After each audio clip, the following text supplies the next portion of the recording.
to Ukraine, and finally in identifying additional equipment held in DoD inventories that can be delivered under the Excess Defense Articles program, among other mechanisms. We recently notified Congress of our intent to deliver M17 helicopters. So I would say the President is hardly waiting. Actions are pretty clear on that front. And then I want to ask you about something that you said yesterday. Sure. You told me in response to it was a Ukraine question, it's important to remember who the aggressor is here. The aggressor is Russia and Putin.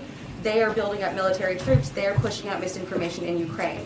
So why does it seem like U.S. officials are so concerned about being seen as escalating things if Russia has created this whole crisis? Because I think we want the American public and also the global community to be clear-eyed about propaganda. And they are pushing propaganda about Ukrainians. Certainly there's propaganda pushed here in the United States, but this is about a potential foreign conflict. It's about the buildup of troops by one power that is a much larger military power than the other on the border, and we want to be very clear with the public about the realities and the facts. One final question on a different topic. Yeah. On crime, yesterday the Manhattan DA clarified his memo about downgrading certain crimes, and he said armed robberies, for instance, will be prosecuted as felonies, violence against police officers won't be tolerated, clearing up some of the confusion around how that office intended to prosecute crimes. Does the White House have a reaction to that or welcome that kind of clarification, given that these questions do keep resurfacing? I don't have any reaction from here to the decisions of a local district, I think a district prosecutor or district attorney, DA. I would say that the president, and he'll talk about this, he'll talk about crime, and he asked me about this yesterday, but I think can expect to hear him talk a little bit about crime during his remarks later this afternoon. The president believes that no one in this country should worry about whether it's safe to ride the subway or the bus or go to work or walk home at night. And that's why he's put more cops on the beat, has stepped up efforts to get illegal guns off the streets, and invested in proven community anti-violence programs. Also why he's doubled federal support for community policing with $300 million more for cities, plus another $700 million more to bolster federal law enforcement. We've been working with mayors and local leaders on this, but I think the president's record, his commitment, speaks for itself. Go ahead. First, just a quick follow-up to what you said about the U.S. agreeing to put a response in writing. Are you saying that the world should not view that as the United States making a concession to Russia? I think you should see what it has to say, but it's part of a negotiation. We've been very clear about what we are not negotiating on, which is the sovereignty of Ukraine, which is this question that is continuously raised about Ukraine's right to pursue joining NATO. That's up to NATO countries to make that decision. And you've heard the president, Tony Blinken, and others say time after time that we are not making any decisions about Ukraine without Ukraine, no decisions about Europe without Europe. But negotiating takes many forms. It takes forms where you're in person. It takes forms where there's an exchange of written materials. That's pretty standard and has been in diplomacy for decades. I know you've been asked something similar, but yesterday again, Minority Leader McConnell said that the U.S. should send forces to shore up NATO's eastern flank, not if and when Putin escalates, but now before it's too late. So what is your response? Why wait? Well, first of all, we work in close coordination with our NATO partners and allies and respond to what their needs are. We've been very clear, and the president's been clear, that we will support whatever their needs are, should they have security needs, but I don't have anything more to predict for you at this point in time. And if I may ask one quick domestic question, just yesterday you were talking again about the idea of chunking off parts of Build Back Better. Yeah, you could get chunking, a bad word. Maybe not the right phrase. What's the better word? Splitting off, breaking apart, seeing if there was a certain policy proposal that you maybe could get 60 votes on. Anything else you can tell us about which policy proposal you guys might feel hopeful about? Is it universal pre-K? Is it paid sick leave? Where do you guys feel like you might actually be able to get 10 Republicans? Well, you tell me. Is there a proposal where there are 10 Republicans? I'm not aware of one. Maybe there is. And there are some senators who have been out there saying they support different components.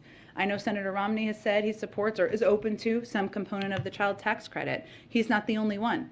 Are there 10 Republicans they can get to support that? Great, let us know. We're happy to have a discussion about it. That's not what the president was talking about the other night. What the president was talking about is getting as much, although we're very open to that, but what the president was talking about is we have 50 votes in the Senate.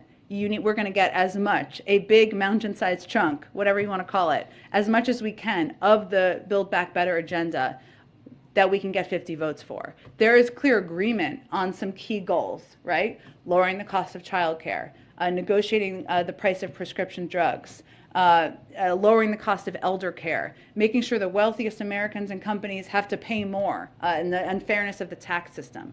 So what we have to figure out is how much of that we can get and get approval for. So it sounds like your focus is still on a reconciliation partisan package. Absolutely.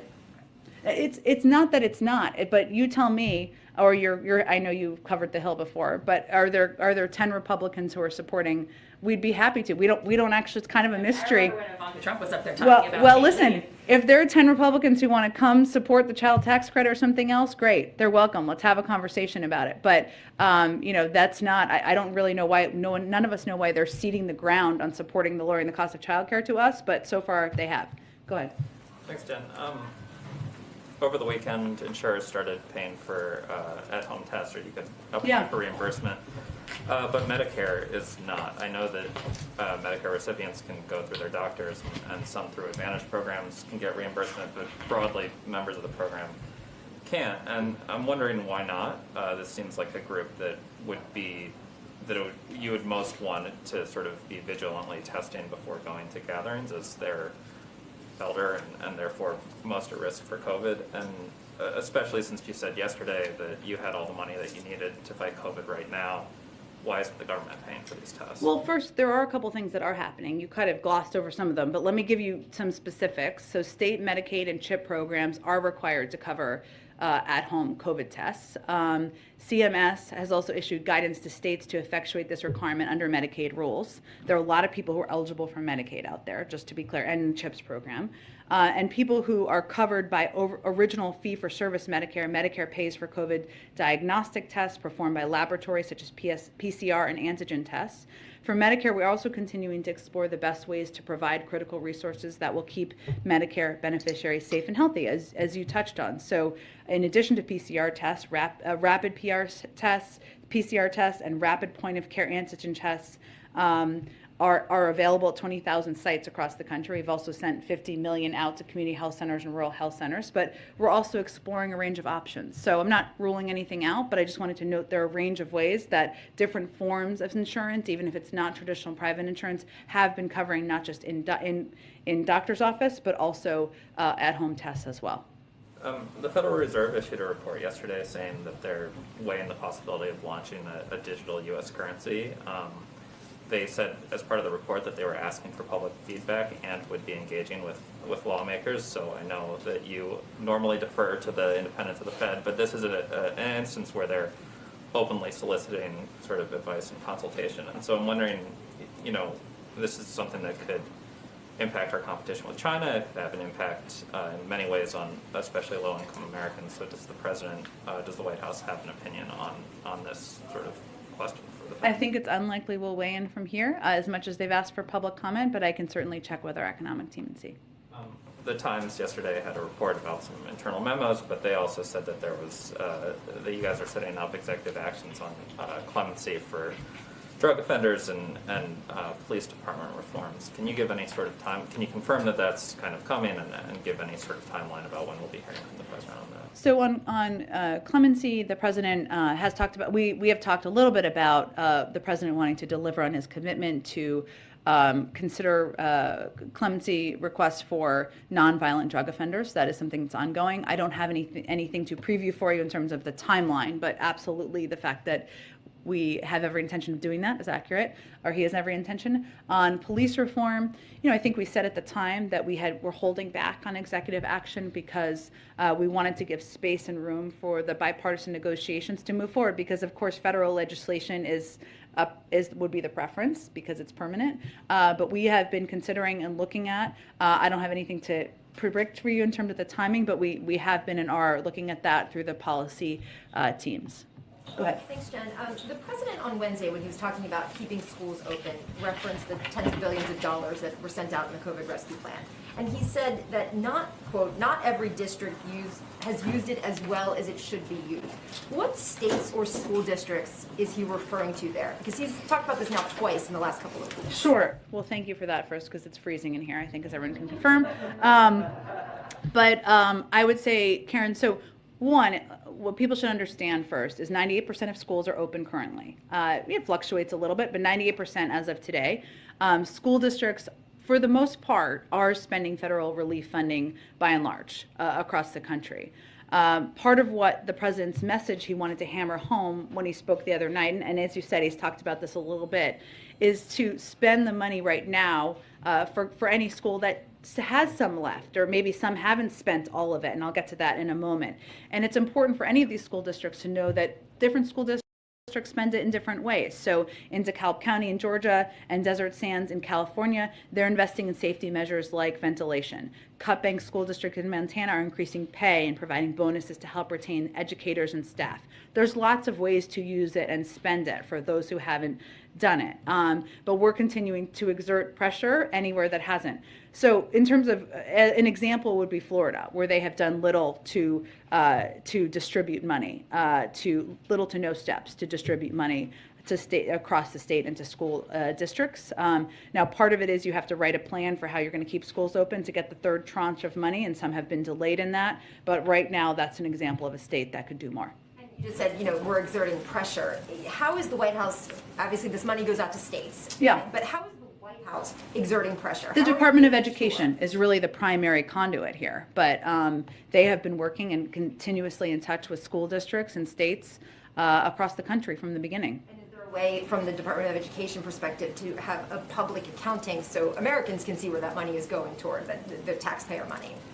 We, of course, work to ensure there's no waste, fraud, and abuse, and we are very closely in touch with how it's being spent with states, and I can certainly check and see if there's a public accounting One bill. quick one. It's been 4 days since COVIDtest.gov has been live. How many Americans have ordered tests so far, and is the plan still to start sending them out next week? Yes, they will be sent out very soon. I don't have an updated number of how many have been ordered. It's changing constantly. I expect we will have more of an update on that hopefully by next week. I know we have to wrap up. Go ahead. On Build Back Better, first, does the White House need this bill to be passed by State of the Union? Is that the goal? Congress kind of needs deadlines. We have not set a deadline on that. We want to get it done as quickly as possible. Does it need to have a different name? Speaker Pelosi suggests that perhaps it does. We'll see. Do you have any ideas?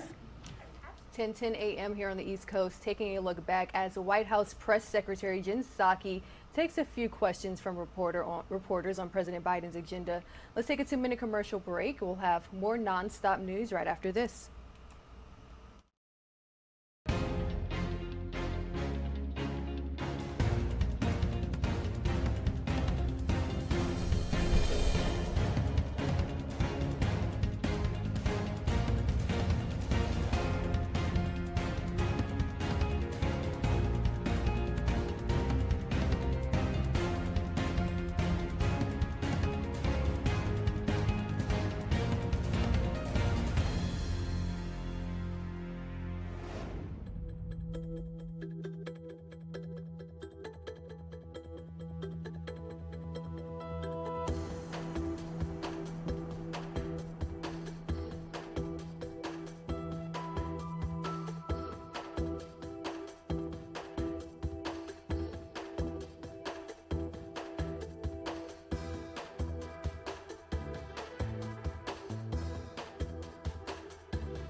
Welcome back. You're streaming live now from Fox.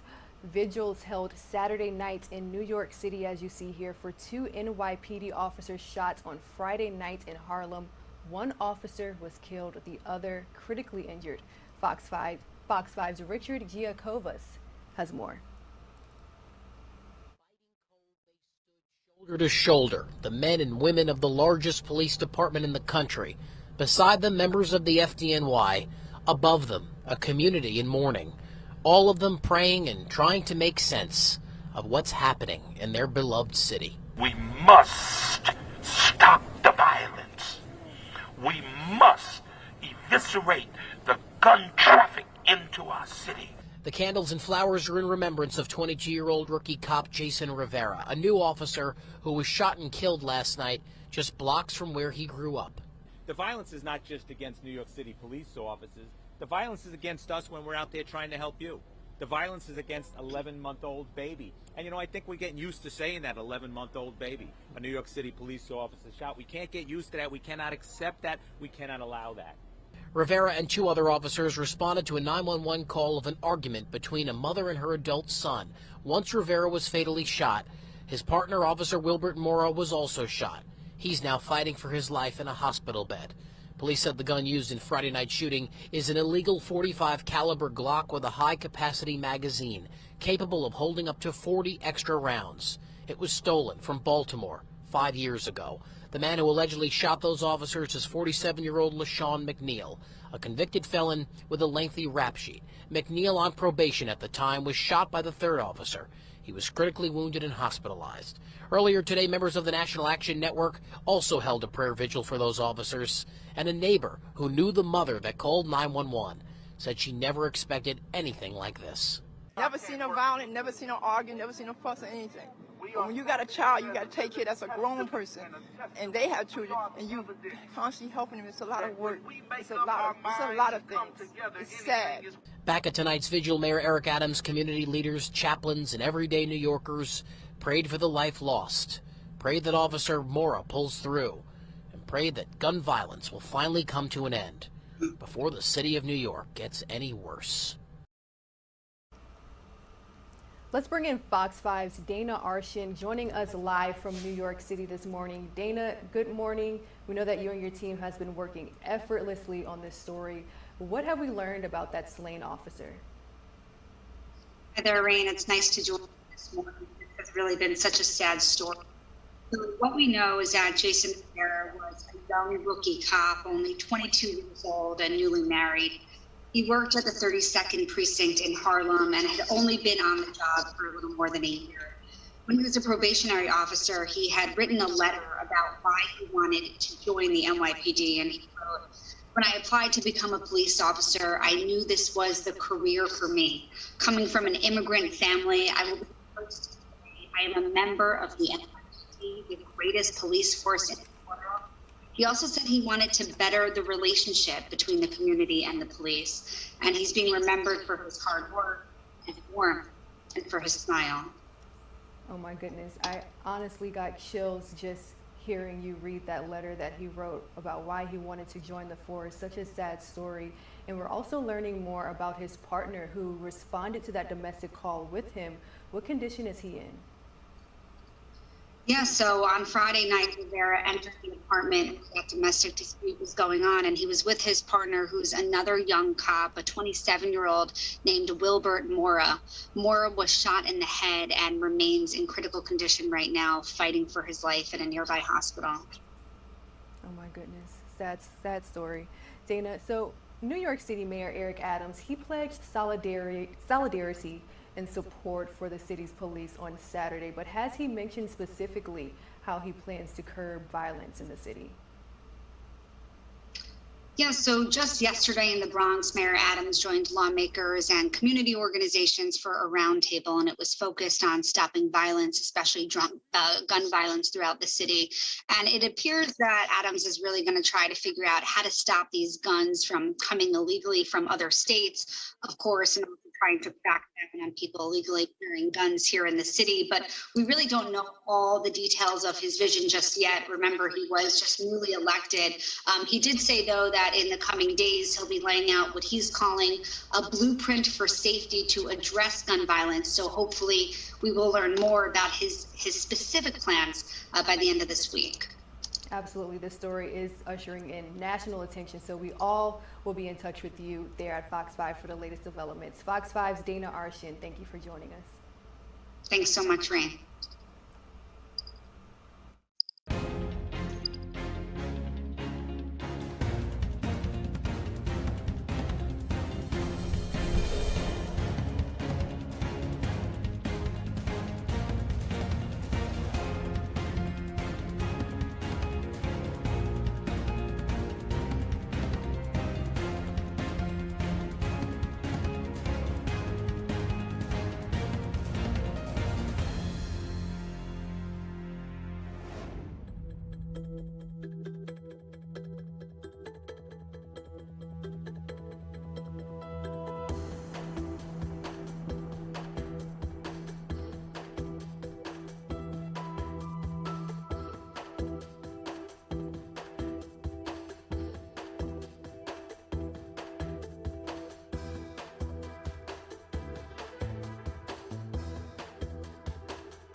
Welcome back to Live Now from Fox, continuing to follow this story, this devastating story out of New York City. 2 NYPD officers shot, 1 killed in the line of duty, the other critically injured. We're hearing from community leaders, including New York City Mayor Eric Adams. Let's go ahead and listen into a few remarks. I am struggling to find the words to express the tragedy we are enduring. We're mourning and we're angry. The NYPD, New York City, all of us. As I stand here in Harlem Hospital tonight, a New York City police officer has lost his life, murdered, and another one is fighting for his life to survive. The pain their families are experiencing is not something anyone can put into words. The 3 officers who arrived at that scene were doing their job. They came to answer a call for service, what countless officers do every single day. They were listening to a mother who called needing help for her son. And as the officers were compassionately trying to provide aid to a 47-year-old man, he suddenly, without warning, opened fire on them. In a moment, a young 22-year-old life was ended, and another forever altered. Our department is hurting. Our city is hurting. It is beyond comprehension. I am not sure what words, if any, will carry the weight of this moment and what we are feeling. We have 4 times this month rushed to the scene of NYPD officers shot by violent criminals in possession of deadly, illegal guns. 4 officers, 5 officers shot.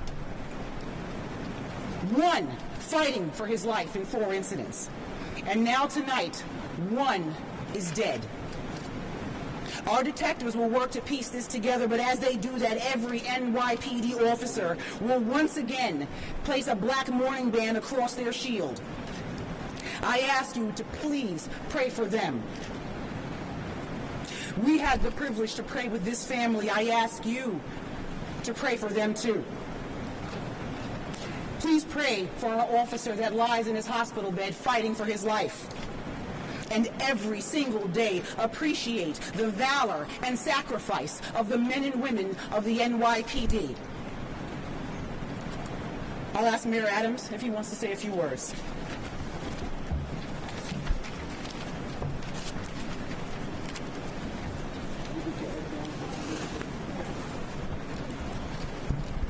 Normally, when we do briefings like this, it's just the police officials who stand at this podium.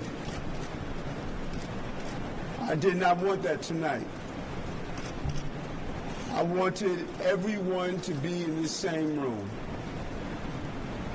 I wanted everyone to be here to understand. It is our city against the killers.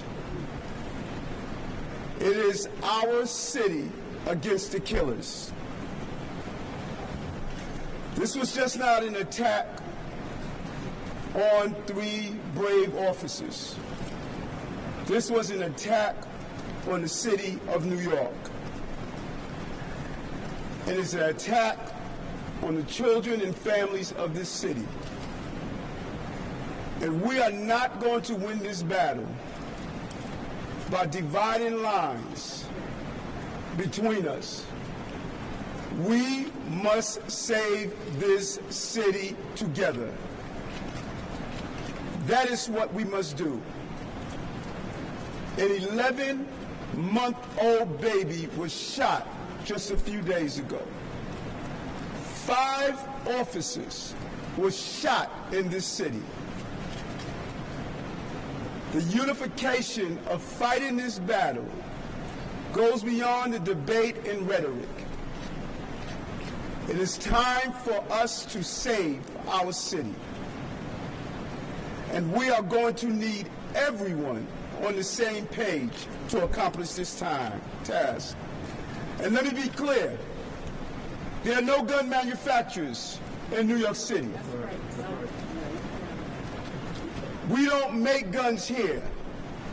How are we removing thousands of guns off the street and they still find their way into New York City?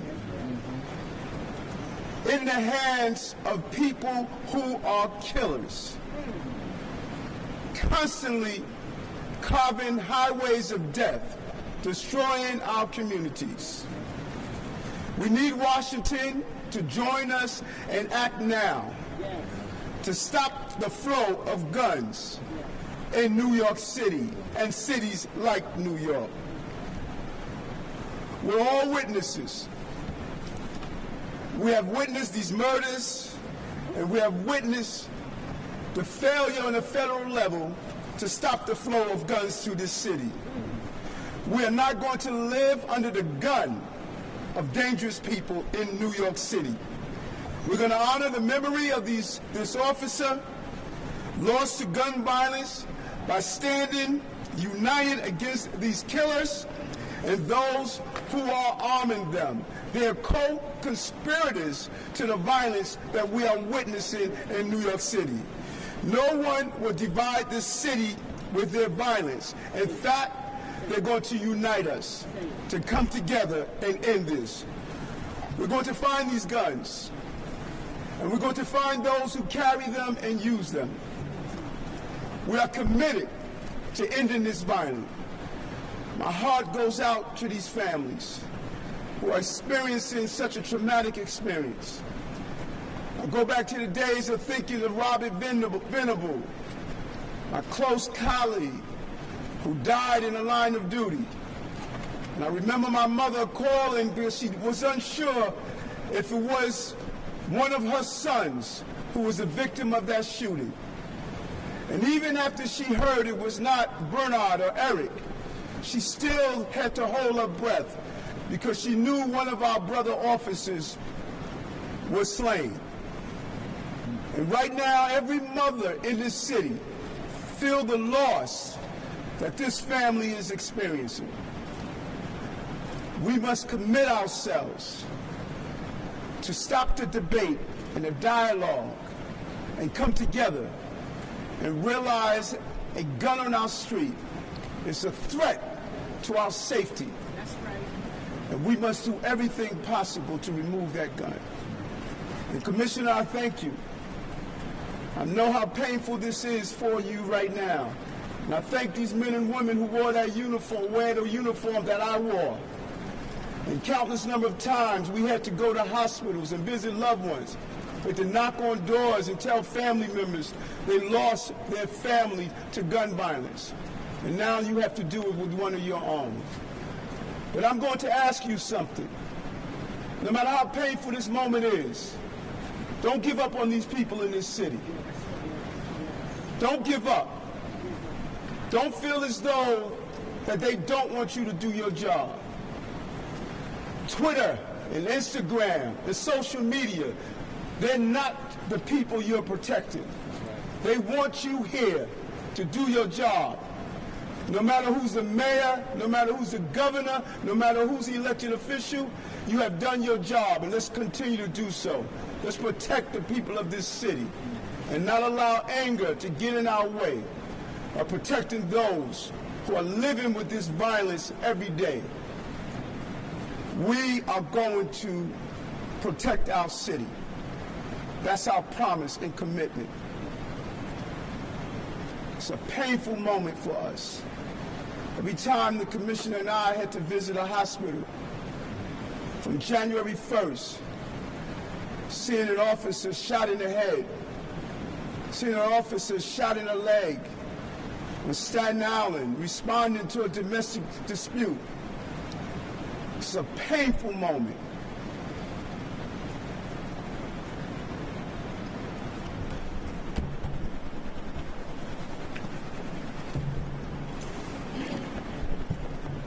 You know, as we ran into this hospital today, you don't know what to expect, and there were hundreds of police officers running down the street, dropping their cars on the corner, running to this hospital. They were running to this hospital because they just carried two brothers out of a hallway into this hospital to try to save their lives.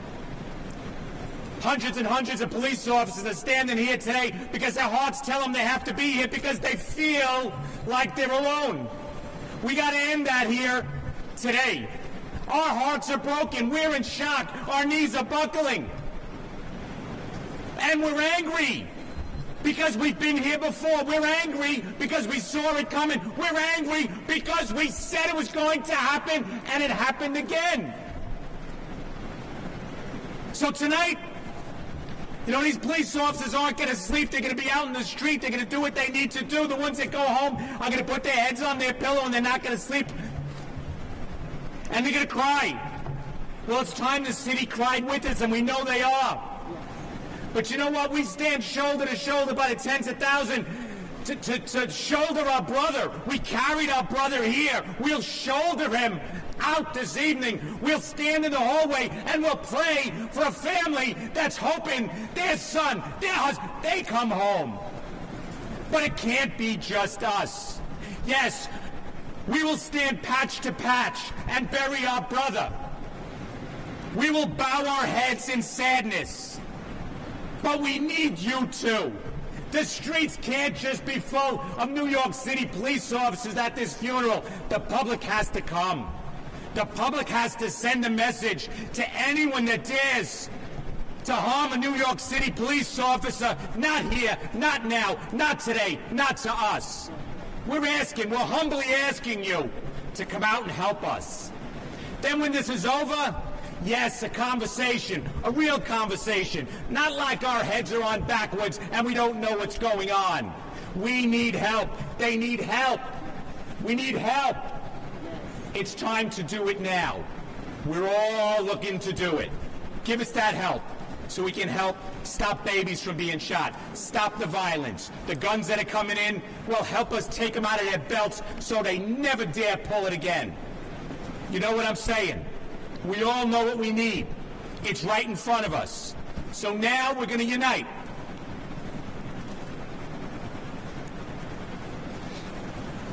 And we're going to carry a New York City police officer out of this hospital, and we're going to salute the best we can. We're going to do the best we can, and we're going to line the church in front of that church, synagogue, mosque, and do the best we can. But after that, conversation that's real. Laws that are real. Support that's real. Not press conferences. Let's get voting and give us what we need. Thanks, God. See you on my PD.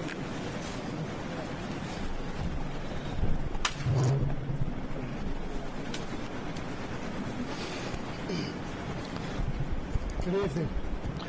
It's just a horrific day for the New York City and the NYPD, you know, and I just want to, you know, pray for the officer who's lost his life, the officer who's fighting for his life, and for the two families, you know, please, and for these officers who are out there doing the job every day. So I'm just going to walk you through the investigation.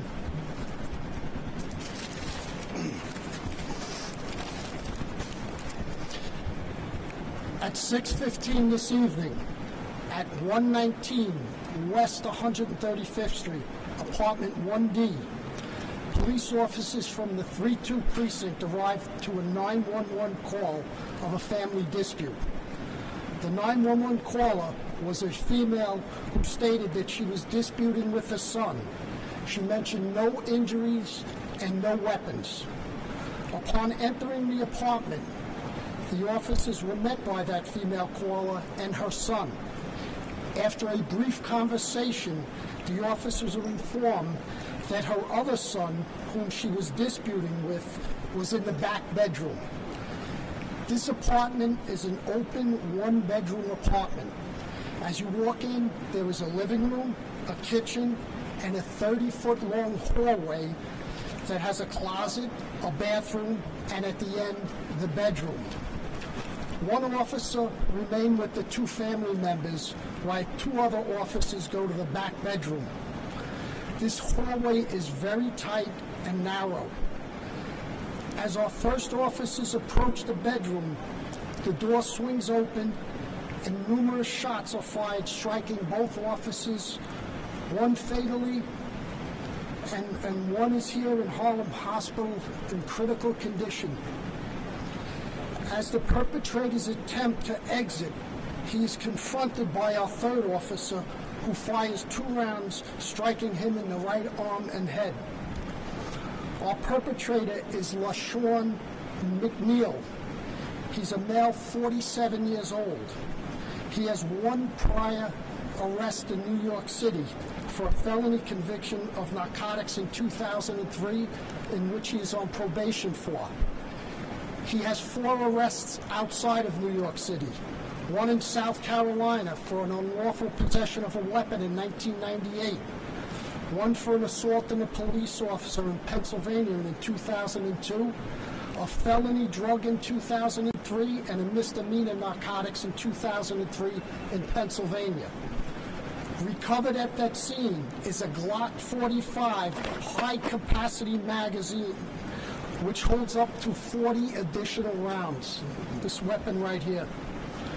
That gun was stolen from Baltimore in 2017. We are working with our Joint Firearms Task Force and the local ATF to further trace this gun. This is a still active crime scene and the investigation is continuing. We are working through why this brutal, senseless, and ambush of 2 of our police officers occurred.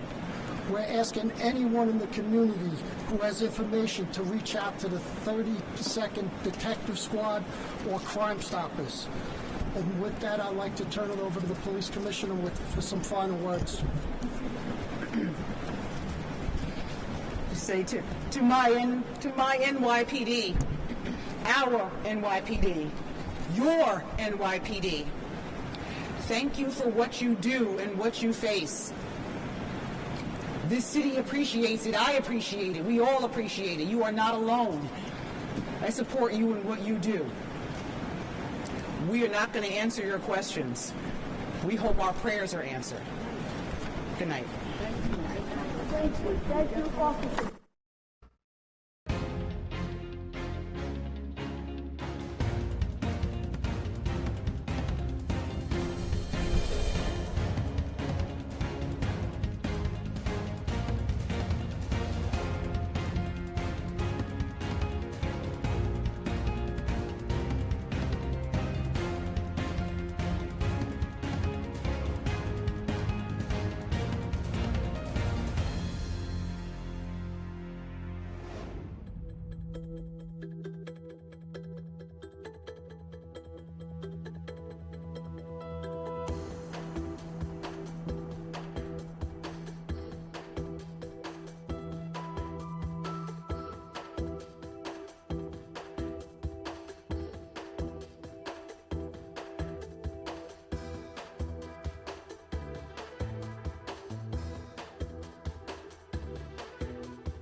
Welcome back to Live Now from Fox. The CDC director is giving new details about 3 major studies published on Friday showing that vaccines and boosters offer strong protection against the Omicron variant.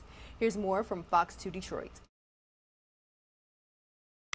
Okay, making big news today, the government now offering free home testing kits for COVID-19, hoping to help curb the spread of Omicron. This morning, the doctor's in. Dr. Anurag Malani, infectious disease lead for COVID-19 response at St. Joseph Mercy Health, joining us live.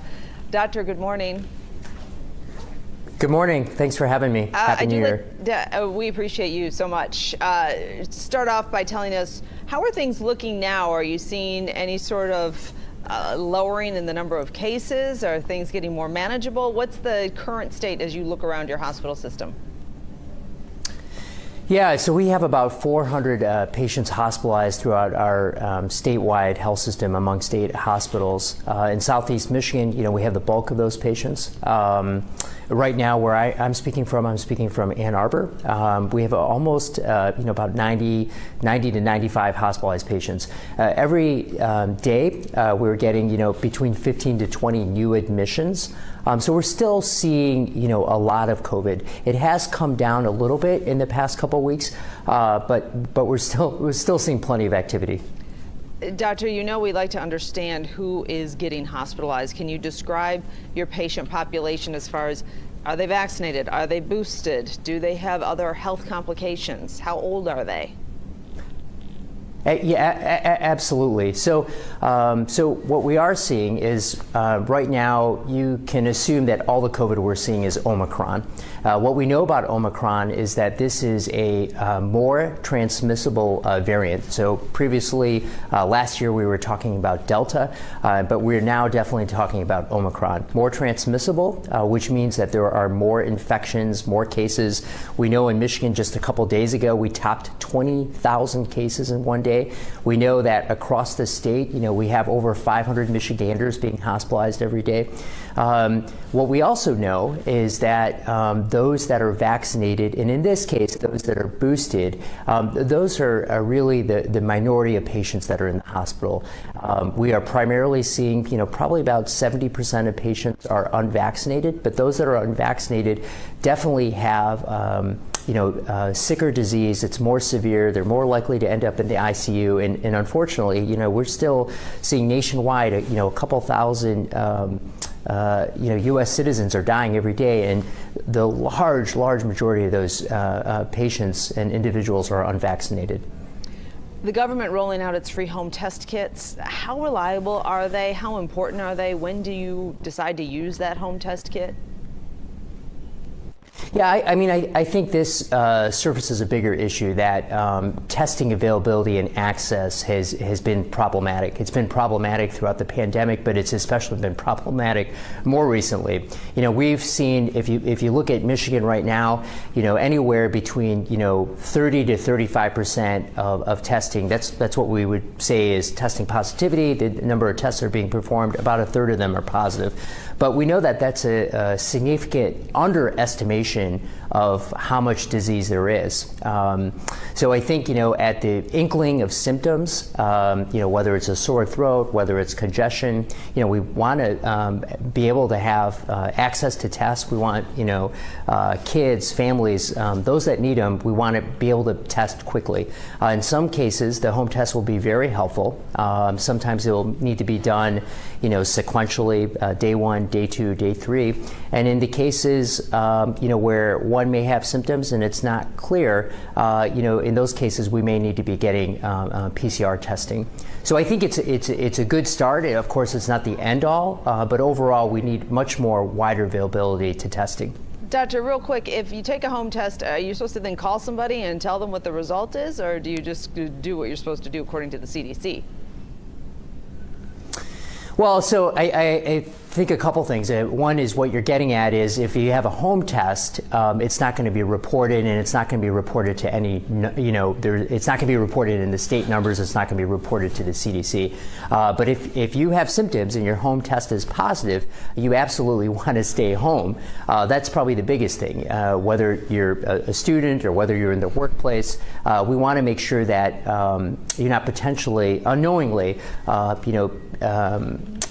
being in an environment where you may spread to others. Right. And I think in those instances, if you have a positive test, then you can also call your provider and see, depending on whether how old you are, whether you have any underlying diseases, where you may be a candidate for antiviral therapy or monoclonal therapy, or whether there may be some therapeutic options for you.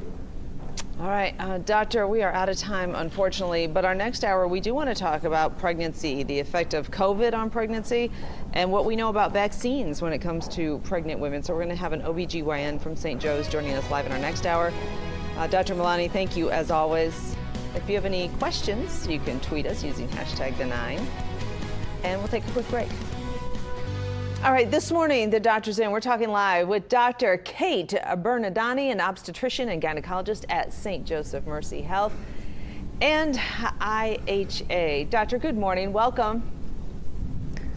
Thank you. Good morning to you, Dina. Lots of questions for you, and I want to talk about pregnant women specifically, who you have been talking to for the past couple of years about COVID. When you're pregnant, I remember when I was pregnant for the first time, I wouldn't even drink a cup of coffee. Your concern is so much about this human that you are growing inside you and doing everything right. So what are you telling women who are legitimately afraid of COVID, afraid of vaccines? What's your message? So that's a great question, and you're right. Pregnancy comes with a lot of increased anxiety as you grow a human being inside of your body. And what I tell my patients when I'm seeing them and having a discussion about COVID is that COVID in pregnancy is much more risky than in non-pregnant individuals. Specifically, COVID if contracted in an unvaccinated patient. Those patients are at increased risk for more serious disease, hospital admission, increased risk of preterm delivery and stillbirth. And so I start with that part of the conversation, and then we move into the importance of vaccination, because vaccination in pregnancy can reduce those risks. And in fact, Doctor, a study just published in the British Medical Journal does point to that exact data, looking at 5,000 COVID-infected pregnant women, and found that severe complications, just as you just said, stillbirth, early neonatal deaths were much more common in unvaccinated pregnant women. So we know it's rough if a pregnant woman, it can be rough if a pregnant woman gets COVID. Why is that? Is it the immune system? Historically, even influenza is more risky in pregnant patients. And I think there are so many changes that go on in a pregnant woman's body that increases our susceptibility and our immune response to various illnesses. And so very similarly to influenza, COVID is much more risky in pregnancy. What do we know, Doctor, when it comes to the impact of vaccines on pregnant women, and what should the timing be? So first, let's start off with what data do we have as far as vaccines impacting pregnant women or women shortly before they get pregnant? Sure. So what we know, we've been giving vaccines to pregnant and unpregnant individuals for the last 13 months now here. And what we know is that there is no increased risk to a growing fetus after vaccine administration.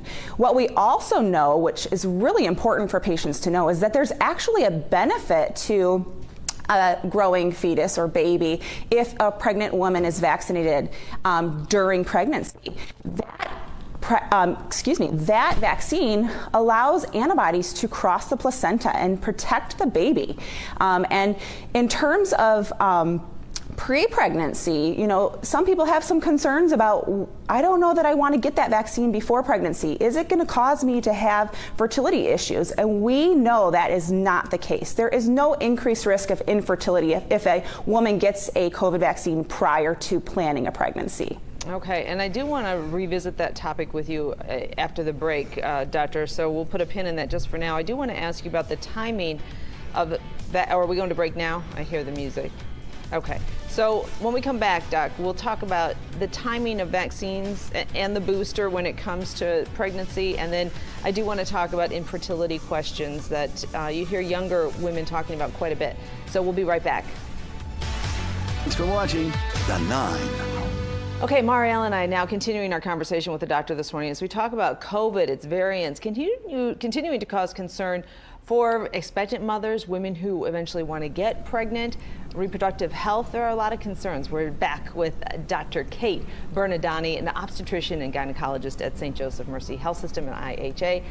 Dr. Kate, I do want to ask you about the timing. Is there a perfect time when it comes to building a robust antibody response when you're pregnant? Is it first trimester? When are you supposed to get vaccinated, when boosted?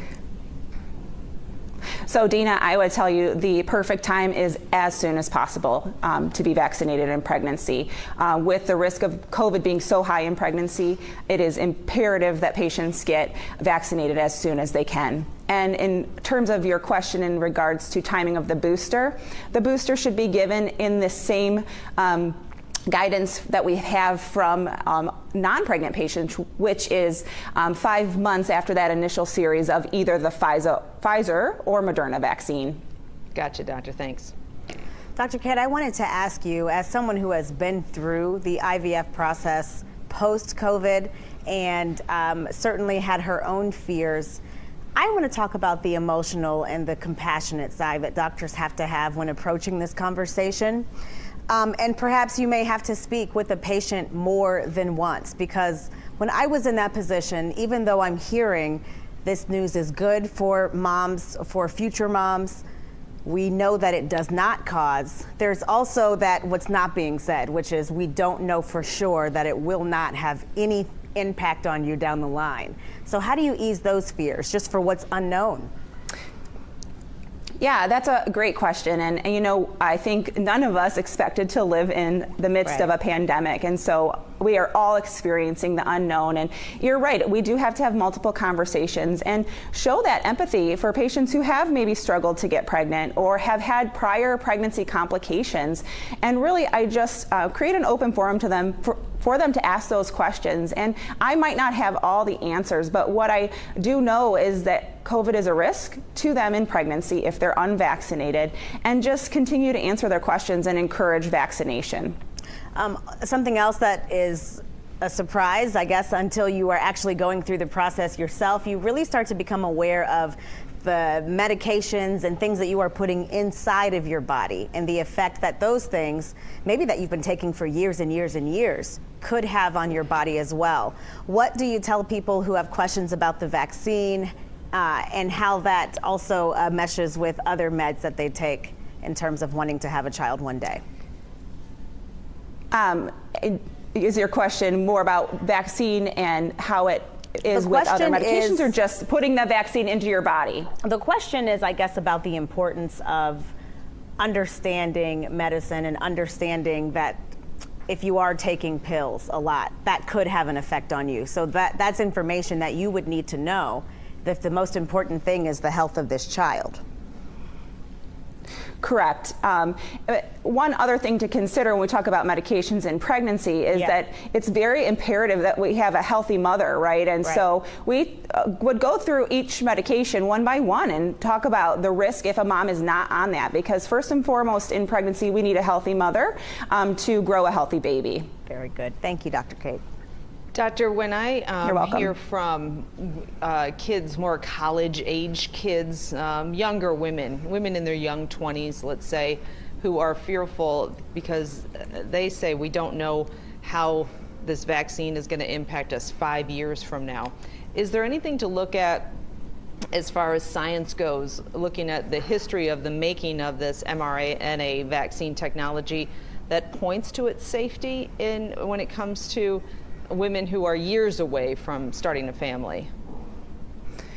Yeah, we have to understand that this vaccine technology is safe vaccine technology. These are some of the best vaccines that we have ever had in the history of our entire lives here on planet Earth. And we need to trust these vaccines are safe. And I would tell those patients, I have had plenty of patients who were vaccinated prior to becoming pregnant and have been pregnant and had successful pregnancies throughout the pandemic.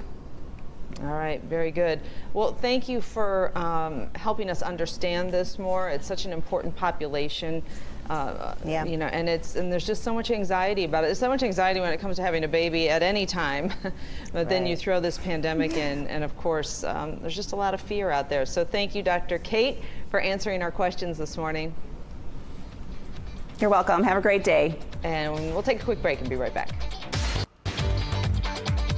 Moving right along with other top stories, President Biden recently addressed the nation during the nation's mayor's U.S. conference. The 19th annual winter meeting took place on Friday in Washington. The chief executive told municipal leaders police departments should not have their funding cut. Let's go ahead and listen in, as this is a big debate in recent days. Mayor Bowser, thanks for hosting us. You're the best. You really are. Thank you for everything you do. I've had the honor of addressing this body many, many times, and I've always had an enormous respect for the job you do. Some of you heard me say before, but it's the truth. I ran for the United States Senate in 1972 as a 29-year-old kid because I was a local official and it was too hard. They know where you live. And so you think I'm kidding. It's not a joke. Mayors carry the quality of the people's lives on your shoulders. Everything you do every day affects their lives more than almost anything anybody else does. And you can make or break a person's day. Will the bus get me home on time? It sounds silly, but will the garbage be picked up? Will I be safe walking in the park? These are the bigger questions. Can I afford to give my family a good life? Will my kids have a chance to get a good job someday? How will I rebuild from the fire or the storm? You know, all of these questions, they're not partisan, but they're practical. People you look to are you. They're the people they look to, are you, for real. You know there's no way to walk into the corner drugstore without being accosted immediately as to what's going on, right? Well, so you know what it means to solve real problems, to be held accountable for the people you serve.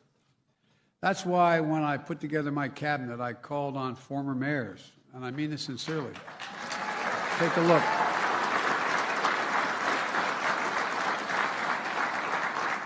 Tom Vilsack was a governor, who's also a mayor. Marcia Fudge, a mayor.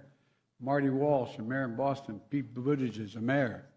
And I picked Mitch Landrieu to oversee the implementation of the infrastructure law, which is over $200 million, because he knows how mayors get things done. No, I mean it. Not a joke. Because mayors know the measure of success isn't scoring partisan points. It's, did you fix the problem? Seriously, think about it. Did you fix the problem? The infrastructure law is a perfect example of what we can achieve when we tackle problems the way mayors do.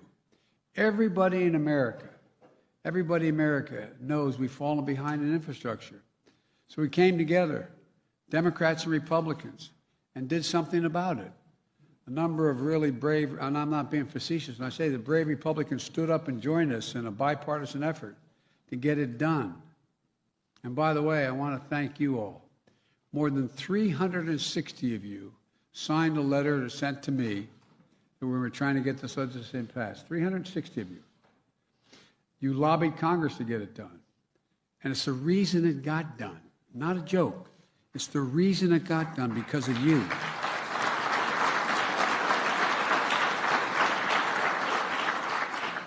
There were a lot of people who wanted to vote for it, but they had a lot of pressure not to vote for it for political reasons. But because of you, they voted for it. We got it done. Because they know how it goes in your cities to determine how their states go. And now, after years of dead ends and broken promises, not only has Infrastructure Week finally arrived, but we can literally, because you look forward to an infrastructure decade. That's not hyperbole. Back in 2009, when President Obama asked me to lead the recovery effort, which was an $800 billion effort, and the first thing I did, I went to the mayors. Not a joke. Now, most of you are too young to have been around in 2008, but look, I spoke to over 200 mayors putting that together.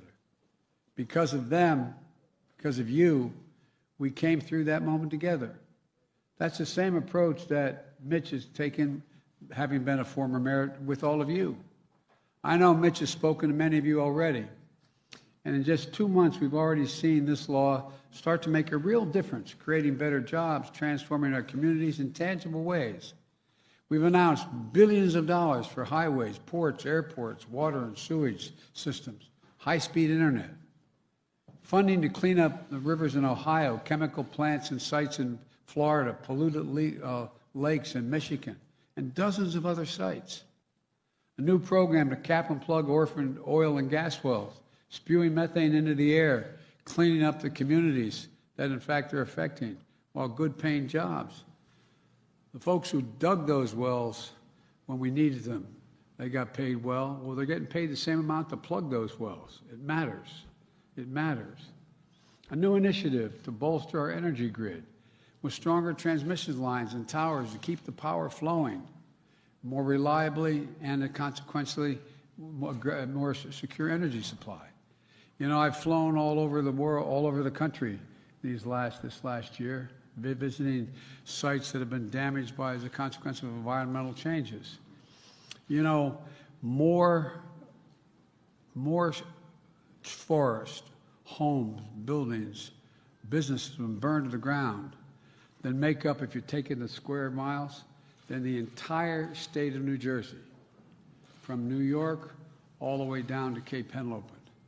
That's how much is burned to the ground. A lot of it because of the lack of resilience in those towers that get blown over, the wires snap.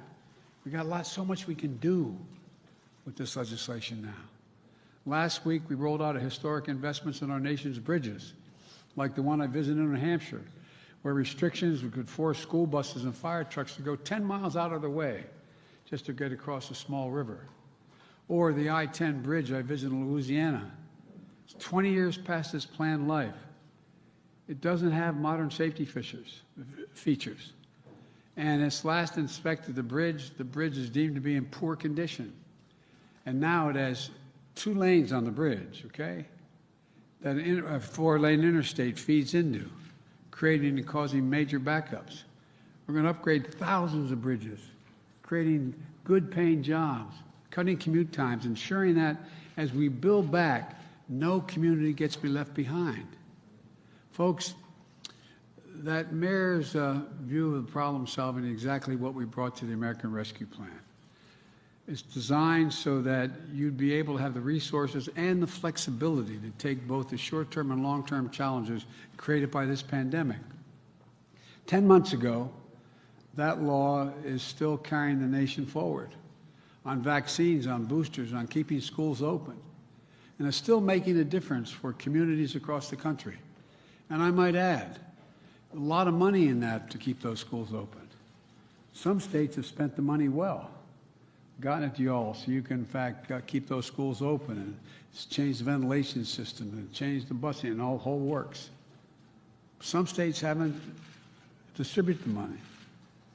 Everything I've done in my career when it comes to federal funding, I've tried to make sure that you don't have to go past GO to get it. It goes directly to the mayors, directly to them. I mean it, not a joke.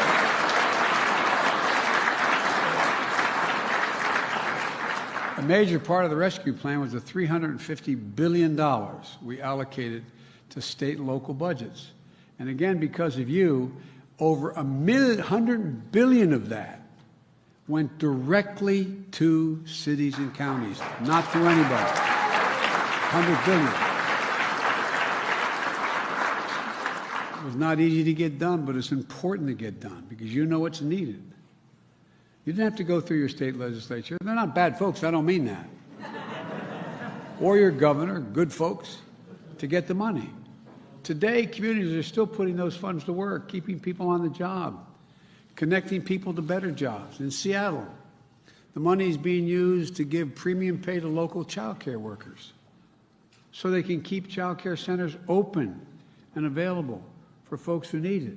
Not sure that would have happened had not gone directly to the states. Had gone directly to the states. You know, in Phoenix, partner with community college. These funds are going to help workers find careers in regions and in the semiconductor industry, which is a big, big deal. In Milwaukee, y'all are training workers to get help to get rid of lead pipelines. You have 450,000 schools. I mean, the idea that we have our kids drinking out of fountains that have lead pipes feeding the fountains.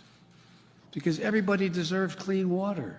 Everybody, no matter where you're, city, suburban, or rural areas. Here in Washington, D.C., it's funding the expansion of an infrastructure academy, preparing local workers to take the good-paying jobs in manufacturing, construction, and utilities that are going to be created as a consequence of the infrastructure law. Look, I urge every American to take a look at what y'all are doing. I urge every mayor in America to follow suit, to use the resources, the rescue plan, the resources that were intended not just to stave off disaster, but to build for a future around the people who make communities run. Use your funds to cover child care costs or temporary paid leave to help certain workers dealing with Omicron. Build pathways to better jobs through union-based apprenticeships on-the-job training. To give people in every zip code a chance to deal for themselves and deal them into this booming economy. That also means building more affordable housing so people can have safe places closer to their jobs. Funding proven programs to help fight violent crime. We shouldn't be cutting funding for police departments. I propose increasing funding. Look, you know, we ask cops to do everything, including be psychologists and social workers. Guess what? They need psychologists and social workers. No, I mean it. Not a joke. So they can hire more social workers, folks trained in mental health, so they can partner with trusted community leaders, like the programs the Rescue Plan is funding in Atlanta and Louisville and other cities across the country. The truth is, we have an incredible opportunity ahead of us this year. We still have a lot of work to do to defeat COVID, to bring down costs for families. But just look at what we've accomplished together so far, even in the face of those headwinds. In 2021, more jobs were created in America than ever in a single year in American history. More jobs, over 6 million. Unemployment rate dropped more than any year in American history. Incomes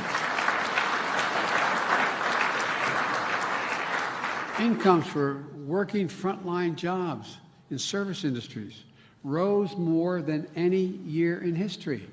The folks at the bottom of the economic rung. We lowered child poverty in this country by nearly 40%, more than any time in U.S. history. You all know this. Business applications grew by nearly 30% last year, more than any year in history. If there's anything so bad, why are people fighting to open up businesses? More Americans gained health insurance than any year in history. These are facts. To confront the climate crisis, we deployed more solar, wind, batteries, and electric vehicles than ever before. And we're teaming up with mayors, labor, and industry to save families and businesses money by improving energy efficiency in our buildings. And in the battle against the deadly virus, we've gone from putting 2 million shots and vaccinations in people's arms to 210 million Americans fully vaccinated.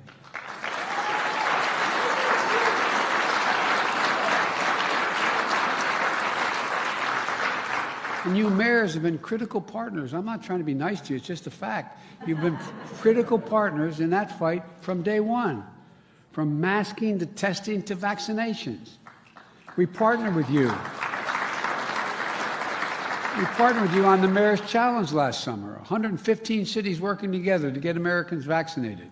In Richmond, Mayor Stoney, you created vaccination clinics that doubled the job fair, doubled as job fairs. Get your shot, and it's also a job fair, encouraging people to come in.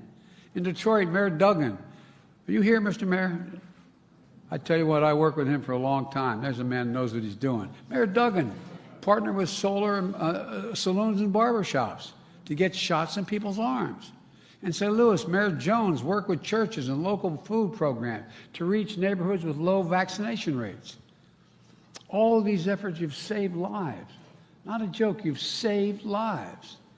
Now, to keep up that fight against Omicron, we've launched dozens of federal testing sites in New York, Philadelphia, Henderson, Nevada, and elsewhere, throughout sites that we're launching every week.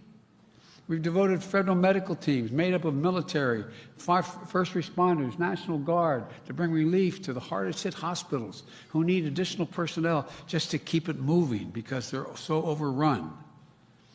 We're purchasing and distributing free 1 billion at-home tests so people can test themselves in their communities. And we still face tremendous challenges, though. But together we've proven that we can get big things done in this country. Last year, your help, we laid the groundwork. This year, we have to build it. The biggest weapon in our arsenal is the Build Back Better Act. Nothing's going to do more to ease pressure on families. As my friend Jim Clyburn says, it's all about making everything more affordable and more accessible to people. Every mayor knows if people can't find affordable child care, they can't work. Some of your cities, it's $14,000, $15,000 a year for child care. That's why we have nearly 1.2 million extremely qualified women who haven't been able to return to the workforce. 11:10 a.m. here on the East Coast. We are taking a look back as President Biden speaks from the U.S.'s Conference of Mayors. We will revisit this in just a bit because we do expect President Biden to speak on police funding, a topic that's been at the forefront, especially in recent days. So let's revisit a story that we first brought you all on Friday. Vigils held on Saturday night in New York City for 2 NYPD officers who were shot on Friday in Harlem. One officer was killed, the other critically injured. Fox 5's Richard Giacovas has more. In the biting cold, they stood shoulder to shoulder, the men and women of the largest police department in the country. Beside them, members of the FDNY. Above them, a community in mourning. All of them praying and trying to make sense of what's happening in their beloved city. We must stop the violence. We must eviscerate the gun traffic into our city. The candles and flowers are in remembrance of 22-year-old rookie cop Jason Rivera, a new officer who was shot and killed last night just blocks from where he grew up. The violence is not just against New York City police officers. The violence is against us when we're out there trying to help you. The violence is against 11-month-old baby. And you know, I think we're getting used to saying that, 11-month-old baby. A New York City police officer shot. We can't get used to that. We cannot accept that. We cannot allow that. Rivera and 2 other officers responded to a 911 call of an argument between a mother and her adult son. Once Rivera was fatally shot, his partner, Officer Wilbert Mora, was also shot. He's now fighting for his life in a hospital bed.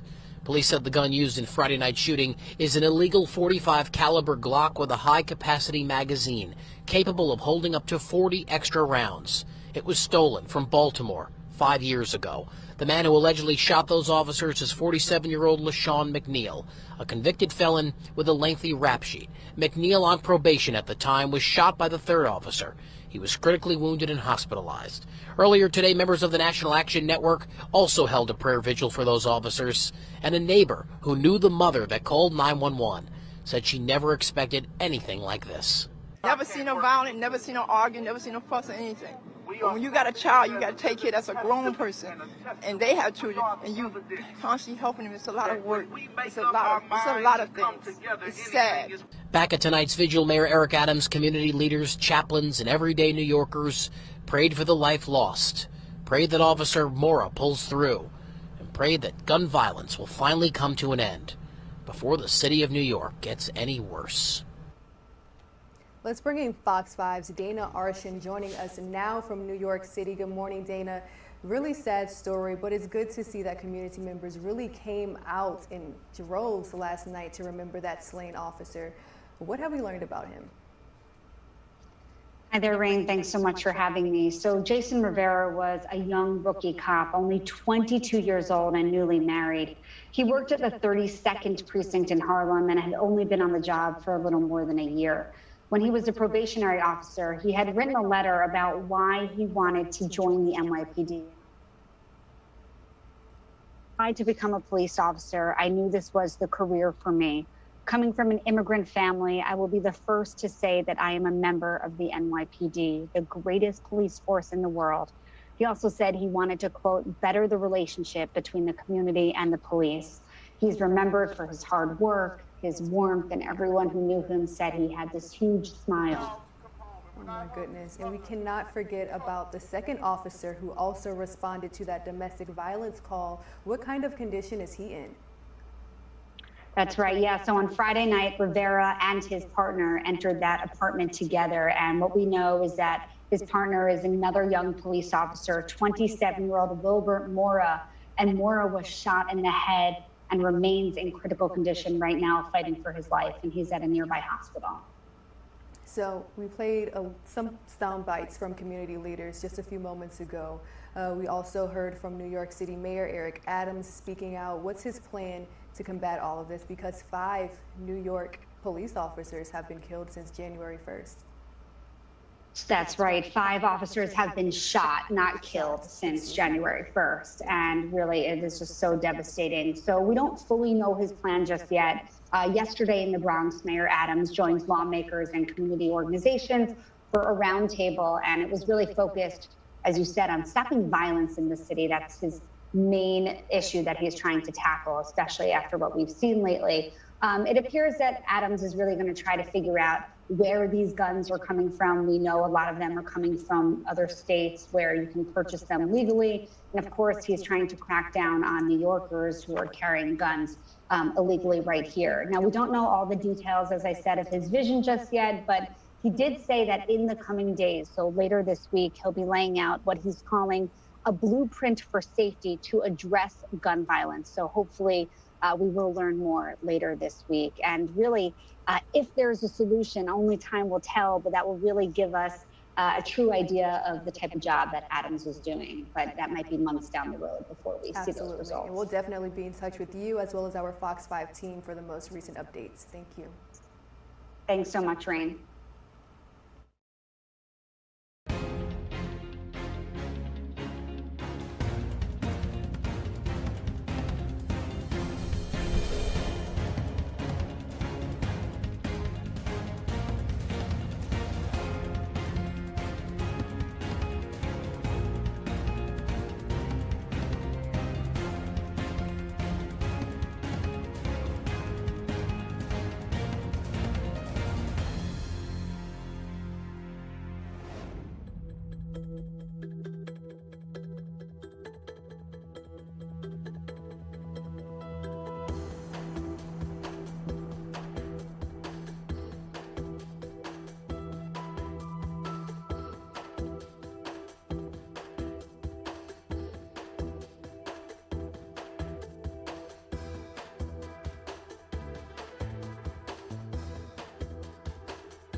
11:18. Welcome back to Live Now from Fox. Let's continue to listen in to President Biden as he addresses the nation at the U.S. Conference of Mayors. We shouldn't be cutting funding for police departments. I propose increasing funding. Look, you know, we ask cops to do everything, including be psychologists and social workers. Guess what? They need psychologists and social workers. No, I mean it. Not a joke. So they can hire more social workers, folks trained in mental health, so they can partner with trusted community leaders, like the programs the Rescue Plan is funding in Atlanta and Louisville and other cities across the country. The truth is, we have an incredible opportunity ahead of us this year. We still have a lot of work to do to defeat COVID, to bring down costs for families. But just look at what we've accomplished together so far, even in the face of those headwinds. In 2021, more jobs were created in America than ever in a single year in American history. More jobs, over 6 million. Unemployment rate dropped more than any year in American history. Incomes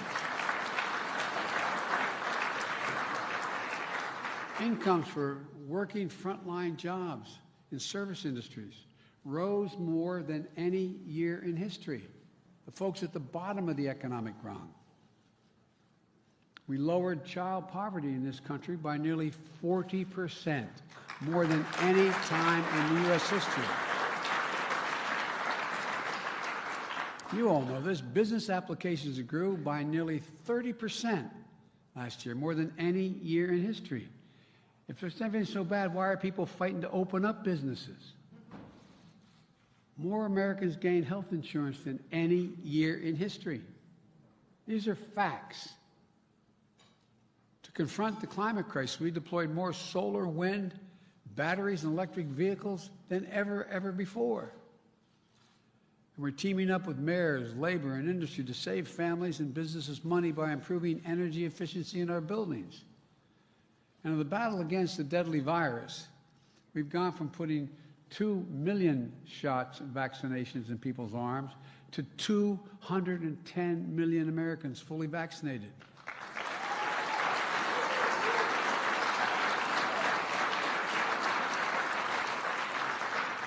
And you mayors have been critical partners. I'm not trying to be nice to you, it's just a fact. You've been critical partners in that fight from day one, from masking to testing to vaccinations. We partnered with you.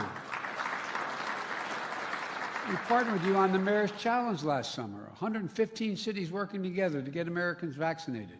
In Richmond, Mayor Stoney, you created vaccination clinics that doubled his job fares. Get your shot, and it's also a job fair, encouraging people to come in. In Detroit, Mayor Duggan. Are you here, Mr. Mayor? I tell you what, I worked with him for a long time. There's a man who knows what he's doing. Mayor Duggan partnered with solar saloons and barbershops to get shots in people's arms.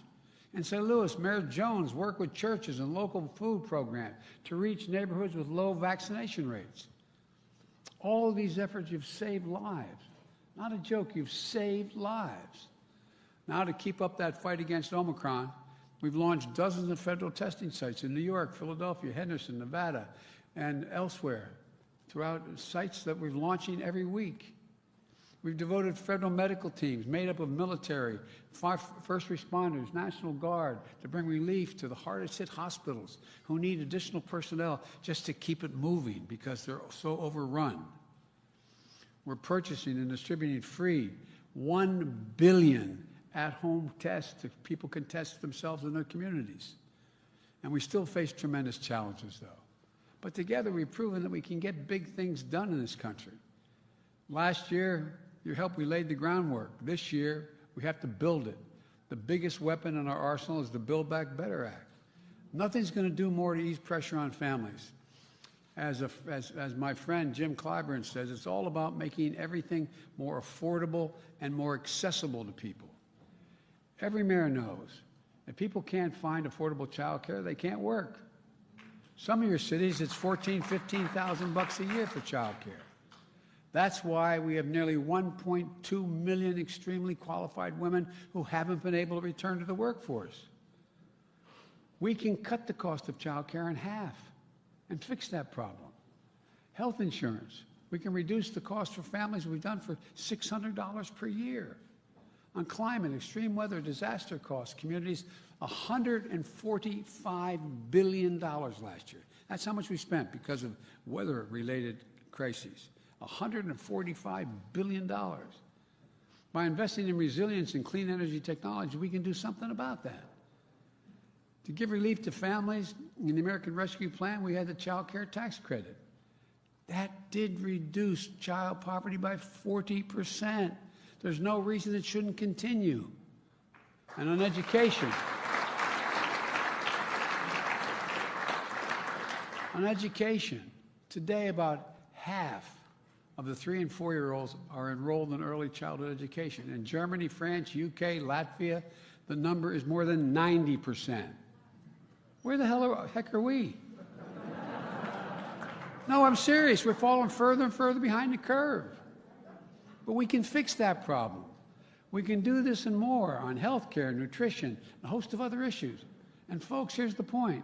We can do it without increasing inflation or the deficit. 17 Nobel laureates in economics wrote a letter to me recently affirming that this bill would reduce inflationary pressures on the economy. Not increase, reduce it.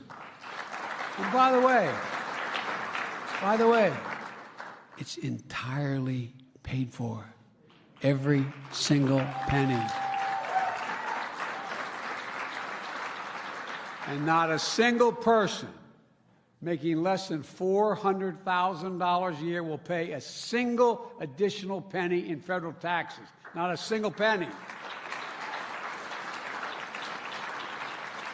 And by the way, I'm a capitalist. I'm not a socialist. If you can make $1 billion or $10 million, good for you.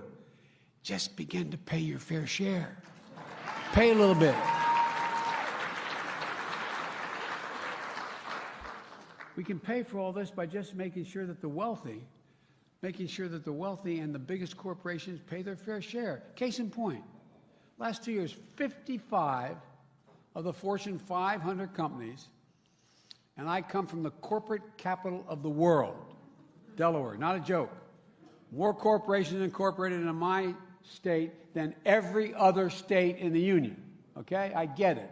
And I represented it for 36 years. But guess what? You got 55 corporations last year that made $40 billion in profits and didn't pay a single penny in taxes. That's not right. That's not right. Look, we can tackle all these challenges, just like we did with the rescue plan, the infrastructure law, and the fight against COVID. But we can't do it without you. I'm not trying to be nice to you. We can't do it without you. No, really, that's the God's truth. You understand the challenges people are facing, and you understand the solutions. You know this isn't, when it gets down to whether the garbage gets collected or someone is safe in the street, this isn't partisan, it's practical. You understand the cost if we fail to act. We need the voice of mayors telling the stories of what your communities need and the impact we're making on people's lives or not making. If we can get this done, I believe this with every fiber of my being. If we can get this done, there's no limit what Americans can achieve. So let's continue to give working families a fighting chance. I wasn't kidding when I said, when I announced for president, that I am so tired of the working class and middle class carrying the burden. It's about time we grow the economy from the bottom up and the middle out. And by the way, when the middle class does well, the wealthy do very, very, very well. I'm not joking. This isn't about punishing anybody. It's about getting everybody in the game. Raise your hand if you think the present tax structure is fair. And we'll take a picture of you and send it home.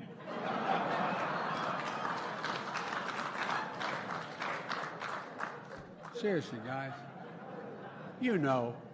The thing I like about mayors is you're straight. You know what I mean? You just, you shoot from the shoulder. So let's keep investing in the future of every city and town in America.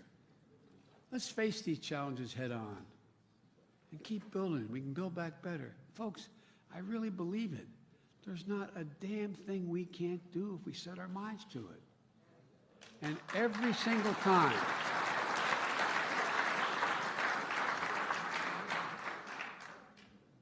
think about this now. This is not hyperbole.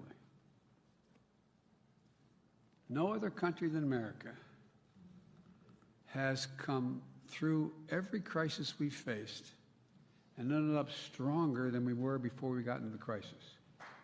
Think about that. Think about that. So don't give up on the American people.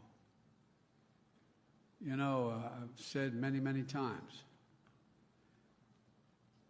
to world leaders, particularly when they ask me about America, it's never been a good bet to bet against the American people.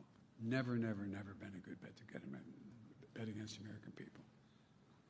And we stand together. There's not a damn thing we can't do, Democrat and Republican. Thank you all. May God bless you. And may God protect our troops. Keep it going, folks. We need you badly. We need you badly. Right, and that was President Biden addressing the nation at the Mayor's Conference. Let's take a live now look from Washington, D.C. This past week, on Monday, January 17th to be exact, President Biden marked 1 year in office. Now, his approval numbers are flagging, and much of his agenda on Capitol Hill is now stalled. Let's get the latest from Live Now from Fox's Stephanie Weaver.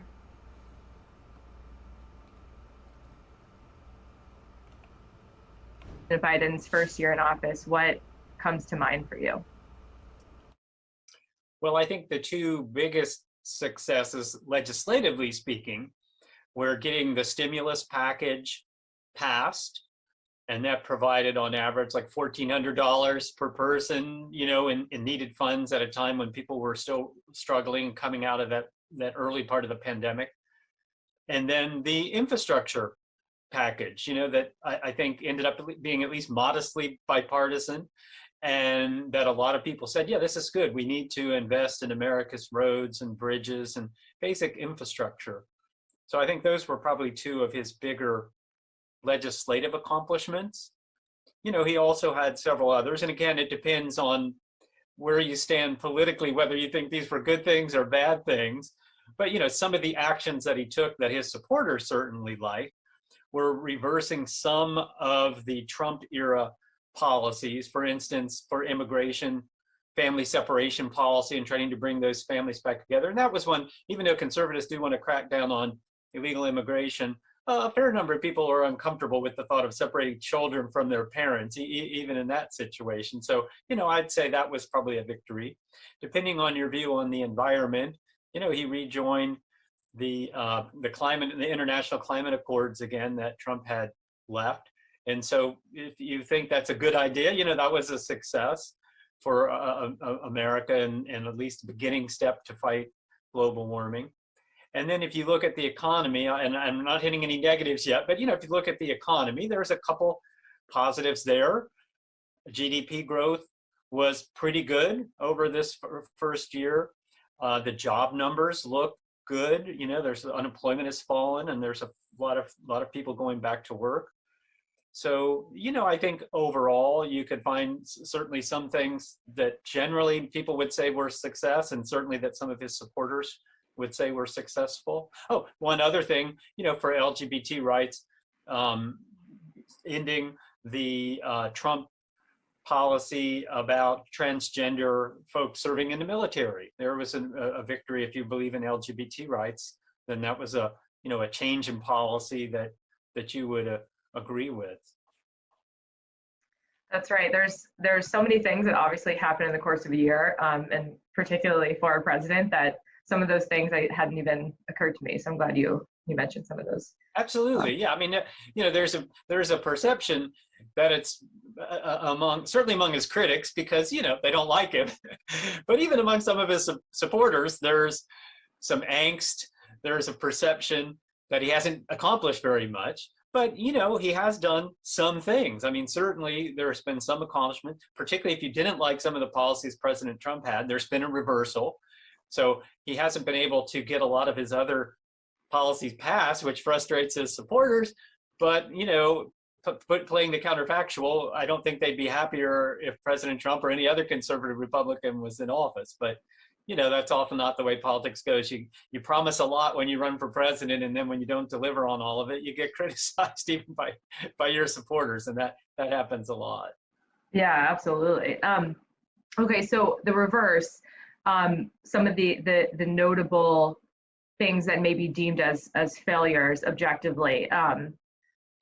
You started legislative speaking with the passage of the infrastructure bill and the COVID relief package. What comes to mind to me is maybe like how the spending and environmental plan has been stalled. Yes, I think that would certainly be considered a legislative failure by any neutral, you know, measure. I mean, this was a very important policy to Biden, according to what he said. And if you look at how much time and effort he spent trying to get it, and certainly his supporters, a lot of Democrats, and particularly on the progressive wing, really wanted this huge package to go through. It's much further than the infrastructure bill, right? It's a host of all sorts of social legislation and environmental and other things. And the bottom line is he just doesn't have the votes to push that through. He's got the votes in the House because they are a simple majority is all it takes. And the Dems have a very small lead, but if they stick together, they can get it through. But in the Senate, you know, A, it's tied 50-50, so you have to get every single senator to go along, even if a filibuster is not involved. But B, he's had to deal with Kristen Sinema from Arizona and Joe Manchin from West Virginia, and they're much more moderate, even somewhat conservative on some issues, and they're just not apparently going to go through with this. So yeah, legislatively speaking, the failure to get this other huge spending bill through that would have had a whole host of progressive and liberal policies, you know, that's a failure. And one other big legislative failure, it's a little early to call it a failure just yet because it's still got legs, it's probably on life support, but it's still around, is the nationalization of election rules that, you know, the Democrats are trying to pass rules about registration and voting and how you can vote and what states have to do and that sort of thing. Basically, they put it as a Voting Rights Act to try to protect voting rights. You know, Republicans, a lot of conservatives would say, look, no, this is a federal takeover, what traditionally is the state responsibility. And, you know, that would just be wrong. Whether it's right or whether it's wrong, it doesn't look like that's going to pass either. Once again, you know, in the House, they could probably get the votes, but in the Senate, it just doesn't look like it's going to happen. And so, you know, legislatively speaking, that's probably two of the most high-profile failures of the Biden administration. And of course, just as we did when we were looking at successes, you know, you can go beyond legislatively speaking and look at some of the other things that have either happened because directly let me start that again. You know, you can look at some of the policies that he directly has tried to implement as president through executive order and that sort of thing. And also just some things that have happened maybe indirectly because of some of the policies that he's done. You know, directly, probably one of the biggest foreign policy failures was the withdrawal from Afghanistan. And I will say that, you know, a lot of conservatives and certainly Trump supporters thought that leaving Afghanistan was not a terrible idea, you know, but the way it was done ultimately in the accelerated timeline and pulling the troops out, and also just the thought that he was so far off, as was American military and intelligence that was advising him, they were so far off about the strength of the Taliban and how quickly they would take over Afghanistan.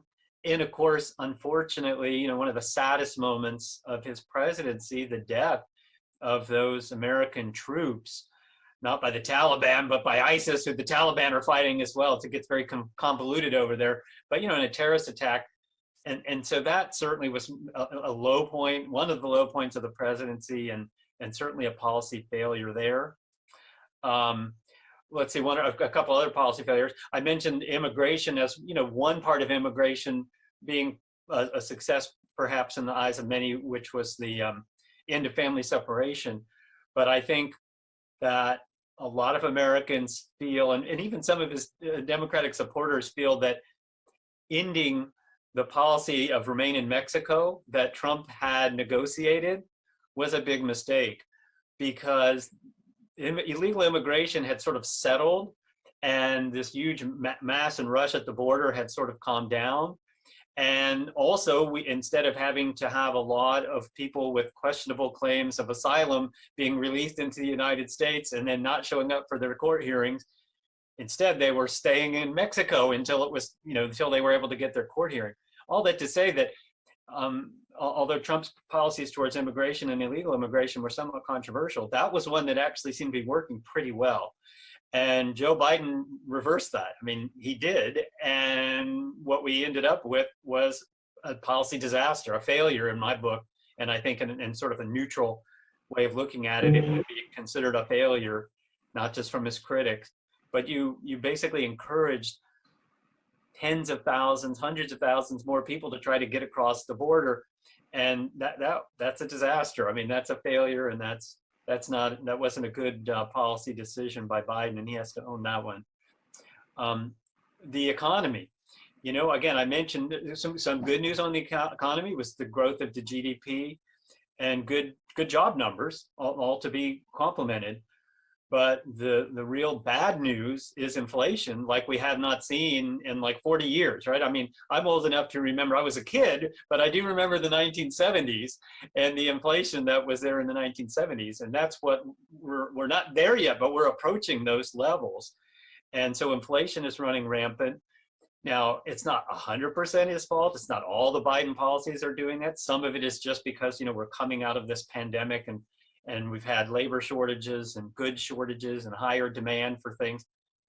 But certainly I think you could argue that the big bills that he passed successfully maybe contributed to a lot of money in the economy. And economics, I don't know if it's 101, but it's certainly maybe 102, basically says if you've got a lot of money chasing too few goods and services, you're going to have inflation.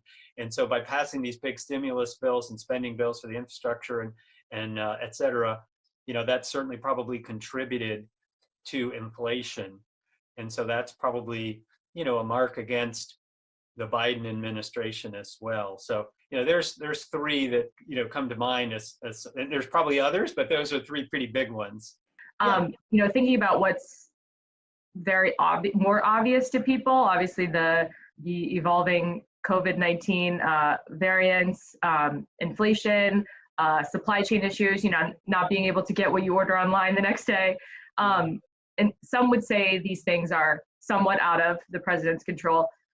In your opinion, how nimble of a president do you think he's, proved to be in responding to some of these things in the first year? In some ways, he's been quick to act when he was first sworn in, just as we saw under President Trump with a flurry of activity, say in the first 2 or 3 months. You saw the same thing with President Biden, a flurry of activity. And, his advisors have been helping him along just as they do any president. But I do think that at least in a couple areas, he's been a little slow to react. And with inflation, that would certainly be one of them. There was a tendency for him and some of his supporters and some of the economists who were advising him to downplay inflation and to suggest that really it was almost only going to be a short-term phenomena caused by the pandemic. And that within a year, 6 months, a year, prices will stabilize and we'll all get back to normal. And that didn't happen.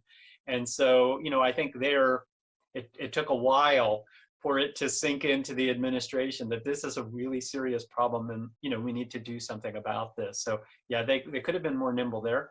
And, one of the other topics that I meant to touch on, which I forgot, but you just mentioned it, was the pandemic itself. Obviously, COVID-19 and the pandemic have been one of the biggest challenges facing the country in 100 years, right? I mean, it's been a huge deal. And President Biden, when he ran for office, one of the things that he promised was he was going to take a different approach than Donald Trump, and that he was going to take it more seriously, and he was going to get it under control. And again, here it's a mixed bag. On one level, we have seen certainly a good number of vaccines delivered. We saw the monoclonal antibody treatment, particularly against the Delta variation, that helped when they were helping the states get that out there to people. But I think if you just look more at the bigger picture and the promise that he was going to sort of take care of this and get it under control, and particularly if you go back to last summer when he, like a lot of other governors and other people, was pretty much declaring victory, like, okay, you know, the end's in sight, just another month or two and we'll be back to normal. Really showed some short-sightedness and once again underestimating this virus, that it was going to have more variations. I think he underestimated the amount of resistance to a minority of people who just don't want to take that vaccine.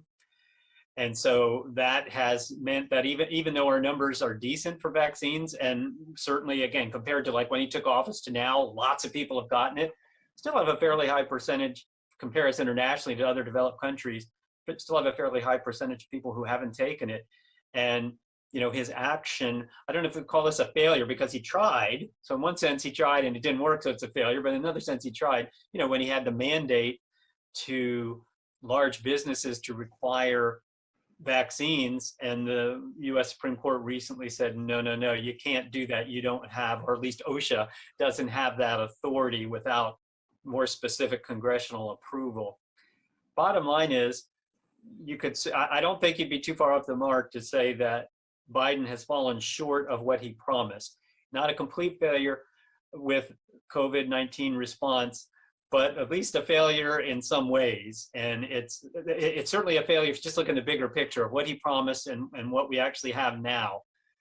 I'm sure that he really thought, certainly a year into his presidency, we'd be past this, and we're not there yet. And some of that is his responsibility because he is the person that's in charge, and it's not, you know, we're not through it yet. And I might add just, you know, again, is it all his fault? I always tell my students, you know, presidents, when times are good and things are going well, get too much credit, and presidents get too much blame when things are going badly, right? I mean, the president's just one person in a political system. So it's not all his fault. He doesn't get all the credit for the good things. He doesn't get all the blame for the bad things, but he gets some because, you know, leadership is important. Political leadership is important. And so I think it's fair to say, hey, inflation's running rampant and you haven't addressed it quickly. The COVID-19 pandemic is still going on, and you said it was going to be better by now. It's not. You know, illegal immigration really became a problem, and that was self-inflicted. And same with the leaving of Afghanistan. Now, the ultimate goal of leaving necessarily wasn't bad, but the way it was done, the way it was actually done, was a disaster and cost American lives. So those things, I think, are rightfully blamed on the president to a great degree, and those were failures on his part and the administration's part. Yeah, that's probably a good way to sort of summarize it, in that, you know, one person can't take all the glory nor all the blame, for sure. But absolutely, like, and with the pandemic, for instance, you know, it's certainly not been for lack of trying, but, you know, in some cases, legislatively, he couldn't get it through. The court worked against him in one case. And of course, Republicans, not all Republicans, but, you know, a higher percentage of Republicans don't trust the vaccine, don't want to trust the vaccine. And a lot of Republican leaders, like here in Florida, Governor DeSantis and a number of others, you know, they don't want mandates. And so I can understand that, particularly from a libertarian perspective, you know, why they're arguing that. But on the other hand, you know, from President Biden's perspective of let's try to get a lot more people vaccinated because that's the one thing we know that will really help reduce cases, you know, it works against it. So, you know, even if you're elected and you're in charge, there's can be a lot of resistance to your policies, both politically and otherwise. yeah, so that actually leads me into, I have two more questions, but this next one I was curious about, because he obviously is no stranger to being in politics. Like, he was a senator for a long time and then was the vice president, of course. I'm wondering if you think that there's anything that Joe Biden has learned this year as president that he maybe didn't fully realize in his previous jobs. You know, if anything, just being in the Oval Office, anything may have become more apparent to him now versus, as a senator, I guess? It's hard to say because he has been around for a long time. As the Republican critics would say, too long of a time. But he's been around for a while, and he does know a lot about the political process. But I suspect that once you actually become president, even if you've been vice president and you've been like right next to the president and you've seen it all very closely, when you become president, it's a little different. And I think when you talk to past presidents and when they write their memoirs and things, they all admit that it's an immense job and it's huge, and you don't necessarily realize not only all the responsibilities but all the tools at your disposal, even if you're somebody very experienced like President Biden.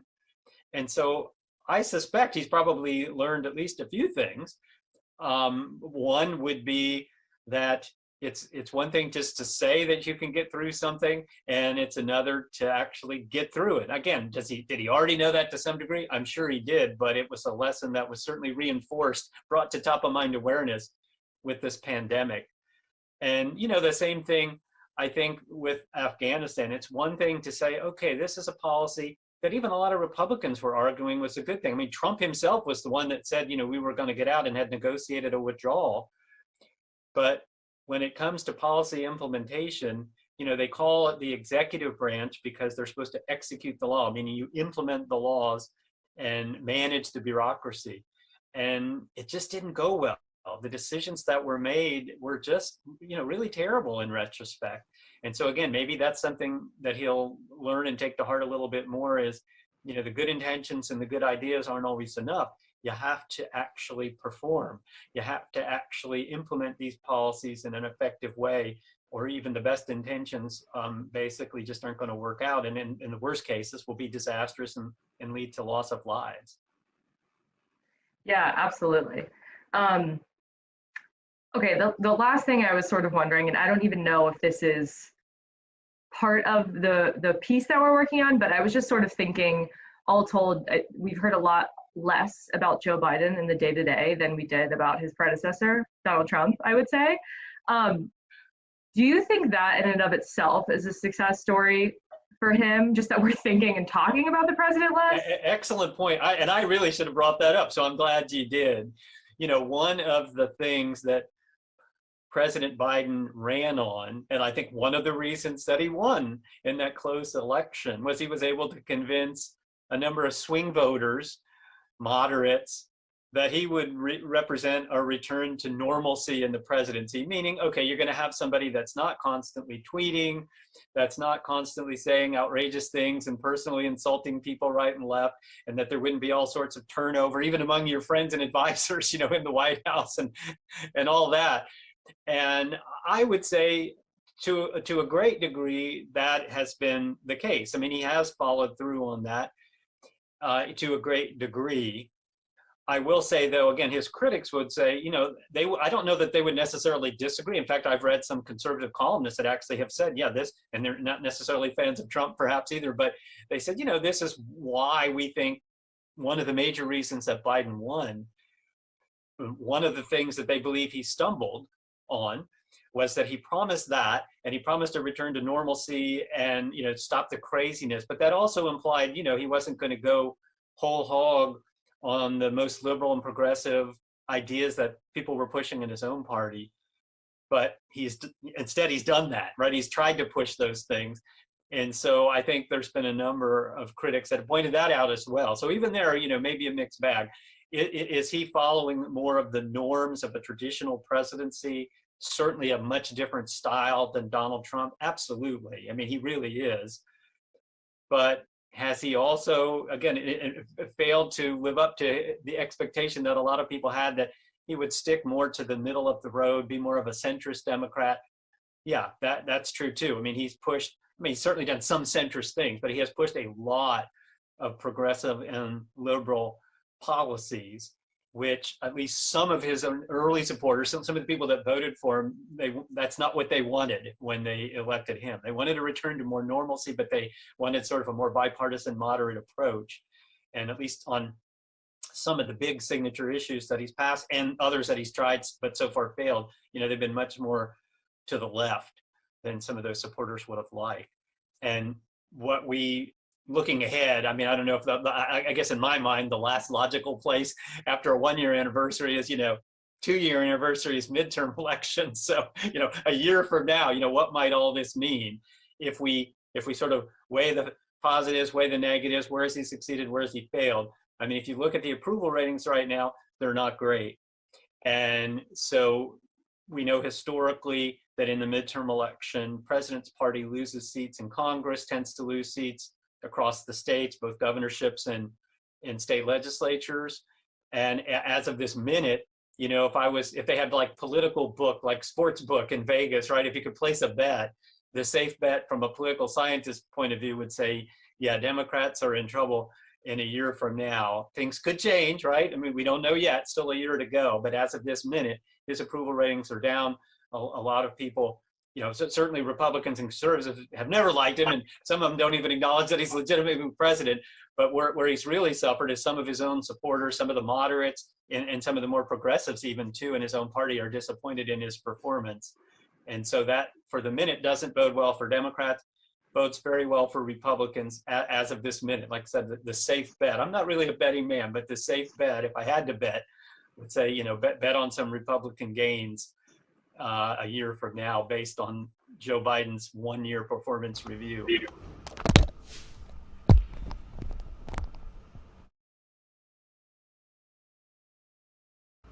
All right, that was a recap of President Biden's first year in presidency. Now we are getting some live images to our LiveNOW from Fox desk. Many people gathering on the Supreme Court steps here in Washington, D.C. We're taking a look at the Defeat the Mandates March. Hundreds of people gathering, as you can see here. Now, the organizer of this march against coronavirus vaccine mandates says that he hopes the event will give people the confidence to speak up against such requirements. A number of major United States cities, including D.C., New York City, Los Angeles, Chicago, Minneapolis, and Boston, have implemented citywide rules requiring residents to show proof of COVID-19 vaccination at certain establishments, such as restaurants and gyms. So wanted to bring you all this feed, raw and unfiltered, that we are getting to our desk.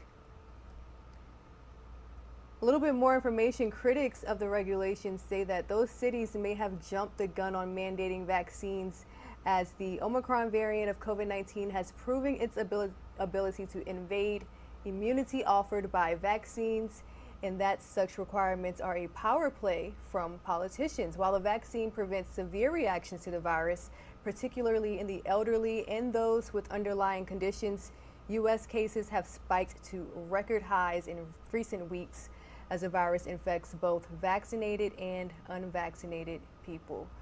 The organizer of this event said that 90% of the speakers at this march are vaccinated. Several high-profile speakers, however, have been at the center of a national debate over COVID-19 vaccines and mandates. We'll have more on this right after the break.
Welcome back to Live Now from Fox, taking a Live Now look from Washington, D.C.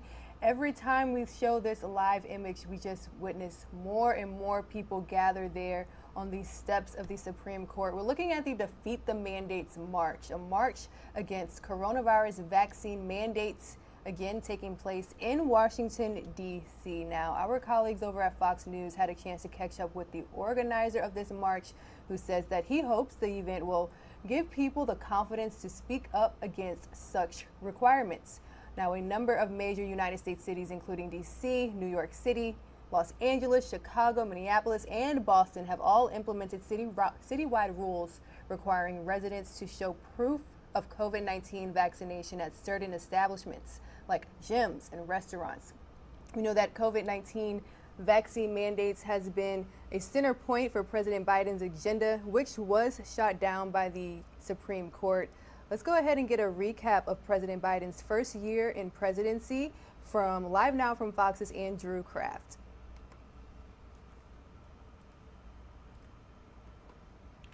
Diplomat Brett Bruin, and we always appreciate your insight into these matters, Brett. And it seems in the past couple of days, though, that this situation is picking up very, very quickly.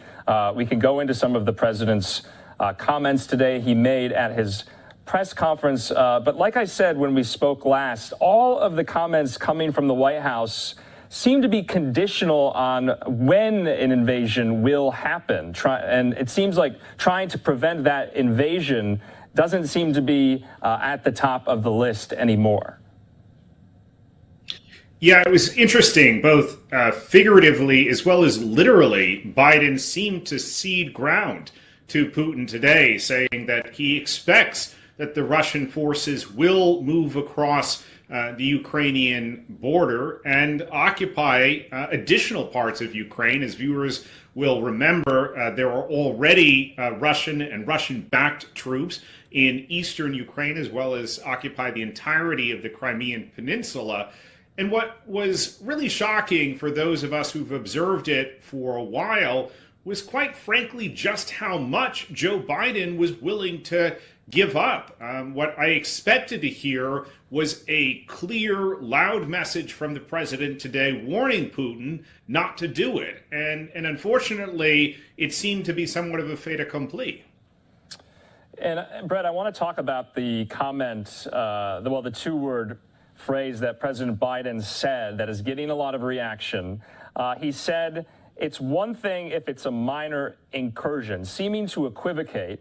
And then he goes on, "But if they actually do what they're capable of doing, it is going to be a disaster for Russia if they invade Ukraine." He promises heavy and real penalties. We're getting reaction from many Senate Republicans. This one from Rob Portman saying he's deeply troubled by comments from the president where he said a Russian invasion may just be a minor incursion. This is the wrong way to view this threat. Was that just a slip up? Does the White House need to clarify that, what the president said today?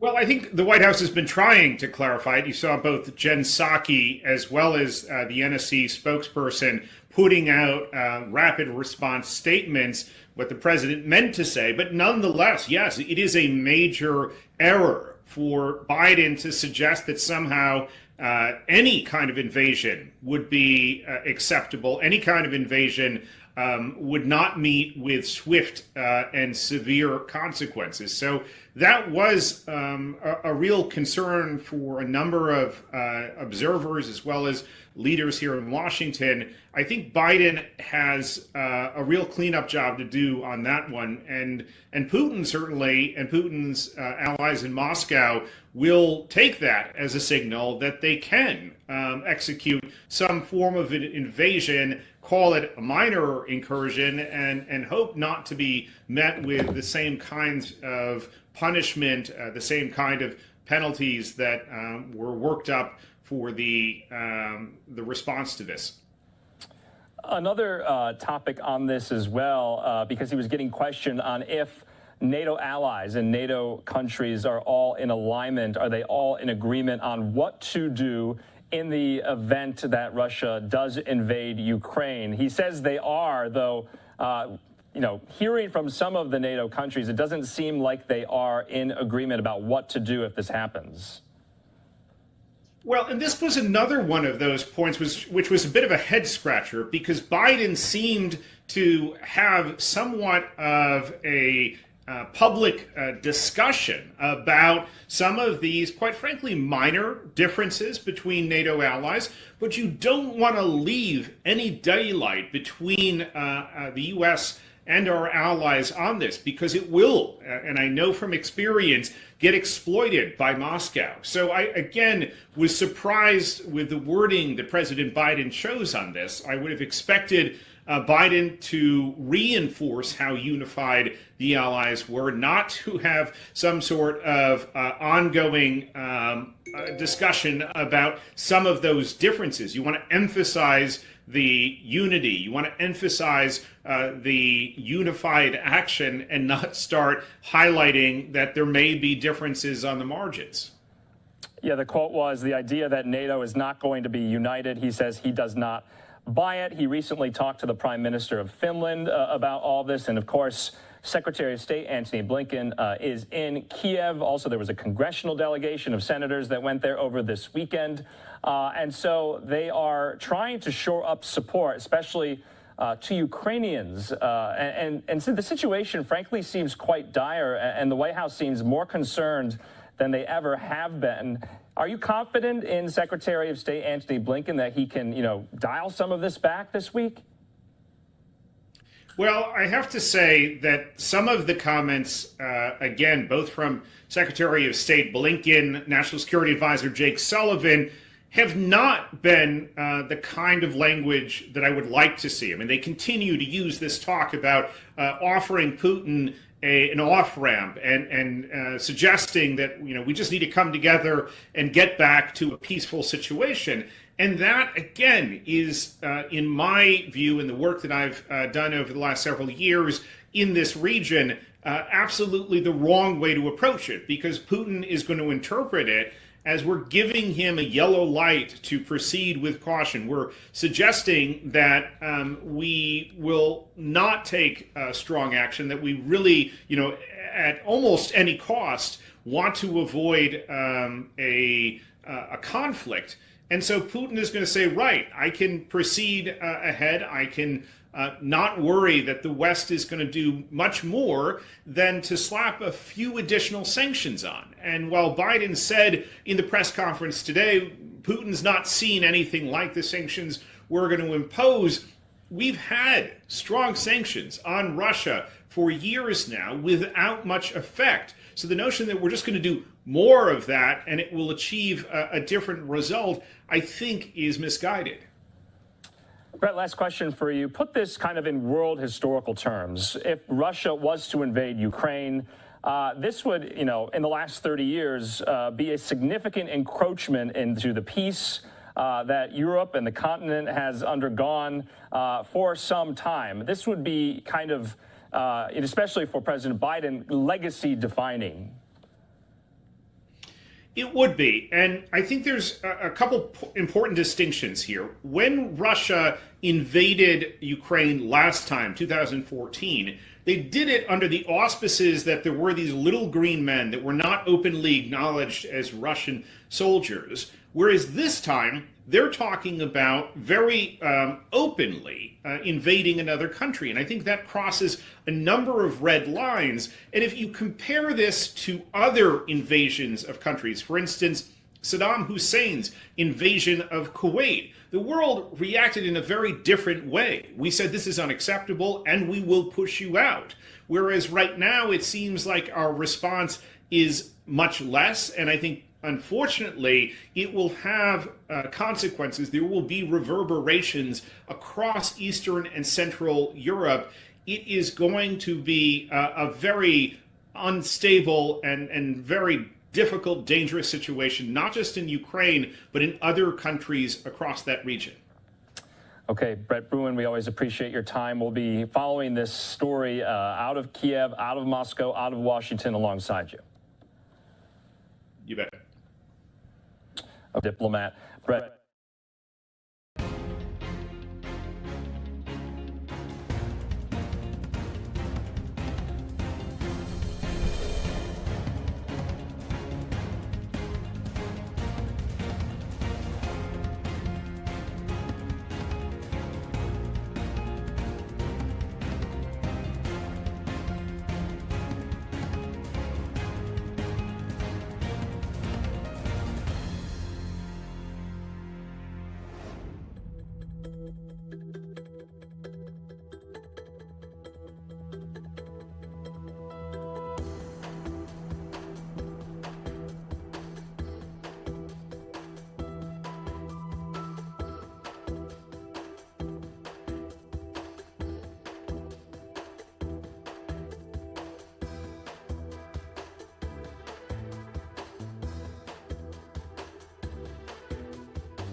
Welcome back. Thank you so much for streaming Live Now from Fox. Taking a look back to Saturday night, as you see here, police officers and community members standing side by side as they remember the NYPD officer who was killed on Friday night. Let's go ahead and get the details from Fox 5's Richard Giacovas. In the biting cold, they stood shoulder to shoulder, the men and women of the largest police department in the country. Beside them, members of the FDNY. Above them, a community in mourning. All of them praying and trying to make sense of what's happening in their beloved city. We must stop the violence. We must eviscerate the gun traffic into our city. The candles and flowers are in remembrance of 22-year-old rookie cop Jason Rivera, a new officer who was shot and killed last night just blocks from where he grew up. The violence is not just against New York City police officers. The violence is against us when we're out there trying to help you. The violence is against 11-month-old baby. And, you know, I think we're getting used to saying that, 11-month-old baby. A New York City police officer shot. We can't get used to that. We cannot accept that. We cannot allow that. Rivera and two other officers responded to a 911 call of an argument between a mother and her adult son. Once Rivera was fatally shot, his partner, Officer Wilbert Mora, was also shot. He's now fighting for his life in a hospital bed. Police said the gun used in Friday night shooting is an illegal .45 caliber Glock with a high-capacity magazine, capable of holding up to 40 extra rounds. It was stolen from Baltimore 5 years ago. The man who allegedly shot those officers is 47-year-old LaShawn McNeil, a convicted felon with a lengthy rap sheet. McNeil, on probation at the time, was shot by the third officer. He was critically wounded and hospitalized. Earlier today, members of the National Action Network also held a prayer vigil for those officers, and a neighbor who knew the mother that called 911 said she never expected anything like this. Never seen no violence, never seen no arguing, never seen no fuss or anything. But when you got a child, you got to take care. That's a grown person, and they have children, and you constantly helping them. It's a lot of work. It's a lot of things. It's sad. Back at tonight's vigil, Mayor Eric Adams, community leaders, chaplains, and everyday New Yorkers prayed for the life lost, prayed that Officer Mora pulls through, and prayed that gun violence will finally come to an end before the city of New York gets any worse. Fox 5 New York's Dana Arshing joins us now live. Dana, good afternoon. Thank you so much for joining us. We hear that you're learning more about the slain officer. Hi there, Rain. Thanks so much for having me. Yeah, so we're learning that Jason Rivera was a young rookie cop, only 22 years old and newly married.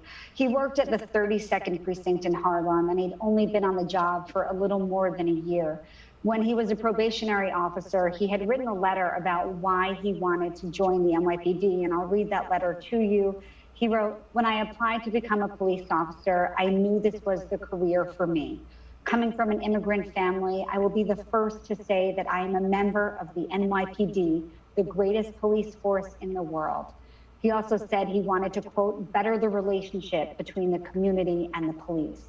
He's remembered for his hard work, his warmth, and for always having a big, beautiful smile. Dana, we're taking a look now at a photograph of Jason as well as his partner, who also responded to that domestic dispute call. What can you tell us about him? Right, so that's Jason Rivera on the left, the fallen officer, and on the right is 27-year-old Wilbert Mora, and the two of them had entered that apartment together on Friday night, responding to the domestic dispute. Mora was shot in the head, and he remains in critical condition. He's fighting for his life right now at the hospital.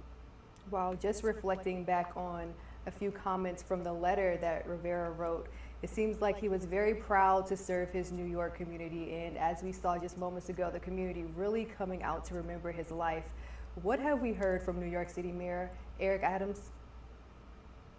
So just yesterday in the Bronx, Mayor Adams joined lawmakers and community organizations for a roundtable that was really focused on stopping gun violence. And it appears that Adams is really going to try to figure out how to stop guns being brought here illegally from other states. And of course, he wants to crack down on New Yorkers who are walking around carrying illegal guns. Now, we don't know all the details yet of Adams' vision. He did say, though, that in the coming days, so hopefully by the end of this week, he'll be laying out what he's calling a, quote, blueprint for safety to address gun violence. And really only time will tell if Adams can come up with a successful plan, and it'll be a true test of his leadership to see if he really can find a solution to this. But we'll probably have to wait a few months, if not a few years, to find out. Absolutely. Well, Fox 5 New York's Dana Arshan, thank you for joining us and sharing the updates. Thanks so much, Rain.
Welcome back. Bringing you all this live now look from Washington, D.C. We have a speaker, I believe the first speaker of this march at the Defeat the Mandates protests. Protesters gathering in front of the Supreme Court steps in opposition of vaccine and mask mandates.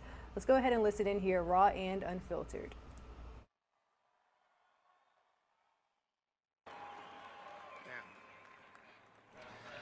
I'd like to offer a little bit of a prayer and an intention for our time together today, and really our time together moving forward in our movement. We're gathered here today to act out of love. We're not here to act out of fear or to act out of anger. I think that's what they want us to do, but when we know the few can only control the many when we're operating from a place of fear. Fear divides us. But when we're united, we stand. When we're divided, we fall. So here we are, united out of love.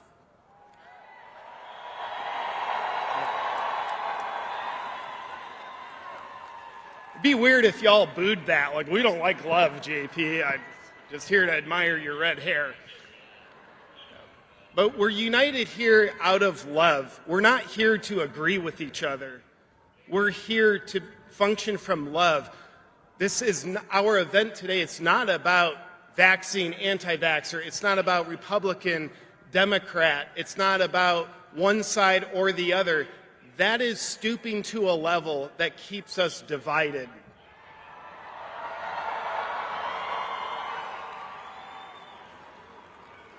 For those around the world who are against freedom, we're also doing this for you. We are with you. We're not for your cause. We are with you as the people that you are. So we're here to be peaceful, and we're here to function out of love. And in my delusional, red-headed opinion, I do believe it's important for us to walk forward from this event, making sure that our words and our actions come from a place of love and unity. Otherwise, we're falling to a lower level of consciousness forget who it was, but someone said, a problem can't be solved at the same level of consciousness that created it. It was either Einstein or Fauci. I get the two confused. So we're here to rise above that. And I also want you to know, spoiler alert, freedom wins.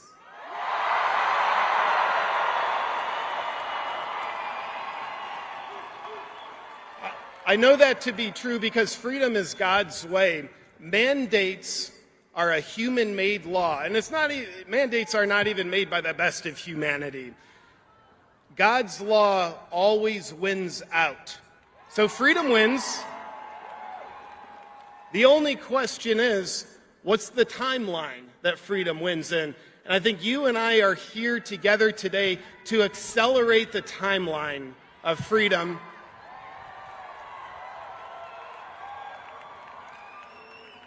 And we're not here to ask permission. We're born in freedom, and we don't have to wait for permission to be what we already are. We're here to remember our greatness, and our greatness is born out of our freedom. That's what makes life a miraculous gift. There's been, on these very steps, so humbled to be here, a great man delivered a powerful speech, Martin Luther King Jr. And Dr. King once said, one has a moral responsibility to disobey unjust laws.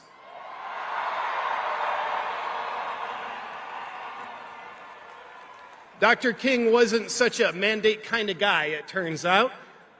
He was very for freedom. He gave his life for civil rights, and we've kind of let him down.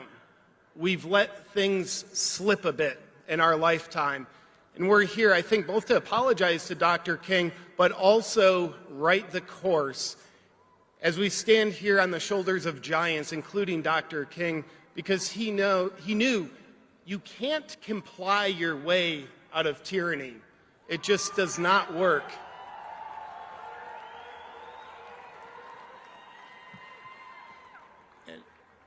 We're here in America, in spite of our problems, still the greatest country on earth, beacon of freedom. We're the land of the free because of the brave, not because of the compliant. Y'all are the brave ones. Thank you for being here. It matters.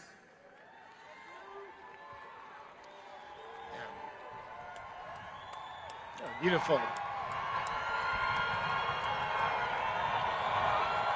And as we get the show rolling, I want to acknowledge each and every one of you. You've made sacrifices to be here. You're standing out in the cold, not because of my good looks, because you're following your heart to do what's right. You've made sacrifices. I know people have traveled from all over the country and all over the world to be here. And I would love to invite you to just take a moment and listen. If you listen carefully, I guarantee you'll hear this. You'll hear the whispers in the wind from your great-grandchildren and their children who you may never meet face to face, but you'll hear their whispers in the wind saying, thank you. Thank you for standing up for my freedom. Thank you for making sure I have my birthright. Thank you for your bravery. Thank you for your courage. Thank you for going into the field of discomfort. And with that said, I know we've all traveled our distances to be here, but there's a special man here. He's crazy enough, he walked from New York City here to Washington, D.C., not because he just needed the exercise, because he's raising both awareness and money for healthcare workers who were fired because of the mandates. And I'd like to welcome Jeff Silverman, ladies and gentlemen.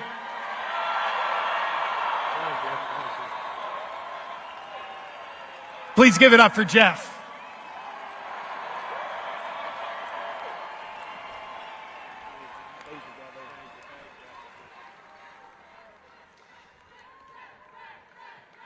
Thank you.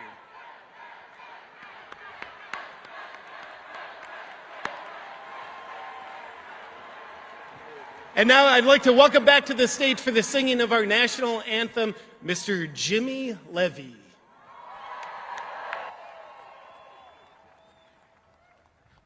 What's up, everybody? I'm going to sing the national anthem. I need to get my starting note. It's a singer thing.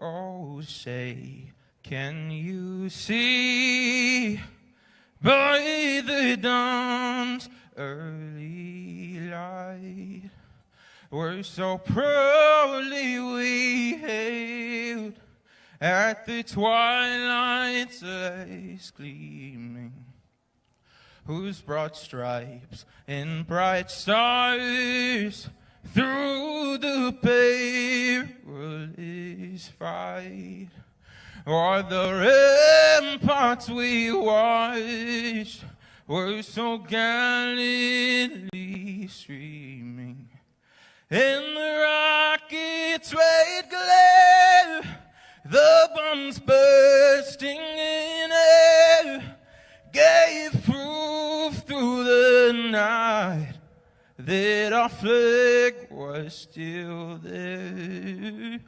Oh, say, does that star-spangled banner yet wave o'er the land of the free and the home of the brave? Thank you. God bless America.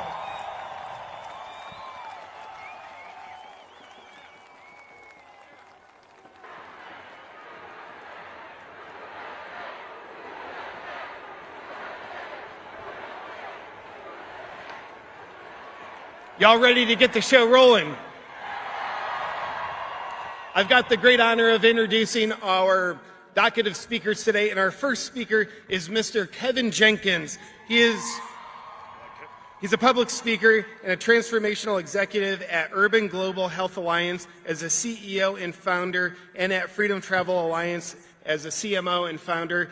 Please welcome to the stage Mr. Kevin Jenkins.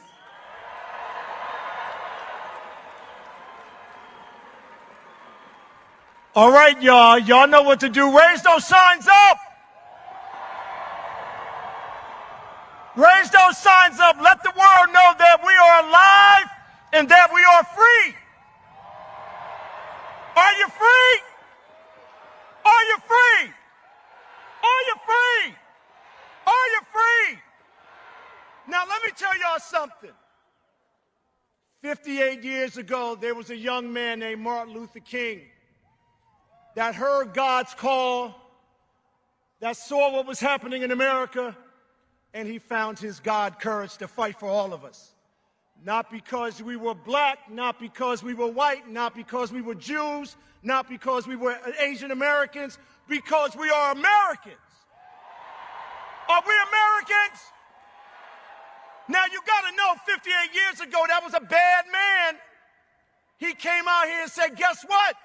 I'm going to fight for every child. I'm going to fight for every woman. I'm going to fight for everybody, because guess what? That's what my God told me to do. To find my God courage, to find my hope, to find my way through. And he sacrificed himself for us. The question is, are we prepared to sacrifice ourselves for him? Are we prepared to sacrifice ourselves for our kids? Our children? Now, you know when I'm up here, I'm in charge. I want you to raise those signs one more time.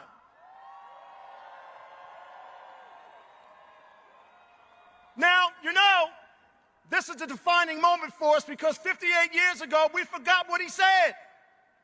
He said, we're a country of love. We're a country of hope. We're a country that care about people. We're a country that will stand against bigotry, stand against segregation, and we forgot it. We forgot it.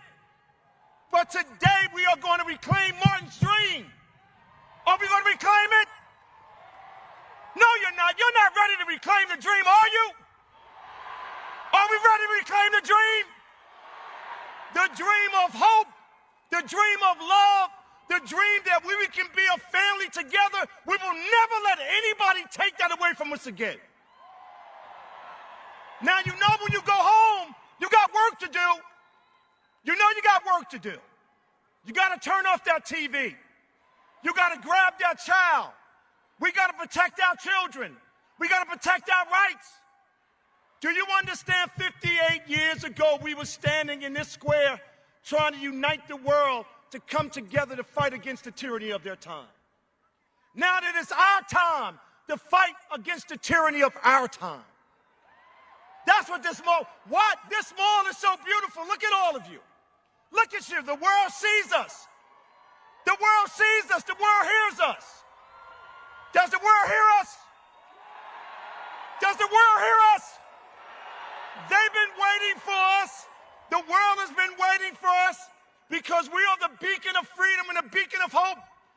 We have Abraham Lincoln in the back of us, and we have the monument in front of us, and we got the world at our feet. Do you understand that? Now, let me tell you something. I know I'm a black American, and I am so proud to be with all of you. I want you to know that I love you. I want you to know I have hope in my heart. But I want every woman to raise their hand in this audience. Every woman.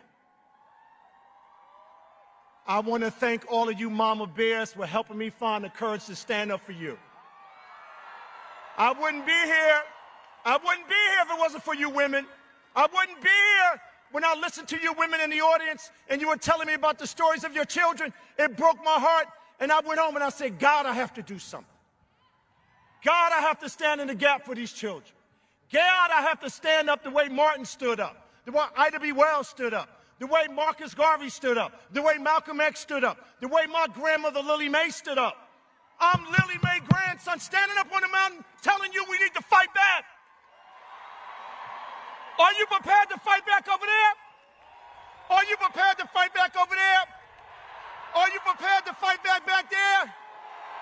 Because God is with us. So today, on this day, at this moment, at this second, we are going to reclaim the dream of love. We are going to claim the dream of hope.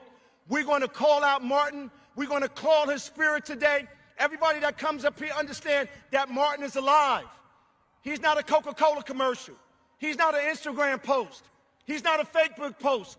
He was a man that went to the mountain and God told him everything's going to be all right because guess what? We are here today fighting for the same thing he fought, and that was to fight for freedom of all men, all women, all children. And the world has been waiting for us. Are we alive and well? You sure now? Are we ready? Now, I know y'all going to start getting cold soon, but understand when Jesus died on the cross and when Martin was assassinated, guess what? They sacrificed, so today we got to sacrifice. Raise those hands. Raise those hands. All the way back there, raise those hands. Now, I want you to hug each other because today the world will know as Americans and free-loving people, we love each other. There you go. Show the world. There you go. Show the world. That's what we're about. That's right. I came to warm you up today. You're going to be on fire all day today now. All right. Now, I got one more thing for you to do. I want the world to hear this now. I got one more thing for you to do. You ready? I want you to quiet down. I want you to think of the spirit of Martin Luther King looking over you right now. I want you to quiet down. And I want you to inhale God and exhale fear. And I want you to know that if he was here today, he would be against mandates. If he was here today, he would be against anything that takes our freedom away from us. And I want you to inhale God and exhale fear. Because when you go home tomorrow morning, we will not know fear. We will know love. We will know power. We will demonstrate hope. And we're going to take our country back from these tyrants.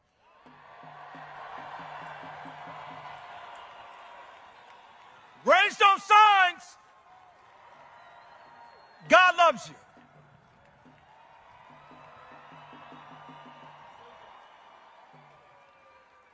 Kevin Jenkins, ladies and gentlemen. On the stage with me is Dr. Ryan Cole. He's going to be helping me out. Y'all wouldn't be interested in hearing from some hero doctors, would you? All right, well, I didn't think they would be.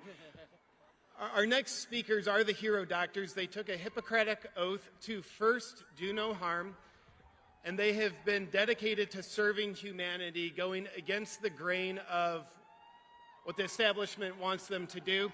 They've been discredited, deplatformed, smeared, but they're standing strong, and they're here with us today.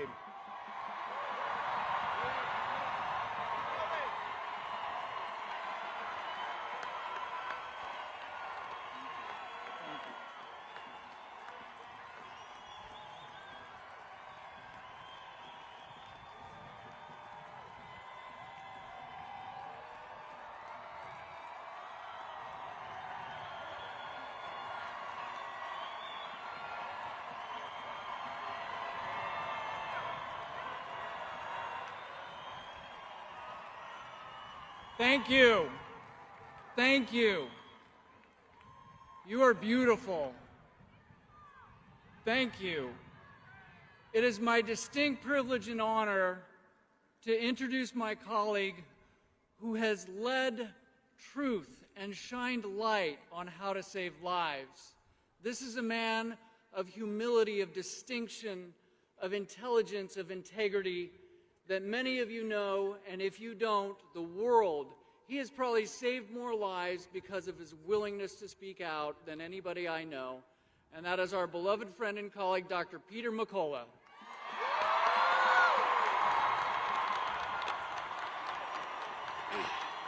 Thank you. Thank you. Thank you. This is a scientific reawakening. This country has been wrecked by a virus that's been here for 2 years. And the doctors who stand in front of you early on in the pandemic used all their clinical skills and knowledge and compassionately treated each and every high-risk patient to the best of their ability to prevent two bad outcomes: hospitalization and death. And they have demonstrated through the totality of their work, both clinical, research, and from an ecologic perspective, they have demonstrated that the vast majority of hospitalizations and deaths that occurred in this country could have been prevented. What was the shortcoming? What was the shortcoming? The shortcoming is we never had a full-throated endorsement from our government agencies, the CDC, the NIH, and the FDA, nor the White House Task Force. Not once did we hear a full-throated endorsement for doctors and healthcare providers. We have 1 million doctors in the United States. We have 500,000 nurse practitioners and physician assistants. Not once did we hear an endorsement for our best and compassionate care to each and every American. In fact, we heard the opposite. Through a series of statements, a series of actions, there was effectively a chill put on early treatment. Those efforts that were being put forward by the best doctors in America, those efforts were impeded. And it effectively amplified fear, suffering, hospitalization, and death.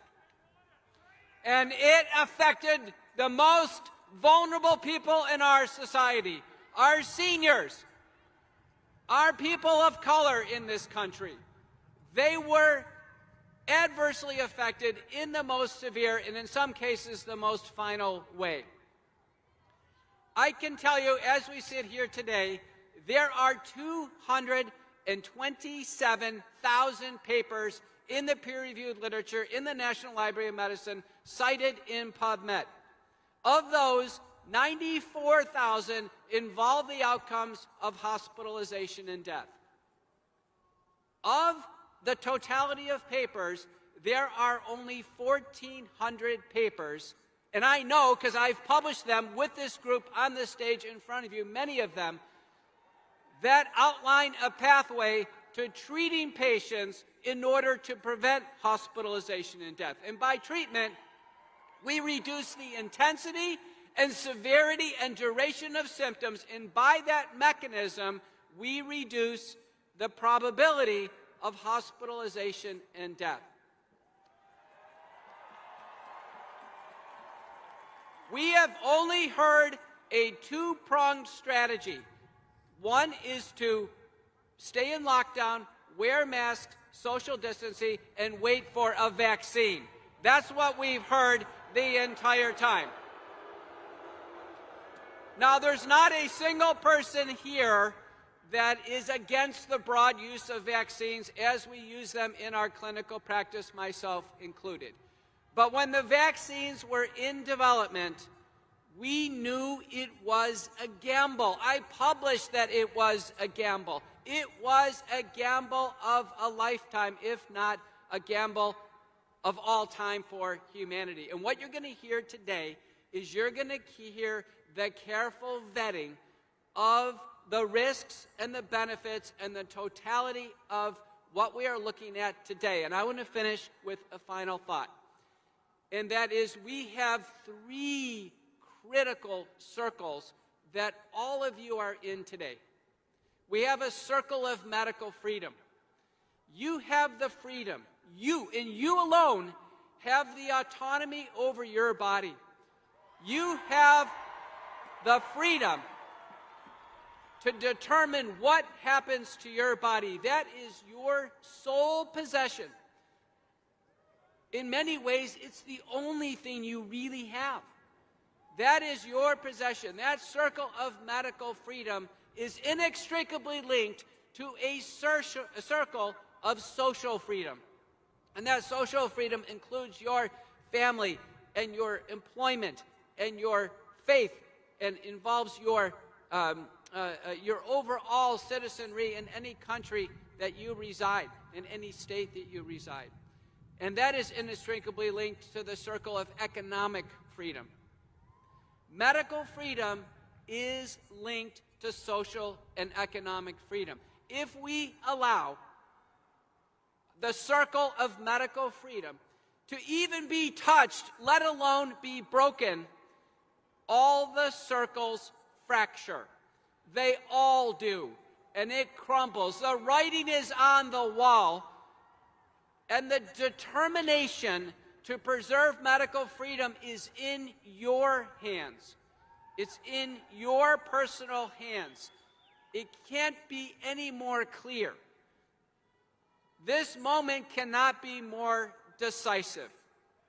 So join me and join these heroic doctors and nurses and others in helping bring America home. Thank you.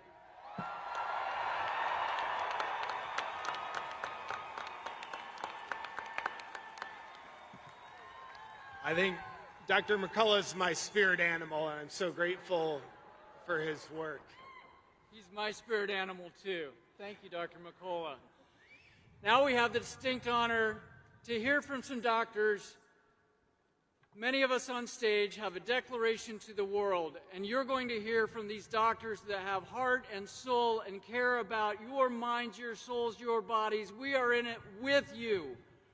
Dr. Richard Urso, one of my best friends, one of the smartest people you'll ever hear. Dr. Heather Gessling, a beautiful woman of compassion, a physician of brilliance. And my friend, Dr. Lynn Finn. I don't think you'll find a funnier, smarter doctor.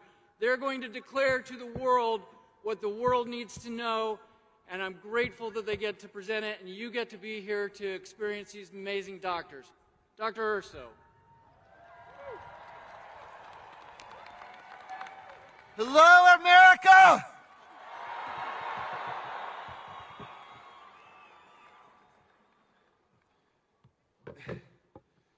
All right, we stand before you today, and we are not one doctor. We are 17,000 doctors. And scientists.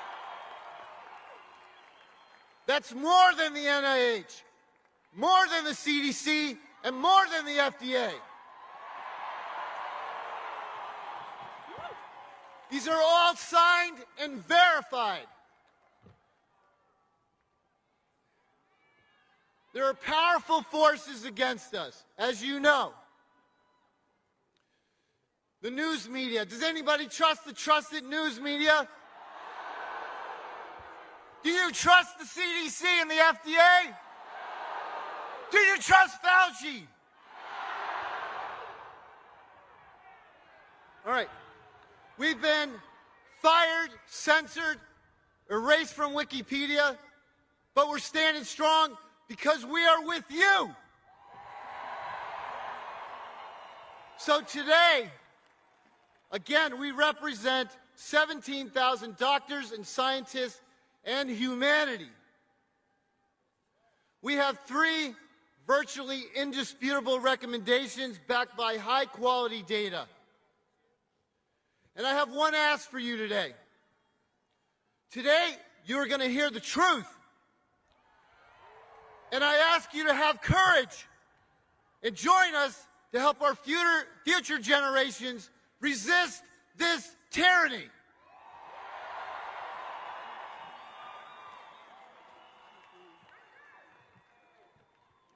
We, the physicians of the world, united and loyal to the Hippocratic Oath, recognizing the imminent threat to humanity brought forth by current COVID-19 policies, are compelled to declare the following. Whereas after 20 months of research, millions of patients treated, hundreds of clinical trials performed, and scientific data shared, we have demonstrated and documented our success and understanding in combating COVID-19. In considering the risks versus benefits of major policy decisions, thousands of physicians and medical scientists worldwide have reached consensus on 3 foundational principles. The first being, healthy children should not be forced to subject vaccinations.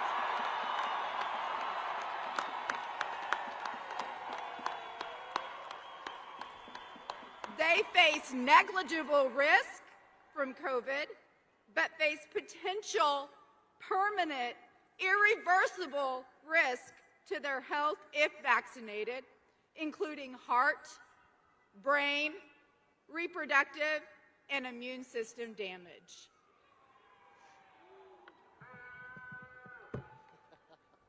Natural immunity denial has prolonged this pandemic, and it has needlessly restricted the lives of COVID-recovered people. Masks, lockdowns, and other restrictions have caused great harm, especially in our children. And it has delayed the virus's transition to endemic status. Health agencies and institutions must cease interfering with the physician-patient relationship. Policymakers are directly responsible for hundreds of thousands of deaths as a result of institutional interference and blocking treatments proven to cure at a near 100% rate. This is not medicine. This is not care. These policies may constitute crimes against humanity. Woo!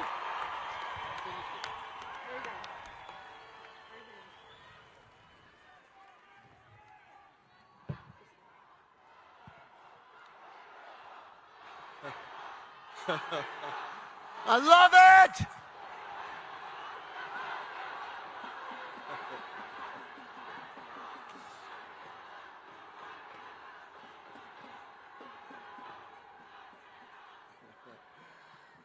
Violating these three principles are crimes against humanity.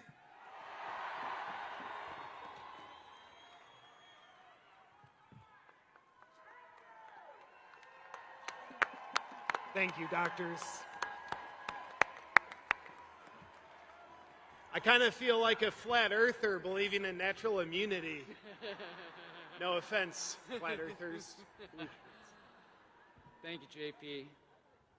Next we have, if you are ever in the ICU, these are the doctors you want looking over you. These are some of the most experienced, brilliant, well-published doctors in the world. We have Dr. Pierre Corey, a good friend of mine. And those of you that know him, you better buckle your seatbelts. I know him. We have Dr. Paul Merrick, who is a sage of wisdom. And we have Dr. Mary Bowden, who is a tigress for freedom.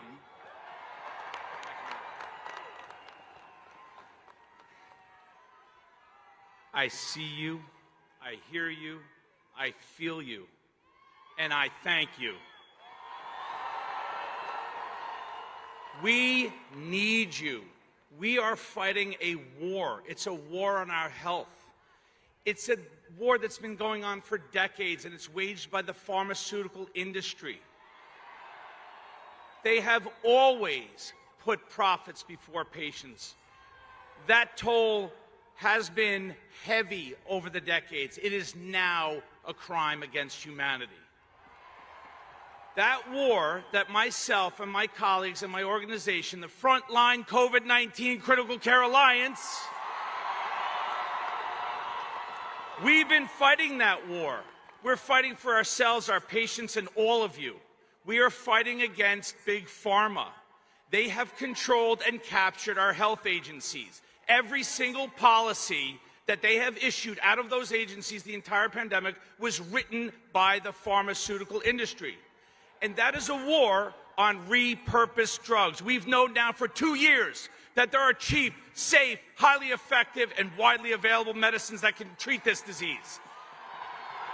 That information has been suppressed. We are in a war of information. That's why we need you. We have to get this critical information out to save people. People are dying.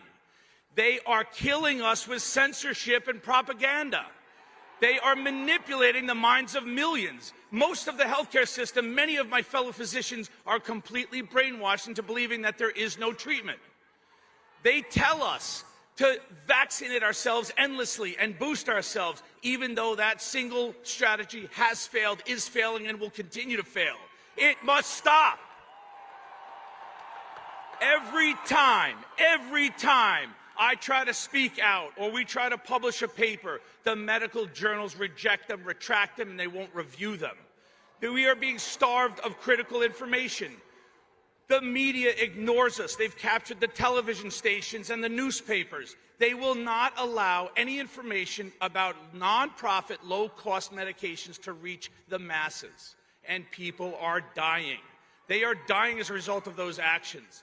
We need to stop the dying. We have treatments that work. We've known they work. And this isn't about ivermectin or hydroxychloroquine or fluvoxamine. It's about the war on repurposed drugs. And we're trying to win that war. We are winning that war, and we will win that war. And so I see all of you guys. I am so grateful to see America showing up. That's what we do. We are Americans, and we resist tyranny. Enough with the medical tyranny.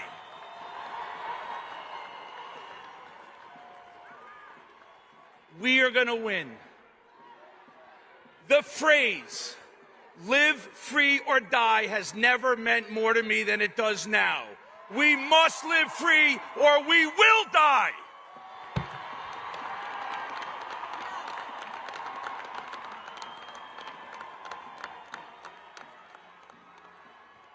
Hi, everybody. I'm the doctor suing the hospital in Houston, Texas. Methodist Hospital in Houston, Texas. And I bring up here Jennifer Bridges, also suing Methodist Hospital in Houston, Texas for wrongful termination because she didn't want them telling her what she could put in her body.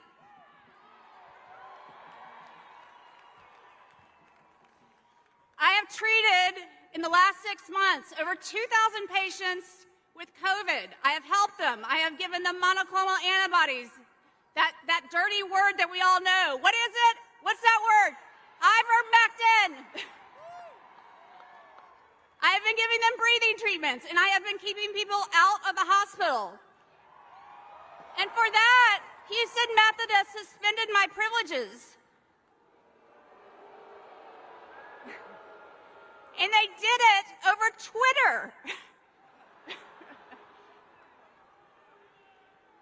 Medical freedom has been hijacked by hospitals, by insurance companies, by the government, and by big pharma. Doctors, now is the time to stand up and save our profession. Patients, ask yourselves, do you want doctors that respect your right to informed consent and do you want doctors that will respect your right to decide what gets injected into your body? Or do you want doctors that follow the dictates of third parties, like the government, like insurance companies, like hospitals? No way.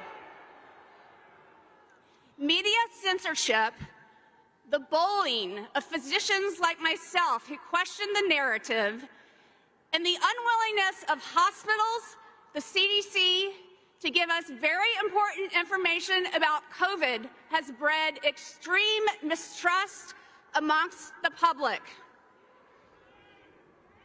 And now is the time to stand up. People, stand up. Stand up for yourselves. Don't be bullied by these people. Don't let other people decide what goes in your body, and certainly don't let other people decide what goes in your children's bodies.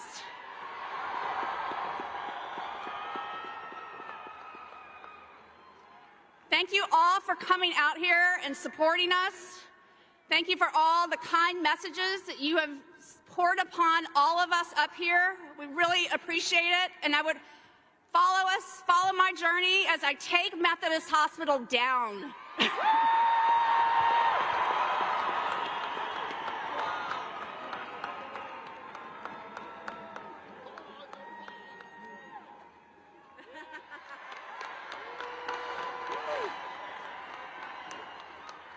Hello, America. I'm here today to talk about medical freedom, to let doctors be doctors. The care of patients should not be dictated by the government, by state agencies or hospitals. They are interfering with the sacred patient-physician relationship. So my name is Paul Merrick. Until recently, I was a tenured professor of medicine. I'm quadruple board certified. Since March of last year, together with my colleagues, we have been treating patients in the ICU. We've developed protocols for the treatment of COVID-19. We have successfully treated COVID-19. We used cost-effective, repurposed, safe drugs. And then, in November, my healthcare system banned me from using these drugs. I was told I could no longer use these safe, effective drugs to treat COVID-19. I was forced, or they tried to force me, to use remdesivir. We know remdesivir is a toxic drug that kills people. They refused me to treat patients the way I wanted to treat patients. Let doctors be doctors.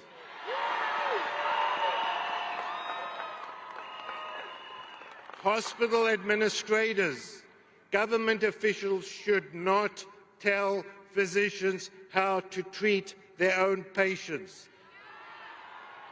They are interfering with the basic physician-patient relationship. Let the patient and physician decide.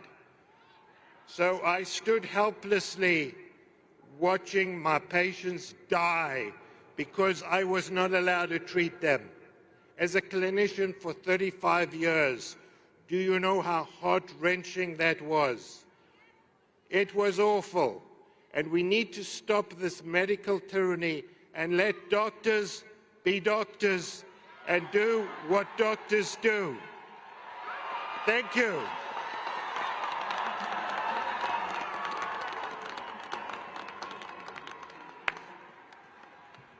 How does it feel to know there's doctors like this out in the world right now?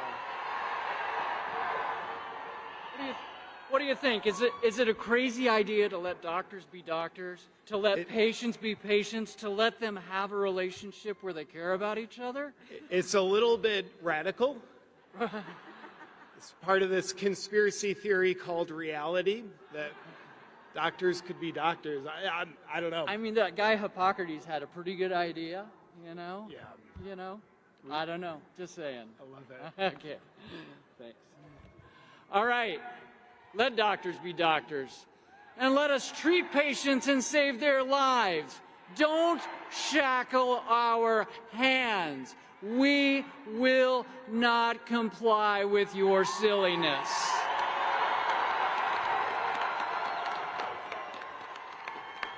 Now I have the privilege of introducing another group of brilliant thinkers, brilliant minds. And that's the beauty of this today, is we have critical thinkers from all walks of life, all political parties. This virus is not political. It's not red. It's not blue. It's not purple. It's about humanity, and we are here for humanity today. Next, we get to hear from Dr. Paul Alexander, a brilliant thinker, a brilliant man who has brought the truth together in an easy-to-understand format. We have a woman who has a heart of gold and compassion, Dr. Kat Lindley. You'll get to hear from little old me for a second, and then we'll get to hear from another hero, Dr. Aaron Kheriaty. Dr. Alexander. Hi everyone. Listen, first of all, I want to say let's give it up for our police.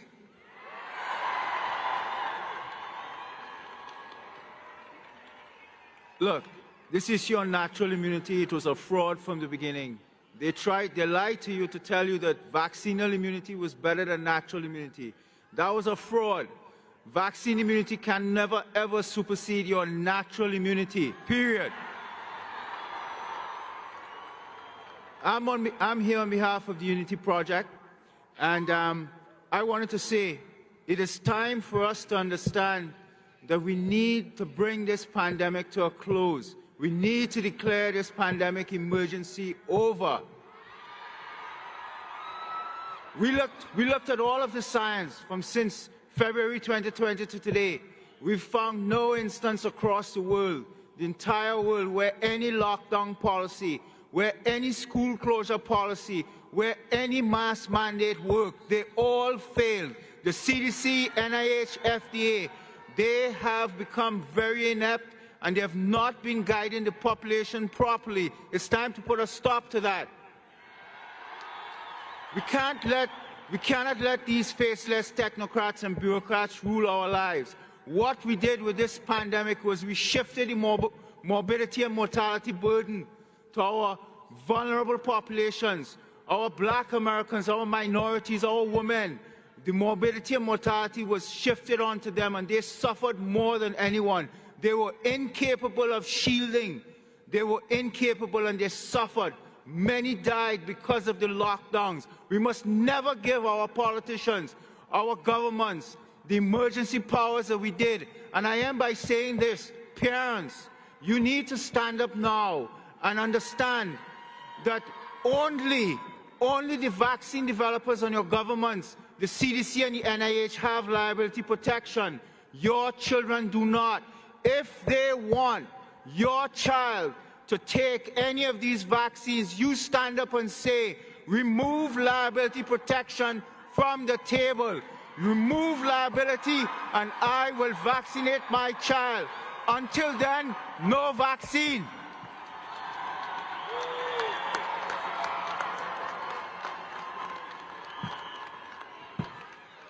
Natural immunity denial is the Achilles heel of the vaccination program. Did you know that SARS-CoV-1 patients from 2003 are still immune to SARS-CoV-2 18 years later? In the recent study from Israel, vaccinated patients have a 13 times increased risk for infection over natural symptoms immunity. There are 143 studies showing the superiority of the natural immunity. It is time for our medical agencies of the world, the WHO, NIH, CDC, FDA, to acknowledge what nature has known for eons. Natural immunity is superior. Great.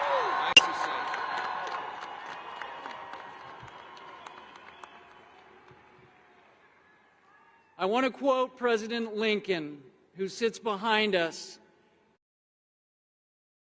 You can do that too. He was a good man too. Abraham Lincoln said, "America will never be destroyed from the outside. If we falter and lose our freedoms, it will be destroyed because we destroyed ourselves." The pandemic is ending. The narrative has cracked and the dam is flowing. Other nations have opened up. You can be on the wrong side of history or on the right side of history, but the people in front of you and the people in this crowd are on the right side of history.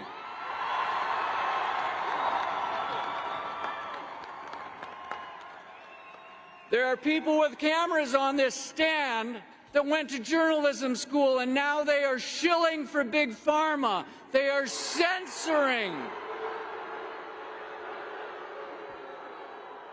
When you wake up in the morning, CNN, did you say, "I'm going to cancel and censor doctors today so people can die"?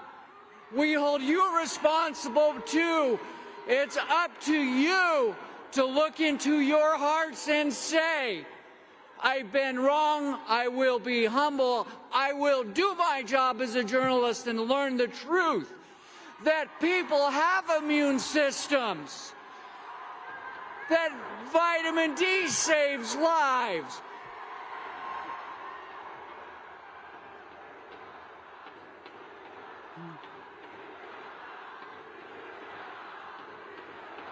Okay. But as I say that, we're here in unity and love, and I love them enough to know that they're going to be smart enough to actually do the research and change their mind. They don't need the paycheck from pharma. We get the paycheck from being humans. The paycheck is having a good heart and having connection and humanity, because that's good for your immune health. We're not going to judge anyone. We're here in love and unity because the pandemic is ending, and we are never going to let it happen to humanity again. The heroes of the pandemic were canceled. We will never allow mandates on humanity again. And we made a vow. History does not repeat itself. History is a poem that rhymes with itself. And I hear those evil heel clicks of history. That is a poem, a mandate we need to erase. That is a poem and a piece of history we will not repeat. Natural immunity is the best, the broadest, the longest lasting. Take care of your body. Sleep. Don't eat the junk of the big food systems. Get your vitamin D, your vitamin D, your vitamin D.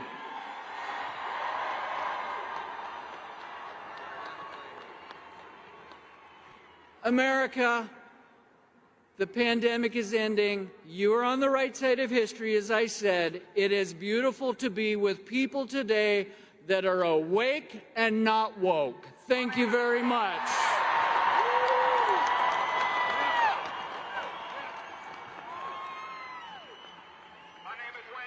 Look to your left, look to your right, look in front of you and look behind you, my friends.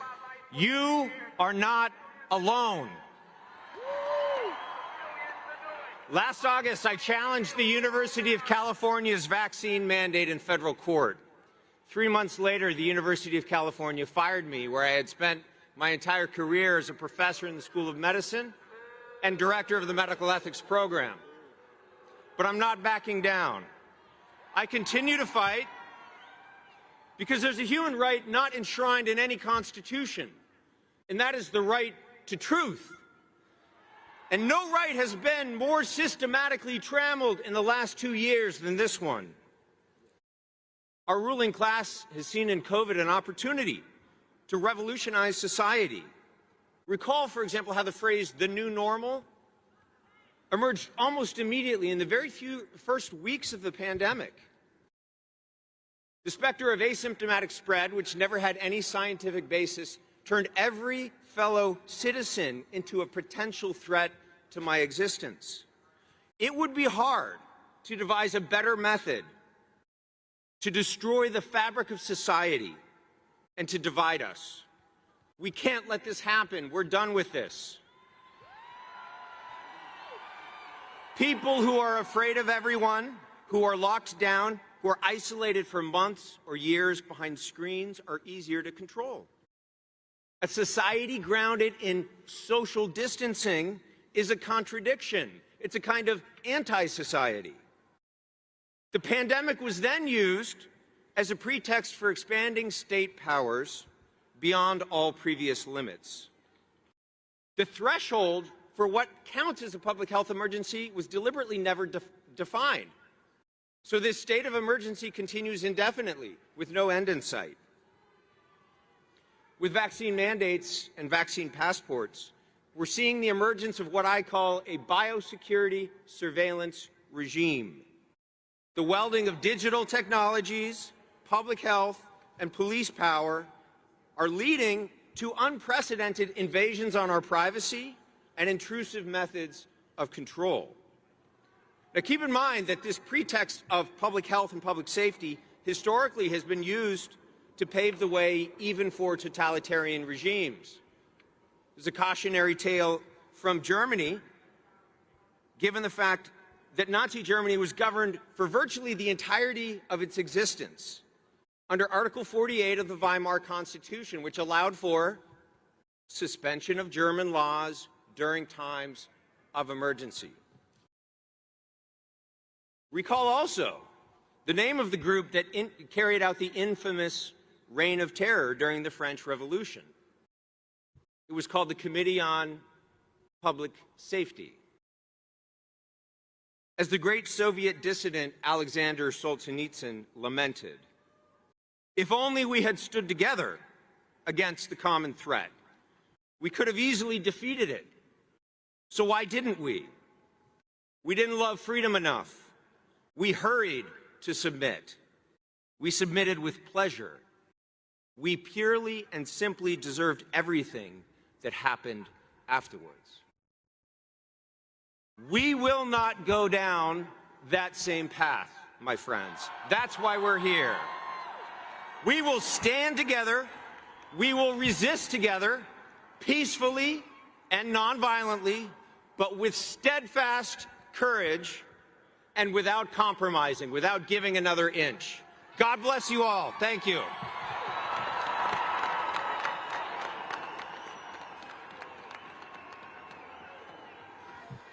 Thank you, doctors. Y'all feeling okay out there? You a little cold? Communism's colder, so deal with it. Yeah, our hands and our noses are cold, but our hearts and our souls are on fire. The next man I have the privilege to introduce single-handedly helped crack the dam just a week or two ago on Joe Rogan.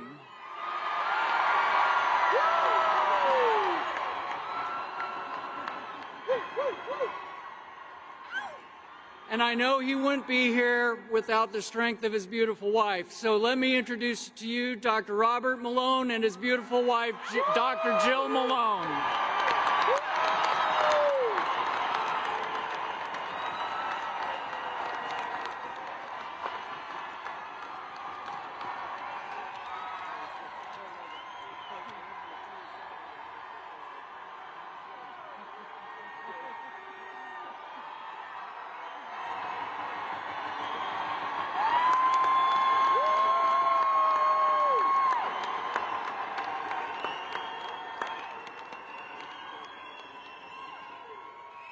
Thank you. It's an honor to be here. And please allow me to introduce my fellow warrior, Dr. Jill Glasspool Malone.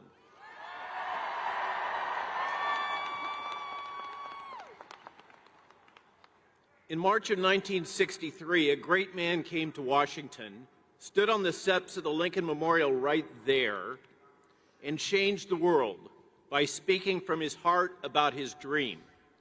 Simple words that continue to resonate through time. We all stand on the shoulders of giants. The simple truths are what matter most. Honest words, spoken from the heart, can change the world. I'm a physician and a scientist, highly trained and experienced in developing vaccines and other medicines. But I've also been a carpenter and a farmhand. In my life, my wife, my family, my friends, and my treasured horses have provided all that I could hope for. It's not been an easy life, and I've seen hard times, as many of you have. In walking my path, I've traveled from the arrogance and hubris of youth to arriving at awareness that peace and happiness flows like a fountain from a commitment to kindness, good works, and striving to help others. I come to you with an open heart as a physician committed to healing, bringing 3 simple words, each of which ring like bells in the soul of honest people. Integrity, dignity, community. Integrity is a commitment to truth in what you say, how you live, how you treat others. Dignity flows from respect for ourselves, for each other, and for the world we live in. Community is what binds us together to each other and gives our lives purpose and meaning. St. Augustine, the doctor of the Roman Catholic Church, famously said, "The truth is like a lion. You don't have to defend it. Let it loose. It will defend itself."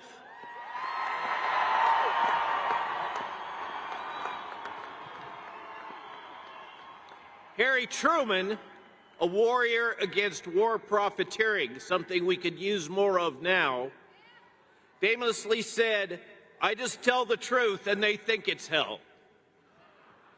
These are my truths, and I believe they're self-evident. We should not have politicized the public health response to SARS-CoV-2 and COVID-19. Regarding the genetic COVID vaccines, the science is settled. They're not working. They are not completely safe. Now we have Omicron. These vaccines were designed for the original Wuhan strain, a different virus. Whether they made sense for protecting our elderly and frail from the original virus is irrelevant. So let's stop arguing about that.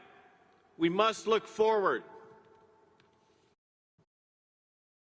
These vaccines do not prevent Omicron infection, viral replication, or spread to others. In our daily lives, with our friends, with our families, we all know this is true. These genetic vaccines are leaky, they have poor durability, and even if every man, woman, and child in the United States were vaccinated, these products cannot achieve herd immunity and stop COVID. They are not completely safe, and the full nature of the risks remain unknown. In contrast, the natural immunity which healthy immune systems develop after infection and recovery from COVID is long-lasting, broad, and highly protective from disease and death caused by this virus.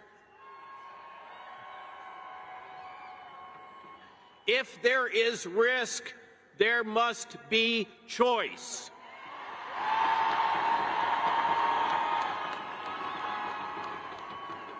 This is the fundamental bedrock truth of modern bioethics.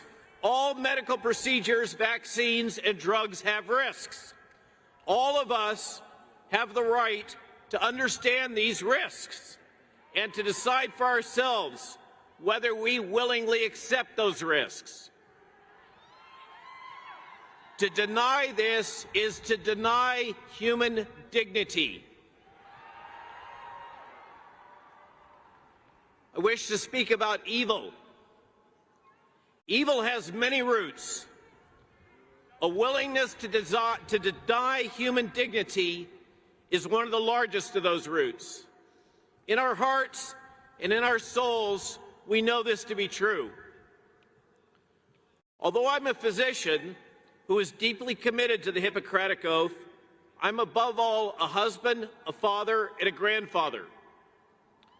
I ask that you allow me a moment to speak to you about our children and about our fundamental responsibility to protect them. If nothing else, we must nurture and protect our children. It is job one. It is your job. It is my job. It is not their job to protect us. During the last 2 years, our society and our public health response has failed to protect them. Many things that our public health system has demanded we do to our children has directly harmed them. Self-harm, suicide, and drug abuse in children have taken off around the world. Anxiety, bullying, intimidation, coercion have become the norm. Measured IQ in the very young has dropped. Fundamental childhood delays are easily measured. And both physical damage and death of our children from injecting them with genetic vaccines in order to protect the elderly from a virus is occurring. As a parent, those that are parents or are going to be parents, it is ultimately your responsibility to protect your children. If they're harmed by these genetic vaccines, you are the one that will have to take care of them. And you will carry the burden for the rest of your life and theirs.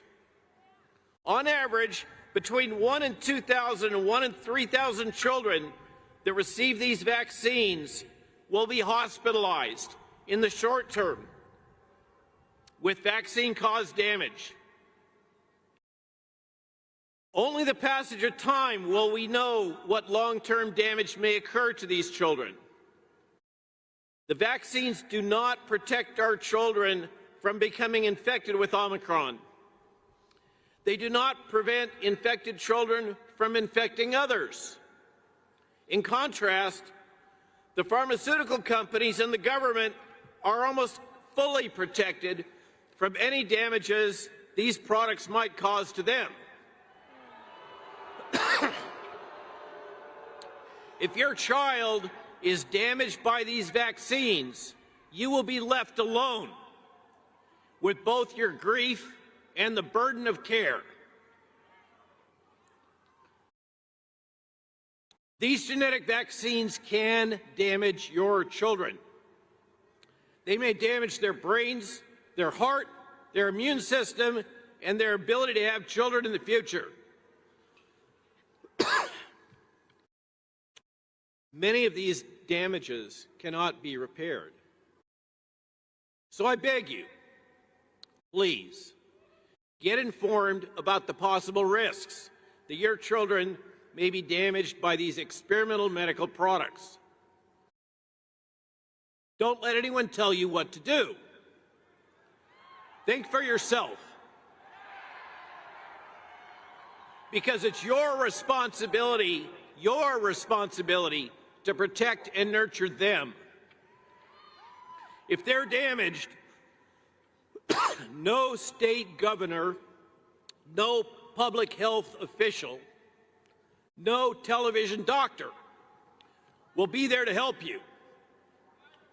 You, your family, and your child will have to carry the load yourselves. Pardon me. Finally, I wish to leave you with hope. We will get through this.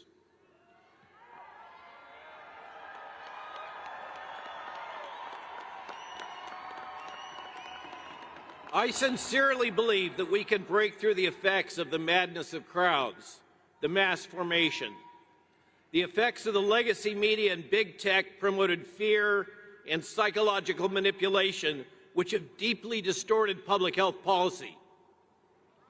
Omicron is destroying the approved narrative that the vaccines are safe and effective, and that early drug treatment does not work.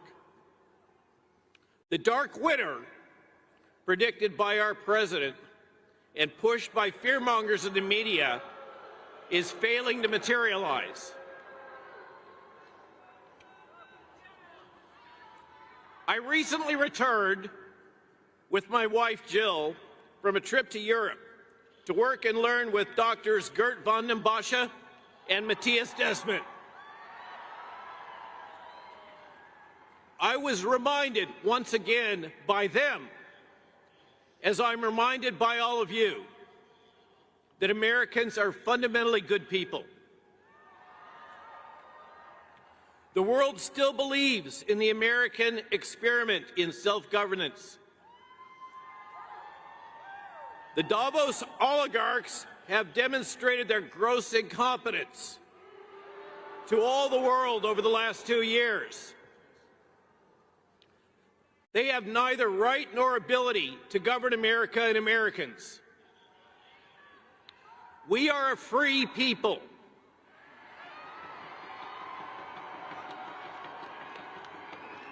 And we have governed ourselves for almost 250 years now, based on a constitution developed by self-reliant farmers, tradesmen, shop owners, and landholders. These forefathers rejected a foreign monarchy and oligarchy and instead created and fought for a political structure which remains an inspiration for the world. A shining city on the hill, Camelot. When I was very young, a brilliant man said, "Ask not what your country can do for you, but ask what you can do for your country."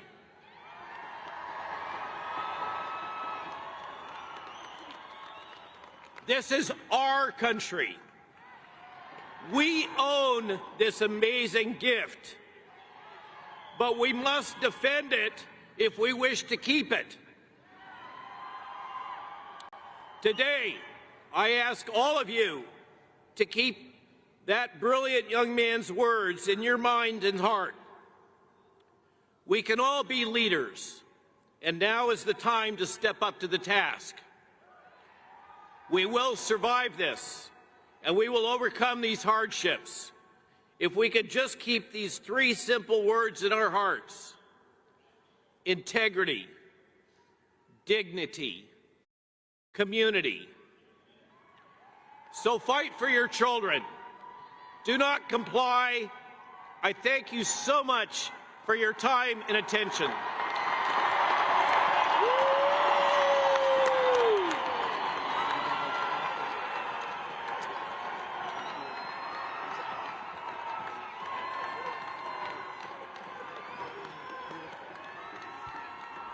Thank you. It is a privilege to be a doctor.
Keeping the truth for their power and gain, and taking whatever we've got.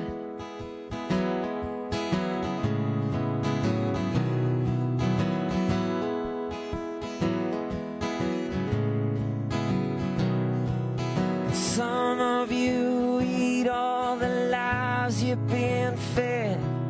Some of you just go along, training acceptance inside of your head to give them whatever they want. You're leaving your brothers and sisters behind. You're told it's the best thing to do.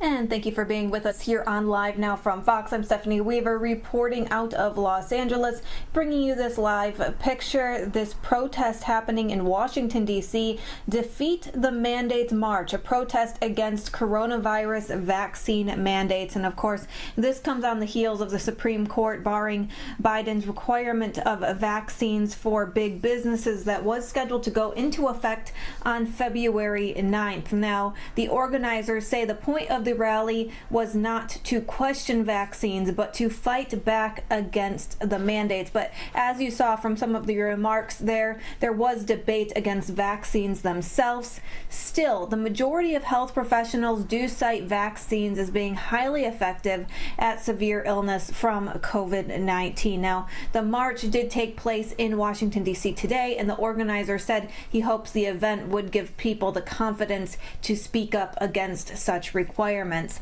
Now, a number of major U.S. cities are also doing protests today. And also many U.S. cities, including D.C., New York City, Los Angeles, Chicago, Minneapolis, and Boston, had implemented citywide rules requiring residents to show proof of COVID-19 vaccination at certain establishments, such as restaurants and gyms. Now, if some of those restrictions change, that'll be to be seen. But today, we do have those protests happening. You're getting this live picture now from Washington, D.C., and this comes on the heels of the Supreme Court banning President Biden's prospective requirement of vaccines for big businesses that was scheduled to go into effect February 9th. And of course, some of those businesses already putting restrictions and getting those restrictions into effect. But the campaign organizers said, once again, the point of the rally was not to question COVID-19 vaccines themselves, but to just fight back against those mandates. So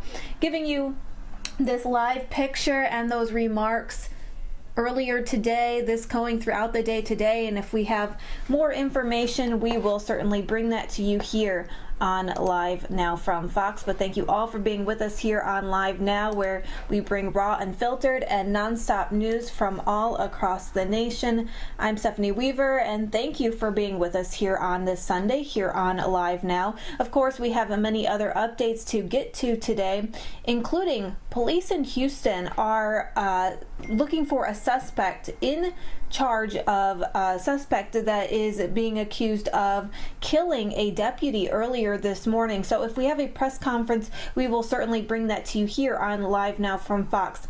In addition, in the Big Sur region of California, the Colorado fire continues to burn. It has burned at least 1,000 acres at this point, and it is 25% contained. Also, we are continuing to follow the latest on the COVID-19 surge and also the rise in inflation. So we have many other packages and stories that we will get to on that as well. But first, let's go out to a story when we come back from a quick commercial break about the rise in inflation. Our very own Fox 13 Tampa has the latest on that. Thanks for being with us here on Live Now. And of course, if we have more information on this Defeat the Mandate protest, we will bring that to you here on Live Now from Fox. Thanks for being with us. I'm Stephanie Weaver.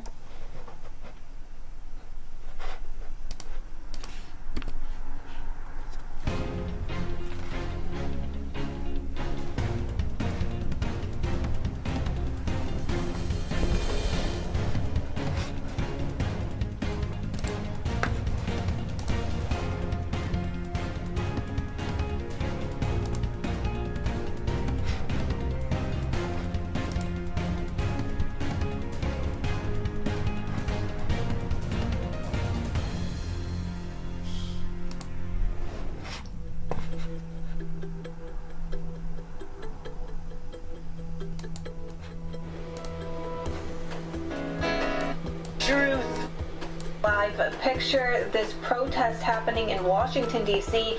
Defeat the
days of supporting my patients and my community were replaced with isolation, disability, and doctor visits that seemed to go nowhere.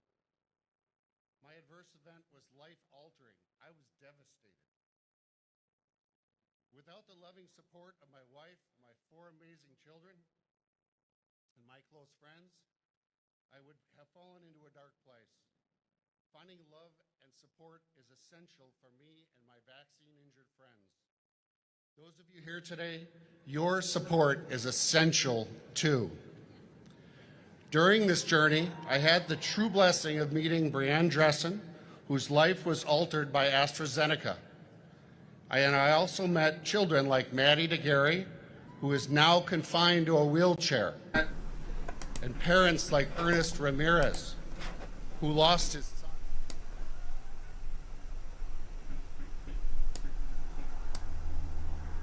Welcome back to Live Now from Fox. We're going to switch gears, but it looks like we do have some additional packages. We do have some additional live coverage from this Defeat the Mandates protest. So I'm going to play a little bit more of this here before the shot goes down so that we can see some of this live coverage from the Defeat the Mandate protest happening in Washington, D.C. So let's get a listen in and see what these remarks are here on Live Now from Fox. For giving us the platform to speak. He has the courage to speak the truth. I left here optimistic. Our mission, seek acknowledgement of the vaccine injured so they can receive proper evaluation and treatment. Moreover, seek financial help for the vaccine injured. The COVID shots, as you know, are exempt from the Vaccine Injury Compensation Fund. The government and the pharmaceutical companies are protected from any litigation. React 19 is a grassroots, totally independent patient advocacy group launched by COVID vaccine injured for the COVID vaccine injured. In the last 2 months, we represent over 12,000 vaccine injured. These are mothers, fathers, kids, healthcare workers, Democrats, Libertarians, and Republicans. Our numbers are growing so fast that we feel as if we're building an airplane while it's already in flight. We need researchers. We need a network of compassionate healthcare workers. We need funds for medical bills for our most desperate. We have much to do. We need your help. To all the vaccine injured out there, hear me now. You have been harmed. You are not alone. We hear you. We see you. We are you. Please help us hang on. Help our voices be heard from your social media channels to all of your elected officials in Washington. Help us break free of the silence that has held us captive for over a year. Please consider giving generously to React 19. 100% of the funds raised at this event will go directly to the COVID vaccine injured and for their medical expenses. Every single dollar donated.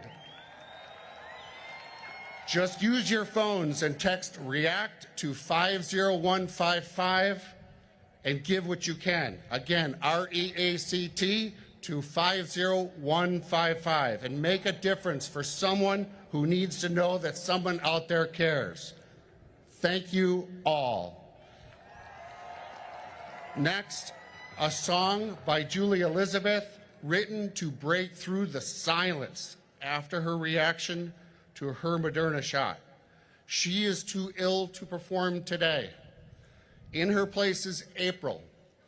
This is April's first performance since being injured by J&J 10 months ago.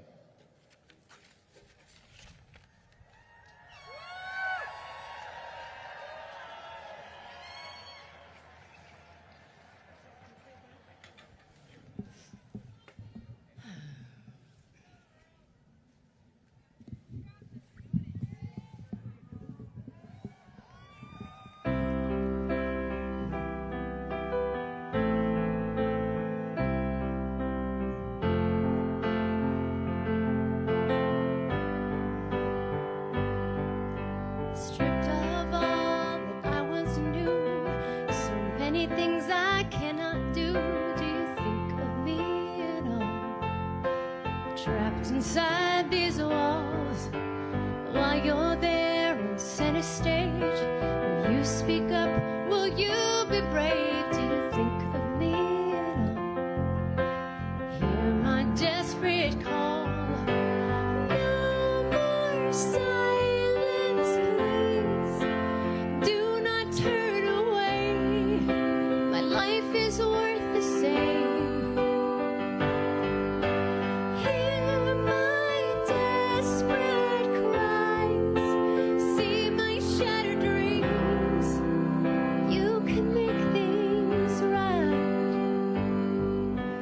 Thinking this would save me, I did what you asked me to. But if it were you, would you silence you too? I am an unemployed paraplegic who's learning an entire new lifestyle. I thought it was the right thing to do. They said it was safe. Now I go home to an empty house. I was loyal to the fight. I lined right up to do what's right. Do you think of me at all? Knowing I did fall. Now I'm burning black and blue. All this hate I never knew. Do you think of me at all? Though I do not fit your goal. No more silence, please. Do not turn away. Our lives are worth the same. Hear our desperate cries. See our shattered dreams. You can make things right. So will you stand beside me? 'Cause I did what you asked me to. But if I were you, I'd never silence you.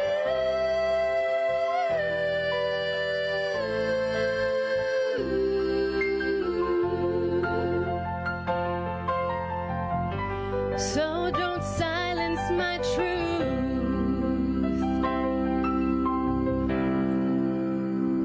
If the government won't help us, if the drug companies won't help us, who will help us?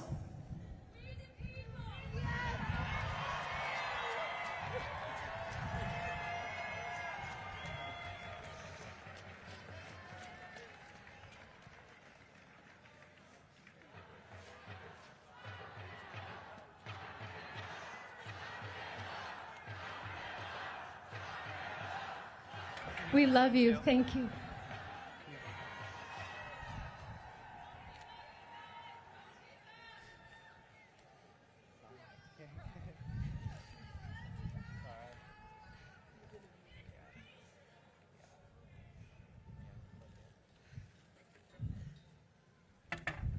Hey everyone, thank you so much for being here, and we love you guys so much. This is so amazing. Couldn't imagine all the support that we had today, and yeah, we're on the right side of history, so it's good to be here.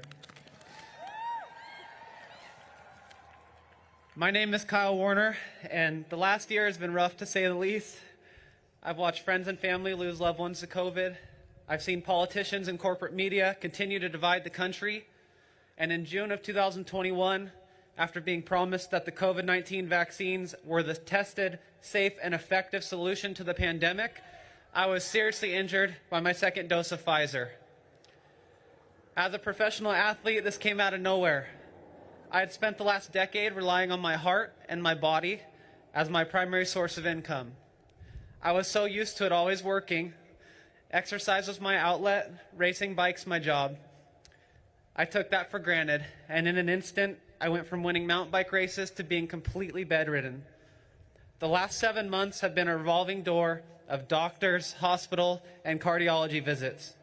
I've been unable to work and have spent tens of thousands of dollars out of pocket in hopes of getting my old life back. Immediately after my injury, I was quiet. I didn't want to create any hesitancy because I just kept being told my injury was extremely rare, and I drew the short straw. After suffering in silence for a few months, I was desperate to find answers, to finally hear something other than, "We think this will get better eventually." I decided to share my experience by posting a video on social media, and over the next few days, I was flooded with comments and private messages from others sharing stories of their injuries. Within a week, I had received over 1,000 people's testimonies from all across the world. Pfizer, Moderna, J&J, all the symptoms were the same. Their experience at the hospitals was also the same. They just kept being told to hang tight and stay quiet. That was when I met this beautiful group of people behind me. The team of injured people at React 19 saw my story and reached out. They offered me some ideas for possible treatments and things that seemed to help ease their pains. I broke down in tears as I realized I wasn't alone in the search for answers. When I told them I had gotten thousands of responses to my post, they said, "Yeah, we know. We currently have over 5,000 members." I couldn't believe it. How had I not heard about these injuries before getting my shot? How were corporate media and public health officials still insisting the COVID-19 vaccines are completely safe and effective, especially if there's thousands of injured Americans in one online support group? It made no sense to me. I asked them naively, what about the companies involved? Shouldn't Pfizer or Moderna be responsible for helping the people that they're injuring? That's when I learned about the loopholes in the emergency use authorization. Until then, I wasn't aware of the fact that the companies selling the shots had been granted total legal immunity by the U.S. government.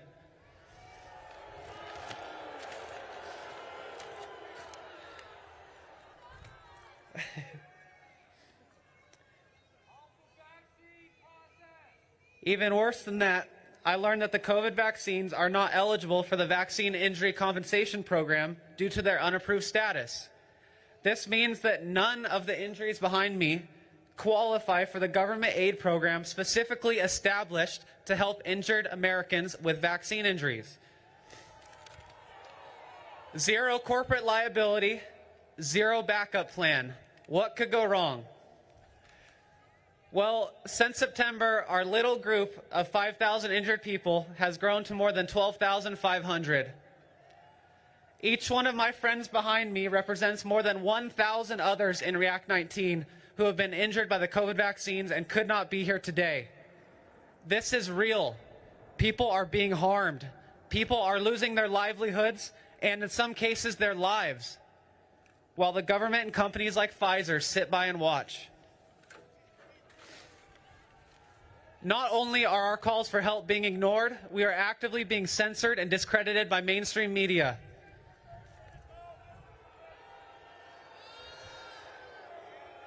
We are not conspiracy theorists and anti-vaxxers. We are Americans, just like you, from every different background possible. Yet we are united by one thing. We were asked to do our part by our country and then cast aside in the name of profit.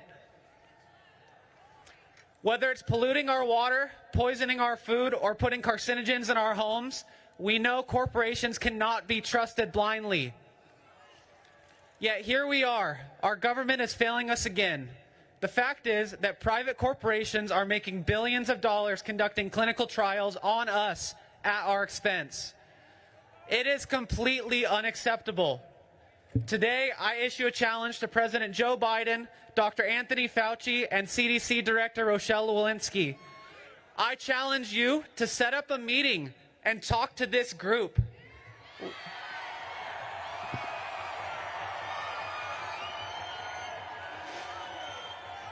Look them in their eyes. Acknowledge their suffering. Admit this is real, not just rare. If they won't talk to us, maybe Joe Rogan will.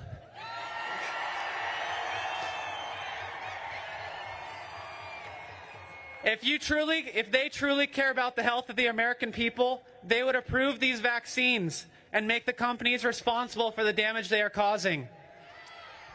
If in fact these injuries are so rare, it won't impact profits much at all. I promise their favorite lobbyists won't be too mad. But to even consider requiring a vaccine that no one will stand behind is a total disgrace to the very idea of America. We shouldn't be here. this shouldn't be our responsibility. But thanks to the greed of these companies and the current administration, it is our reality. If they won't help us, who will? Please consider supporting the injured by texting REACT to 50155. And please join us in a moment of silence to acknowledge those who have been injured by the COVID-19 vaccines. My friend Ernest behind me, he lost his son, his 14-year-old son, to myocarditis from Pfizer. Ernest, your son's life deserves to be acknowledged. Your loss deserves to be acknowledged. We love you guys. Please join us in this moment of silence.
and not what people tell me the data says.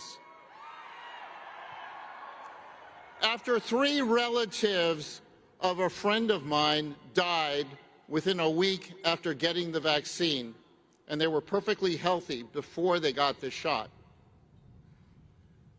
I started looking at the data from the clinical trials, from studies, from the government, and from doctors. And what the data said was very troubling. First of all, the entire pandemic was completely avoidable. We had an early treatment protocol in March of 2020. It was developed by George Fareed and Brian Tyson. Nobody dies on their protocol. 0 deaths. And there were only 3 hospitalizations for a few days. And there were only 3 Now, hospitalizations. They tried to ask the NIH to take a look at their protocol, but the NIH wasn't interested.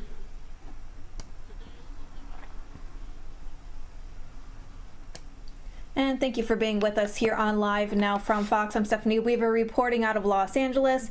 For the last hour, we have been showing you this Defeat the Mandates march and protest against coronavirus vaccine mandates. This, of course, comes on the heels of the Supreme Court barring Biden's requirement of vaccines for big businesses that was scheduled to go into effect on February 9th. Now, campaign organizers said the point of this rally was not to question vaccines, but to fight back against the mandates. But as you can see here from many of these remarks, there is a debate against vaccines themselves. Still, we have to say the majority of healthcare professionals do cite vaccines as being highly effective as severe illness and for severe illness from COVID-19. Now, the march did take place in Washington, D.C., as it is still ongoing, and the organizer said he hopes that the event would give people the confidence to speak up against those mandate requirements. Now, a number of major U.S. cities, including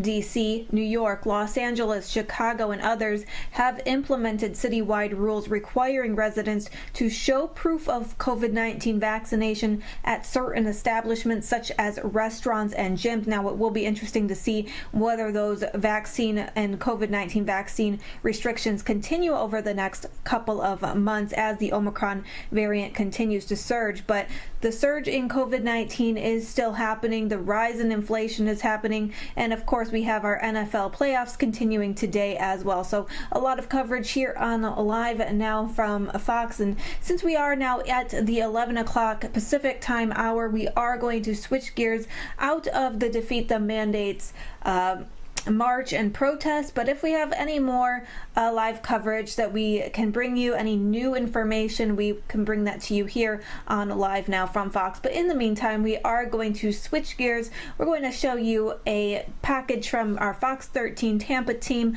about the rise in inflation. Thanks so much for being with us here on Live Now from Fox. I'm Stephanie Weaver.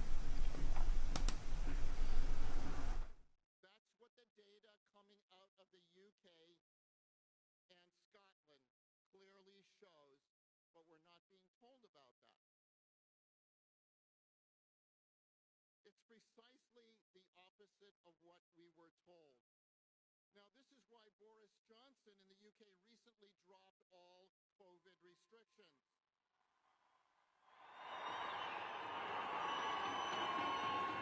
It was a very popular decision in Parliament. He said, "We will trust the judgment of the English people." Finally, why can't we do that here?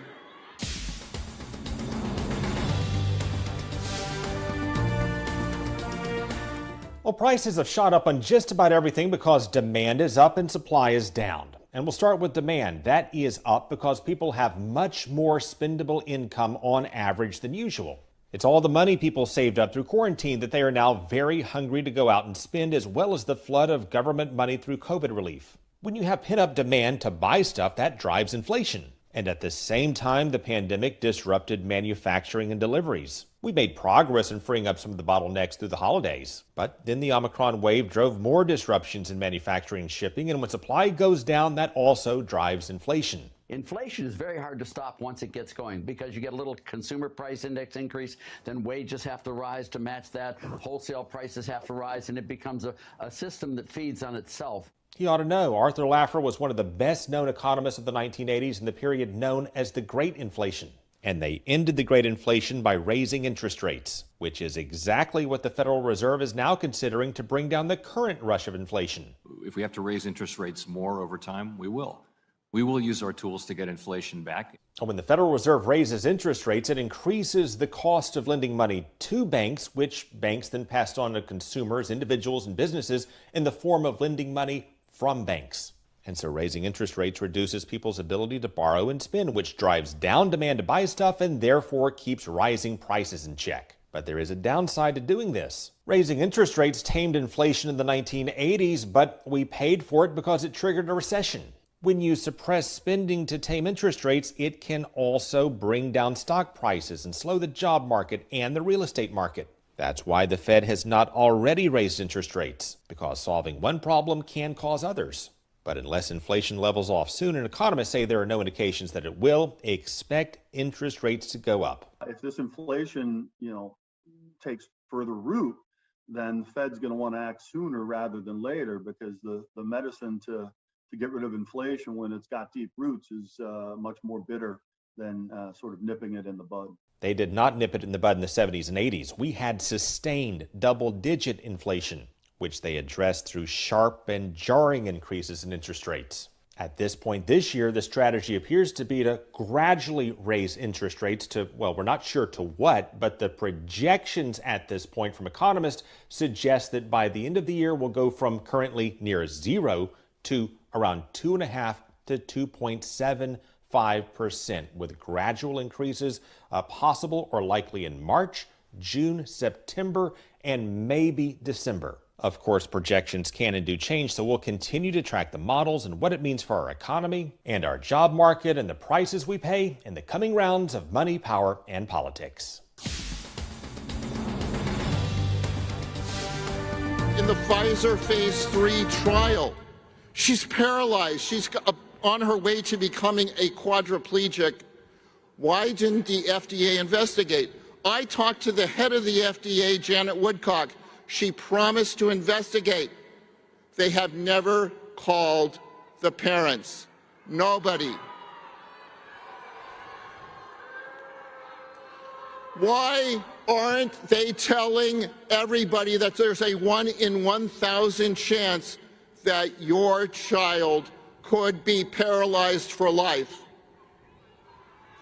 If the vaccines are so safe and effective, then why do the manufacturers need liability protection?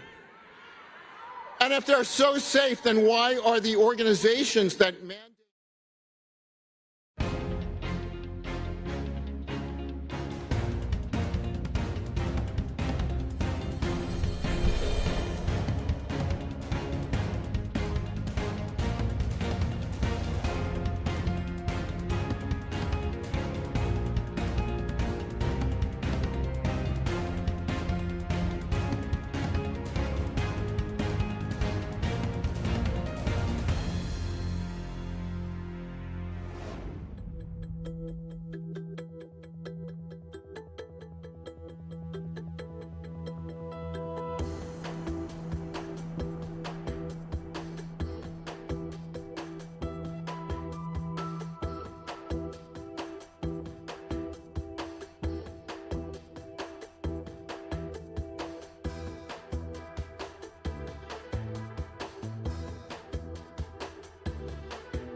And welcome back to Live Now from Fox. I'm Stephanie Weaver reporting out of Los Angeles. Happy Sunday, everyone. We have a lot to cover today, including Houston.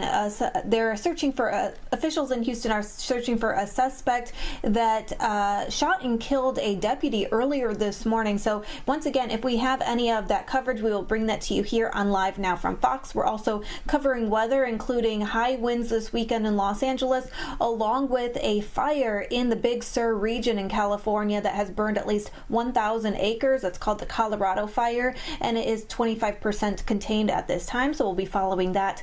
Also, we are following our NFL football games, our playoff games. Yesterday, we saw the San Francisco 49ers upset the first seed Green Bay Packers. We also have our Los Angeles Rams taking on the Tampa Bay Buccaneers today as well. So a lot of NFL coverage today, too. We're also following, once again, the rise and surge in COVID-19 cases due to that highly contagious Omicron variant. We're also covering the latest on the inflation, which we just showed you with Fox 13 Tampa. And we're also following the latest on President Biden, his Build Back Better plan. And Fox 13 Tampa also has a look at that. So I'm going to play that right now here on Live Now from Fox.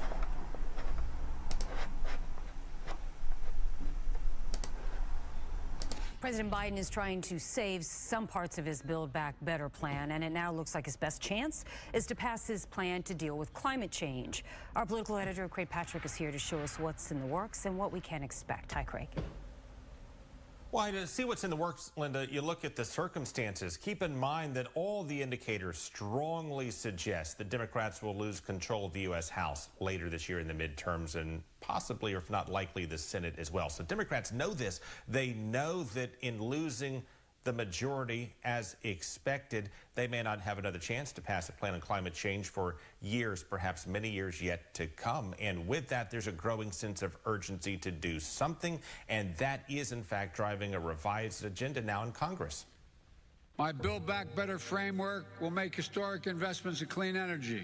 The president's original proposal has already been scaled back. For example, Senator Joe Manchin nixed the provision that would have punished power companies that don't phase out fossil fuel. What's left are rewards in the form of tax incentives for companies and consumers who invest in renewable energy and electric cars. The idea is that electric cars can use a higher percentage of renewable energy as power companies move in that direction.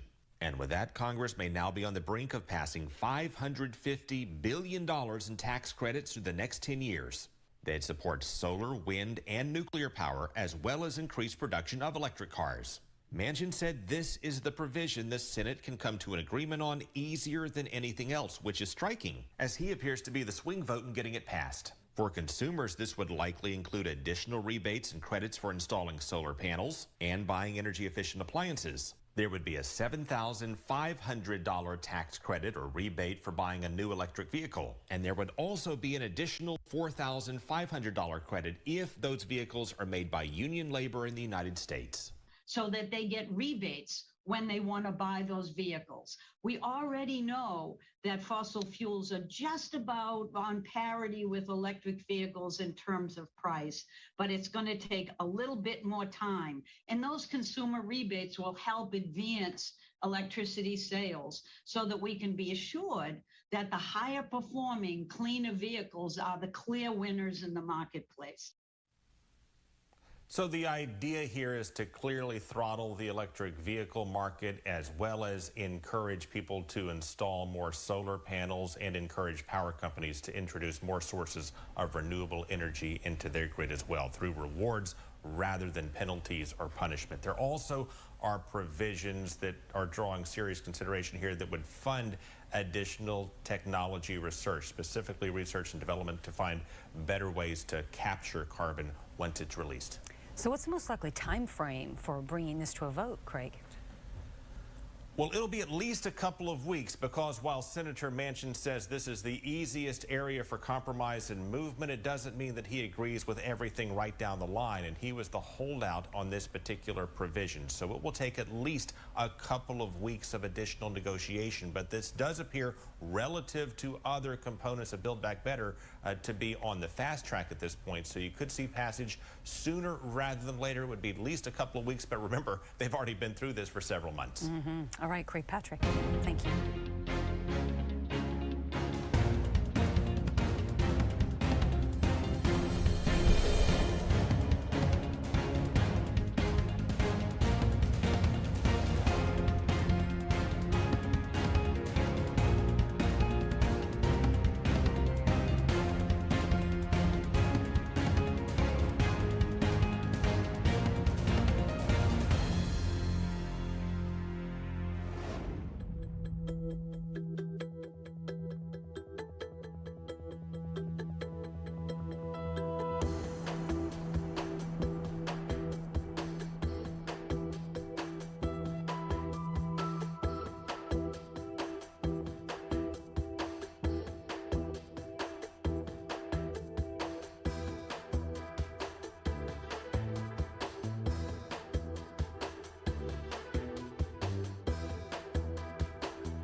And welcome back to Live Now from Fox. I'm Stephanie Weaver. We're going to now go out to Fox Los Angeles, who has some of the big hot topics from later in the week, including that high car crash in Brentwood, Los Angeles, with former governor of California, Arnold Schwarzenegger, also covering the latest on the football game, today's NFL playoffs, the Los Angeles Rams playing the Tampa Bay Buccaneers, and so much more. So I'm going to play this right now here on Live Now from Fox.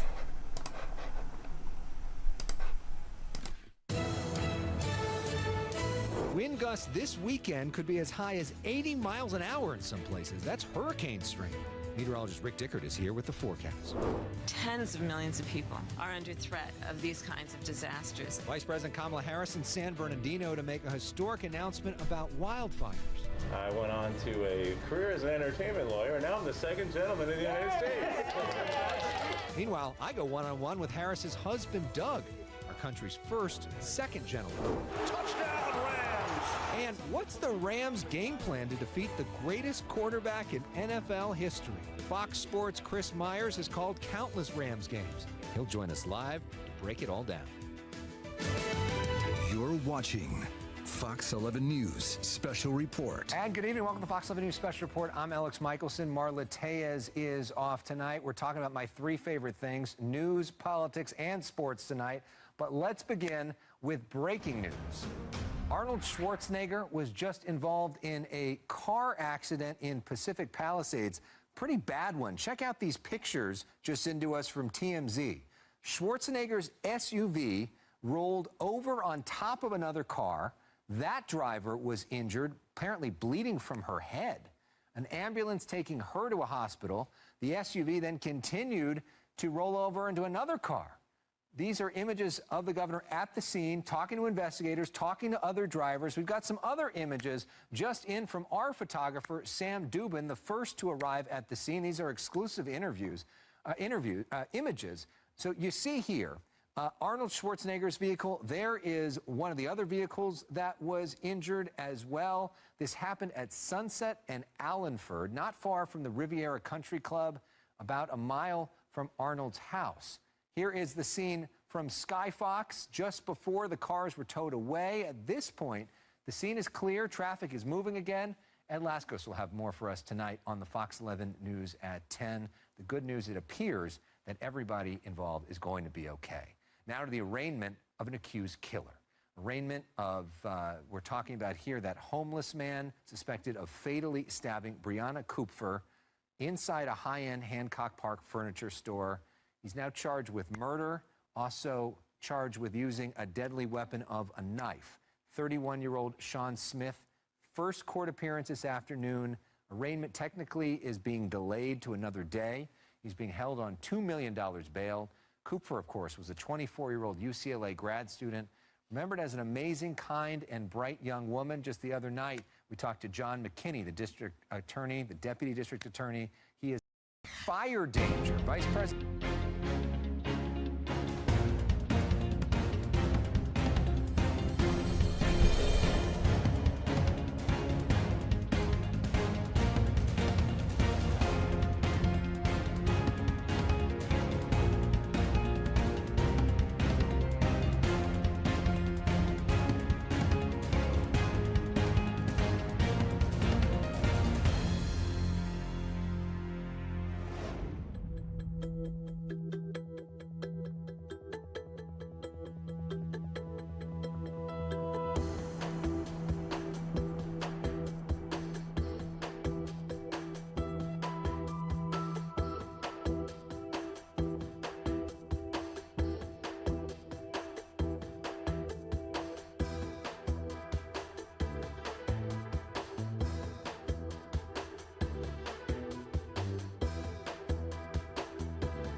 fire danger. Vice President Kamala Harris in the Inland Empire today with Governor Newsom, other state, local, federal leaders.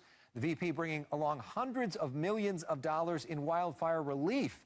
This, of course, after the Golden State experienced the 2 worst fire seasons in state history. Tonight, Fox 11's Phil Schuman live in Brentwood, right near the home of VP Kamala Harris. Phil. That's right. The Vice President and the Second Gentleman home in Brentwood for the weekend tonight. Their motorcade roared by a short time ago. The Vice President in Southern California to talk about the importance of fire prevention, recovery, and detecting wildfires. It's something that's very personal for her. She was among those evacuated during the Getty fire here a couple of years ago in the canyons right behind me in Brentwood. Here in the canyons, high above Sunset Boulevard on LA's west side, the scars from the Getty fire, October 2019, are still quite real, physically and emotionally. It was hell. You might say Marek Dobrowolski's one of the lucky ones. His house damaged but survived. 12 of his neighbors lost everything. Marek's video doorbell recorded the flames approaching that night as he and his wife and children evacuated, along with thousands of others. Yeah, absolutely. Yeah, it's real. You know, Governor Newsom was here after the fire, and a lot of officials were here, but nothing was done. Vice President Harris in the Inland Empire today says the Biden administration is doing something, committing billions to help communities reduce risk, respond to, and recover from wildfires, part of the bipartisan infrastructure bill. You know, the western states have a particular need around wildfires. Some specifics: increased firefighter salaries, creating more defensible space, restoring burned areas, and improving systems that can detect wildfires. We must also be able to use technology and common sense and the expertise of those on the ground to understand we have the tools to predict these wildfires ahead of time. And once we are able to then do that, does it not compel us to say, what are we doing to prevent the knowable or the predictable? Well, the Vice President's efforts focused a lot, Alex, today on the national forests and the U.S. Forest Service. For example, they're going to increase the number of controlled burns, increase the amount of logging to try to reduce the fuel load. Neither of those things are really applicable to the canyons here in Southern California, where we see these wildfires rage through the residential areas. But one thing that was interesting is that this talk about predicting and then mapping fires, that's something that local and state agencies are very much involved with. And of course, that shift in philosophy that we've seen here is that throw everything that we have it right at the beginning to try to prevent these fires from spreading so quickly. And of course, nights like tonight where the wind's starting to pick up are the kinds of nights that make everybody nervous almost year-round here in Southern California, right? Well, fire season is now year-round here in Southern California, Phil. And while you and the team was reporting on Kamala Harris, I was out with her husband, Doug Emhoff, holding his own event in Van Nuys at a food pantry. And I asked him to respond to the many critics of his wife. Take a look.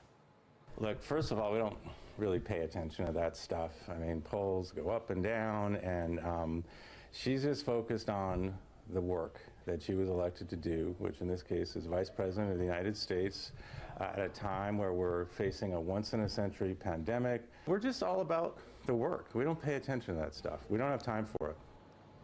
All right, Phil, now this next question is for you, because for people that don't know, Phil is married to a very strong woman, and so is Doug Emhoff. And so I asked him for some advice when it comes to dating strong women and talking about masculinity. Take a look. We have to support women, period, and not just talk about it, not just think you're doing it, but actually doing it with deeds and not just words. And so for me, it was when she had this opportunity, it was stepping away from my primary career as a lawyer. And unequivocally, absolutely, yes. And then I asked him for, like, what's the best advice for dating strong women? We'll have that a little later on our political show at 10:30. Phil, what would you say it is? The best advice for dating strong women is to let them be themselves. I mean, it's shocking to me that we're still even having this conversation in 2021. I mean, we work for women. I've worked for women my whole life. The strong women is just a given. Advice, yeah, don't try to tell them what to do. All right. Still to come. Phil, I know you and I love talking about the news, but really our favorite thing to talk about is sports, right? And so Absolutely. Up next, we're going to get to do that with somebody who does that for a living. We got you covered. The Rams-Bucks big game this weekend, determining who goes to the NFC Championship. We've got Fox Sports' Chris Myers. You know him, you love him. He's covered the Rams this season. He's covered the Bucks this season. He watches our show. He's with us live next on the Fox 11 News Special Report. Stay with us. The biggest thing about going against a guy like Tom is just knowing his consistency and his ability to get his team in the end zone. He's done a great job throughout his career, both in New England and in Tampa, of scoring points. The coach, you're still kind of a fan. I have tremendous respect for Tom. And, you know, our guys are going to be excited. We know what a great challenge it is, but to go against the guy that's done it better than anybody else is, it certainly is a great challenge, one that we're looking forward to. That was Rams quarterback Matthew Stafford, their coach Sean McVay, talking about the Rams taking on Tom Brady and the Tampa Bay Bucks on Sunday. Phil Schumann is back. We're excited to talk with Chris Myers from Fox Sports. Chris, of course, is one of the voices of the NFL this year. He has covered and called Rams games, called Bucks games. You know these teams really well. You've talked to everybody on the teams. What should we expect? What are you looking for on Sunday, Chris? Well, number one, the Rams defense not intimidated by Tom Brady. No quarterback likes to get hit, but Brady especially, even if you don't sack him physically, if you rough him up, and Aaron Donald can do that. We saw him do it on Monday night against Kyler Murray. I think Jalen Ramsey has to have a big game because Mike Evans and Gronkowski, some key guys that Brady loves to go to. Ramsey may cover them at different points of the game. On the other side, the Ram offense, they're not going to be able to run with the same kind of success that we saw against the Cardinals. The Buccaneer defense tops against the run, and with Andrew Whitworth out, he's been ruled out of the game, the top veteran tackle there. It'll make the run game even a little more difficult. But this team blitzes, the Bucs defense blitzes more than anybody, so there are big plays to be had. The Rams have the playmakers to make, you know, whether it's Jefferson or Odell Beckham Jr. or, of course, Cooper Kupp or some of the backs out of the backfield. But that's where Stafford's really going to earn his money because the pressure will be on. He can't turn it over. Any pick six will automatically ruin things for the Rams. And that's kind of a couple of the key points that I see, at least going into this game. Well, and we have seen Matthew Stafford has had a problem when it comes to interceptions, especially pick sixes this season. Phil Schumann has been working in the Los Angeles TV market for like 30, 40 years, and yet he still has that Boston accent. And my guess, Phil, you may remind us of somebody who played for a team you like to root for as well. Well, you can never count out Tom Brady. Obviously, he has the ability to dominate a game, also come back if they're trailing. Nobody does those last-minute comebacks like him. I think it's going to be a really exciting game. I mean, Chris hit all the key points. You know, you read all of the previews from the experts, and, of course, you know, they talk about the quarterbacks. They talk about Whitworth being out. We talk about Brady and Mike Evans, Jalen Ramsey, the matchups. But it's just, you really don't know. I mean, who would have thought that the Rams would have dominated the Cardinals the way they did on Monday night? Who would have thought that 2 weeks ago that the Bills would have annihilated the Patriots the way they did? So you can, you know, talk about the expected, but you really just don't know. Someone has a big game and comes out of nowhere and could be the difference. I love Cooper Kupp. I mean, the guy, third-round draft pick, nobody wanted him, played at a smaller college, and then is perhaps the best receiver in the league these days. So these guys that come out of nowhere and surprise us are what makes things exciting. Chris, one of the cool things about broadcasting the game is you get to be there, interact with the guys, get a sense of it that other people don't. Can you take us behind the scenes a little bit with the Rams and maybe give us some insight that most people wouldn't think about? Well, I just, when we have production meetings, there's no cameras on. We don't exactly quote, but we gather information for what we're going to use in the broadcast. And coaches will sometimes tell us things that that, not necessarily on the record or off the record, I should say, but on the record for us to use in a format. In other words, why is this guy playing in a game or not playing in a game? And I will say the one thing that jumps out is that the Rams, it was a regular season game, but they're not. Some teams go in fear of Tom Brady. I don't sense that with them in this game. It's funny, we were doing a game with Tom Brady earlier in the year by Zoom, and he was driving home from practice. He had it set up in his Range Rover or whatever. He's talking to us, and as he pulls into his driveway, his kid's there ready to, come on, Dad, let's shoot hoops. And he's like, hold on, son, I have a little more work to do here. I mean, he's a family guy, but a devoted player in terms of studying and preparing. And he made a history, as Phil will tell you, in New England. He had Randy Moss 1 year, but he never had great receivers around him. He always elevated his game with whoever he had. And even though he's down some of his top players in this game, he, of course, will bring his best. We saw it against the Eagles. The Ram defense is better than the Eagles, but that's what historically, when he lost those 2 Super Bowls, he lost an Eagles Super Bowl, but the Giants, it was their pass rush, that 4-man pass rush that restricted him, so he couldn't find whatever player was available. And I think, obviously, Aaron Donald is going to bring that rush along with some of the other Rams up front. All right, we're running out of time, so this is just really quick. We've also got another big game on Fox 11 tomorrow. 49ers at the Packers. If the Rams are able to win, they would either go to Green Bay to face the Packers in the NFC Championships or host the 49ers, who they have never been able to beat for the last 5 or 6 games. Phil Schumann, who wins, Packers versus Niners?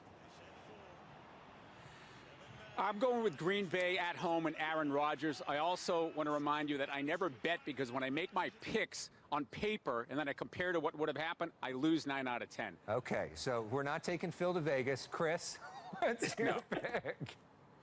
Well, you talk about Tom Brady. I don't know if you want to go against Rodgers, although the last couple of championship games he hasn't been as big. But I know that Ram fans will be rooting for a 49er win, because if the Rams win, they'll be home in the championship game where they get revenge, a shot at revenge against the 49er team that has beaten them the last 6 times. And then, of course, the Super Bowl, you could just stay in L.A. At least that's the hope part for Ram fans. And the NFC Championship is right here on Fox 11. We certainly would love it to be at SoFi Stadium. But first, you can catch the Niners and Packers game here on Fox 11. That is tomorrow at around 5 o'clock. The Rams take on the Bucs Sunday at noon on another network that rhymes with NBC. But after the game, change the channel, come here. We're going to be doing a whole special post-game show, and as soon as the game ends, our Gerard Moncaret live in Tampa Bay, just touching down there. He's going to have coverage all weekend long on all of our shows for the Rams versus Bucs. Chris Myers, thank you. And you're coming back Monday after the Rams win to discuss it. Well, I'll be back either way. Thanks for having me on. Enjoy the games. All right, thanks so much. Phil, have a great weekend. Hello to your wife if she's watching. Still to come. The only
And welcome back to Live Now from Fox. I'm Stephanie Weaver. It's just about 11:33 Pacific time here on the West Coast.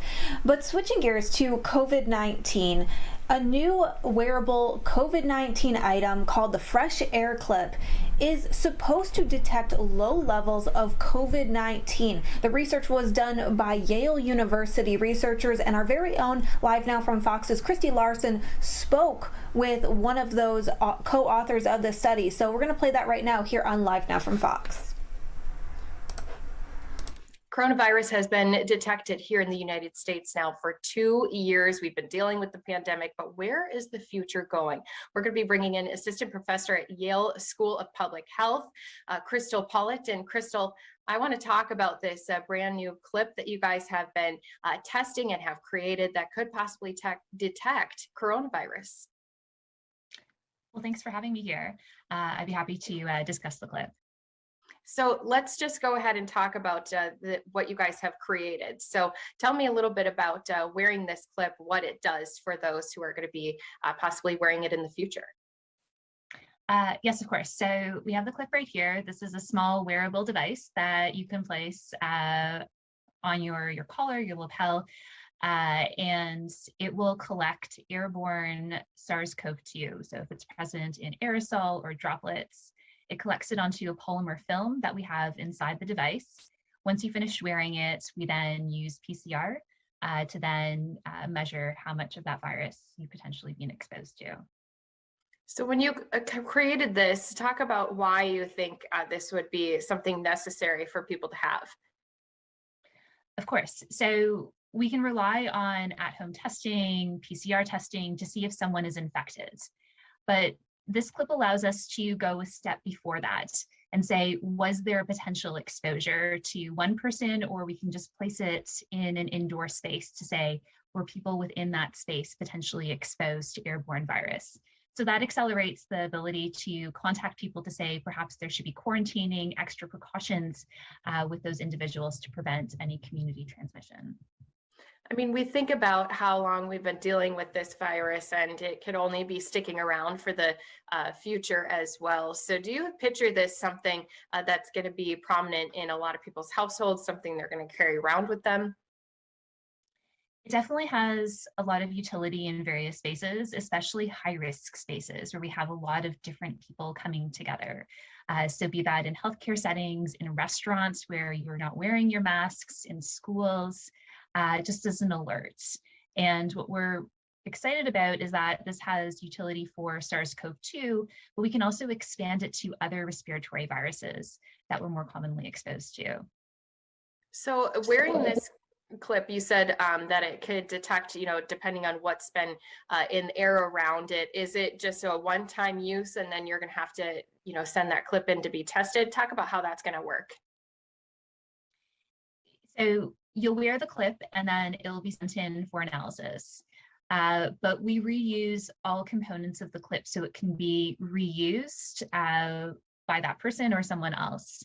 We only replace the polymer film that's inside the device. So if people who might be listening are thinking about, okay, this sounds like a great thing, especially maybe if they work, in the restaurant industry, or maybe they do have to go out into some of those public spaces. How far out are we from seeing something like this introduced into the public? Yeah, that's a great question. And it's something that we're exploring on how best we can scale it. Our first point was to make sure that it works well, and we're confident in the measurements that we get with it. So let's go into some of those measurements, some of the studies that you guys have conducted with these clips. What have been some of those results you've seen? So we first started testing it at Yale New Haven Hospital, and we placed it into rooms of patients that were COVID positive, and we were able to detect airborne virus in those patient rooms in the ICU. We then went into the lab and we looked at how quickly virus is taken up onto that polymer film so that we could get an exact measurement for what airborne levels were. And then the last step of our testing was we gave the clip to people around Connecticut to wear. These are people within working at healthcare facilities, working at different community organizations, as well as restaurant servers across the state. So we're thinking about, possibly having something like this. I know you're not the only ones who have a device like this that you're trying to introduce and, get into the public, but where do we think this could be helpful in the future? So we see the clip as a means for early detection. So being able to prevent community transmission if we think that there's a potential exposure event that occurs. Yeah, it's not going to be something that blocks you from getting it. It's just going to help you understand where to go from there if you may have had the virus detected. Yeah, that's exactly. And we have wonderful infectious control measures like wearing a mask, increased ventilation, that we know are going to decrease your exposure to the virus. But this is not meant to inhibit those exposures. So talk a little bit about the team that helped create this clip as well, because obviously there's a lot of great minds probably that have also worked behind this. There's been a fantastic team that I've been very fortunate at Yale to work on this. And just as you say, this has been very much a team effort from people at the School of Public Health to the Yale School of Engineering and Applied Science, as well as the Yale School of Medicine, that we've all come together to develop and demonstrate the utility of this clip. And do we think that, right now you guys are looking at the SARS-CoV-2, virus, but do we think that this could also be something in the future that could help detect other illnesses that we see repeating and coming back year after year? Yeah, great point. So we see this as, and have shown that it's useful for SARS-CoV-2, but there's many other respiratory viruses that we're commonly exposed to. And we're doing testing right now to demonstrate the use for influenza, rhinovirus, as well as other viruses. And like you said, I mean, if we could see possibly, in the future, these in schools and, in other busy areas where we want to keep some of those people well protected, it could be very useful. Exactly. So if we see that there is high levels of exposure, then that's a perfect scenario that we can say we need to have fewer people within that space. We need more masks being worn. We need more ventilation within the space. So what's next for everyone there who's behind, this clip at the Yale School of Public Health? So we are giving this out for use in healthcare settings across the New Haven area and working with different administrative teams on exactly what we talked about of how do we then enhance infectious control measures in places that we are commonly detecting exposure to airborne SARS-CoV-2. And we're now looking on how we can then expand this further to scale use beyond just these healthcare settings. Yeah, just another way that we can try to protect ourselves as we continue to deal with this virus that continues to show us new variants and new ways that it's spreading. Anything you think important to note when it comes to this clip or also coronavirus?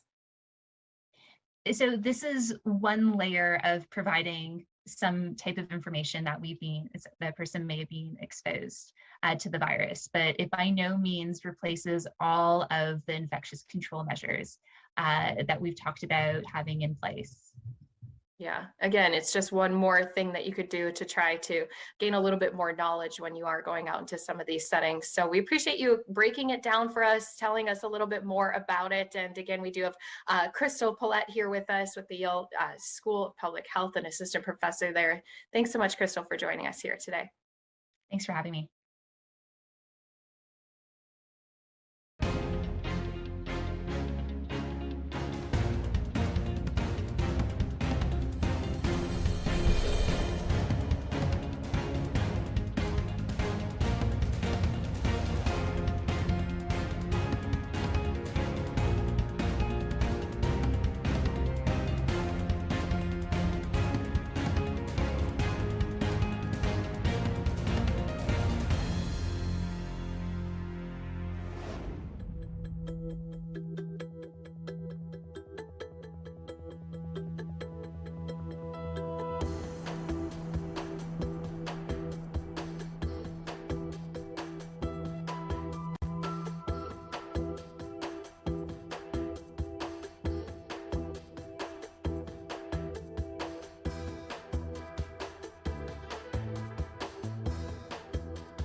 And thank you for being with us here on Live Now from Fox, where we bring raw, unfiltered, and nonstop news from all across the nation. We're still staying on the topic of COVID-19, and our very own Fox 5 DC spoke with an expert about long-haul, longer symptom COVID-19 symptoms. So I'm going to play that right now here on Live Now from Fox.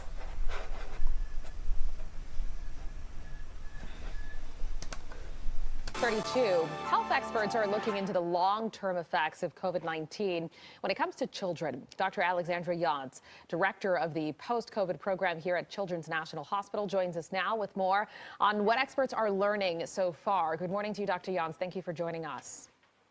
Good morning. Thank you for having me this morning. Absolutely. Let's talk about the latest news that came out this week that I think was understandably concerning for a lot of parents. What is it that the CDC found in terms of the link between COVID and diabetes, specifically with children? So in comparing healthcare claims data from children that were admitted basically from the beginning of the pandemic until very recently, they found that there was basically a twofold increase in the number of kids that were diagnosed with type 1 diabetes or diabetes in general.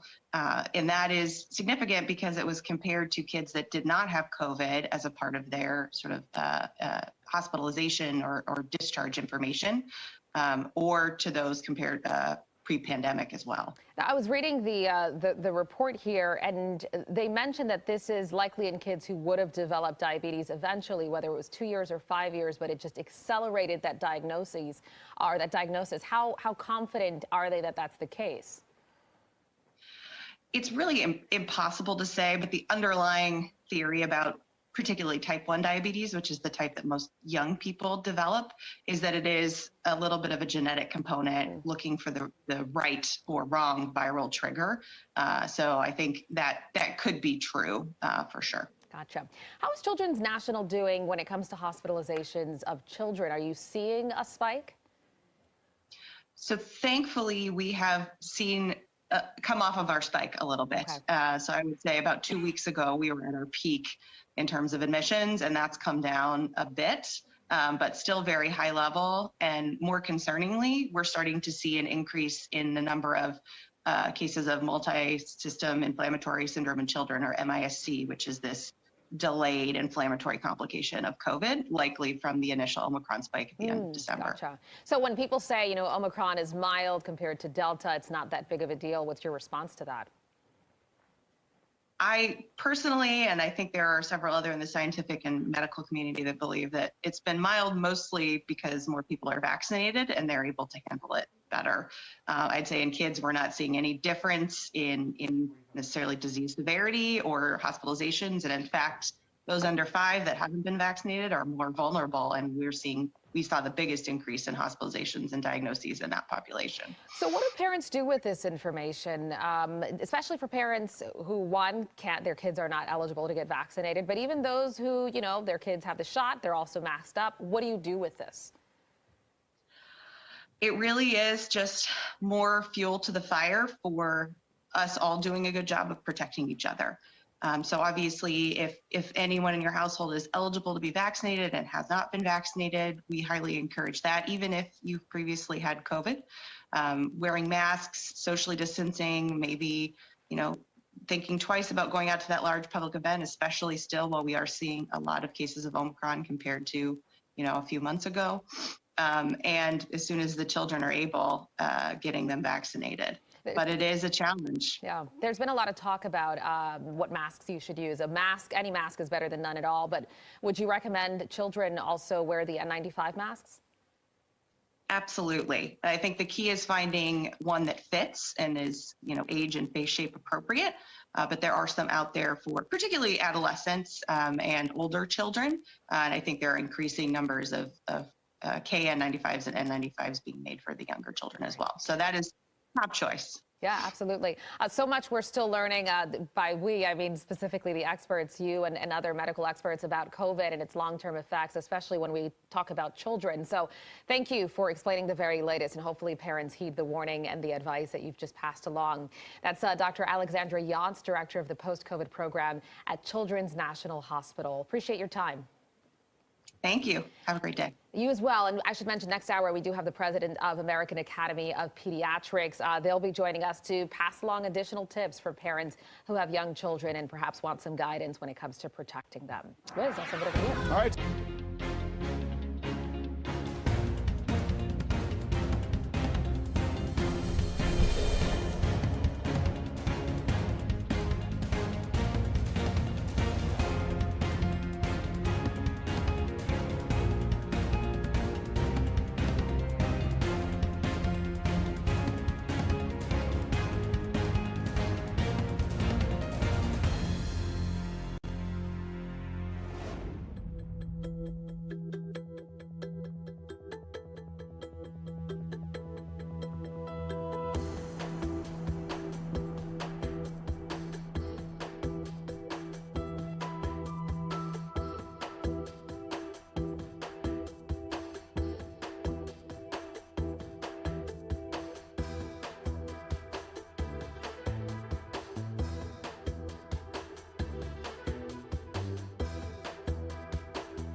Now, as you know, the city attorney for Los Angeles, also running for mayor of our fine city. Good to see you, Mike. Happy New Year. I'm going to keep saying it in January. Nobody can tell me I can't.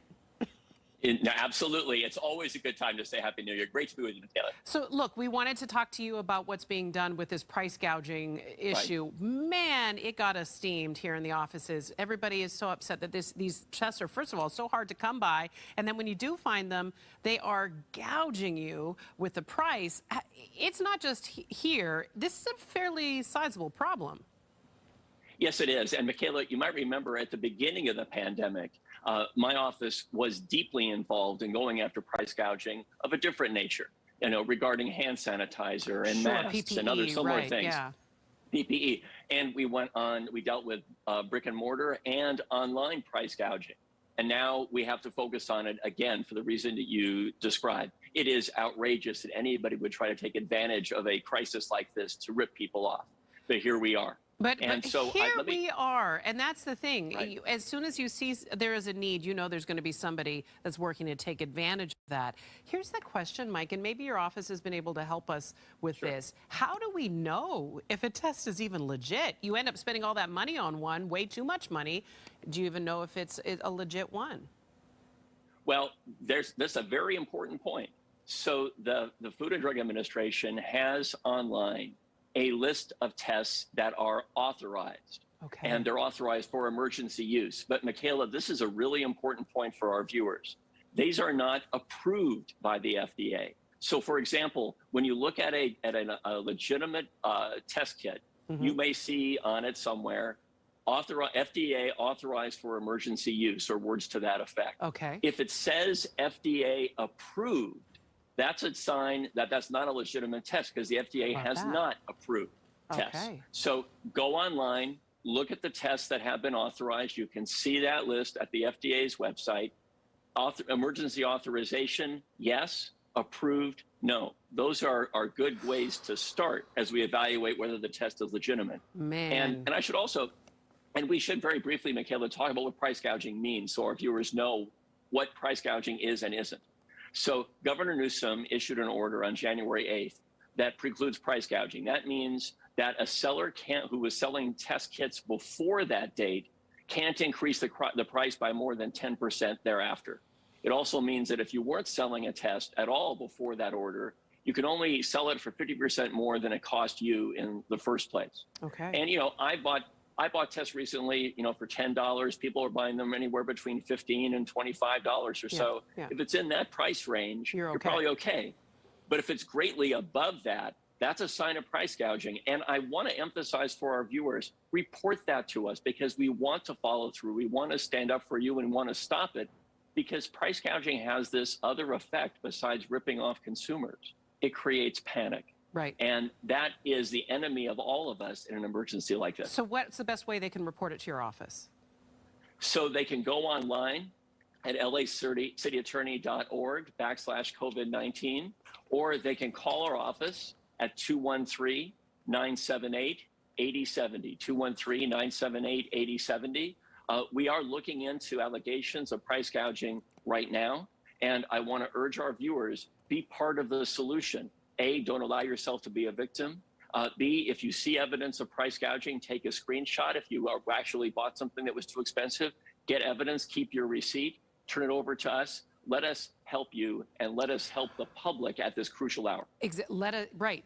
By the way, by reporting it, you're keeping this from happening to other people as well. So do your part. Exactly. We're going to make sure that this information that's right there on your screen right now is on our website, foxla.com/links, because again, this is going to be a resource that you might forget, but then remember you can go back to our website and get it. Right. LA City Attorney Mike Fear, always generous with your time, also running for mayor. Thank you so much for being here. And thank you for what you do on behalf of the city of Los Angeles and our residents. Hey, Michaela, and thank you for the public service of getting this word out. Really appreciate it. Great to be with you.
All right, let's talk COVID now, but this is perhaps some news in the positive direction. The Omicron wave appears to have peaked in Florida. Cases are nudging down slowly, but projections do show that the next few weeks will still be challenging.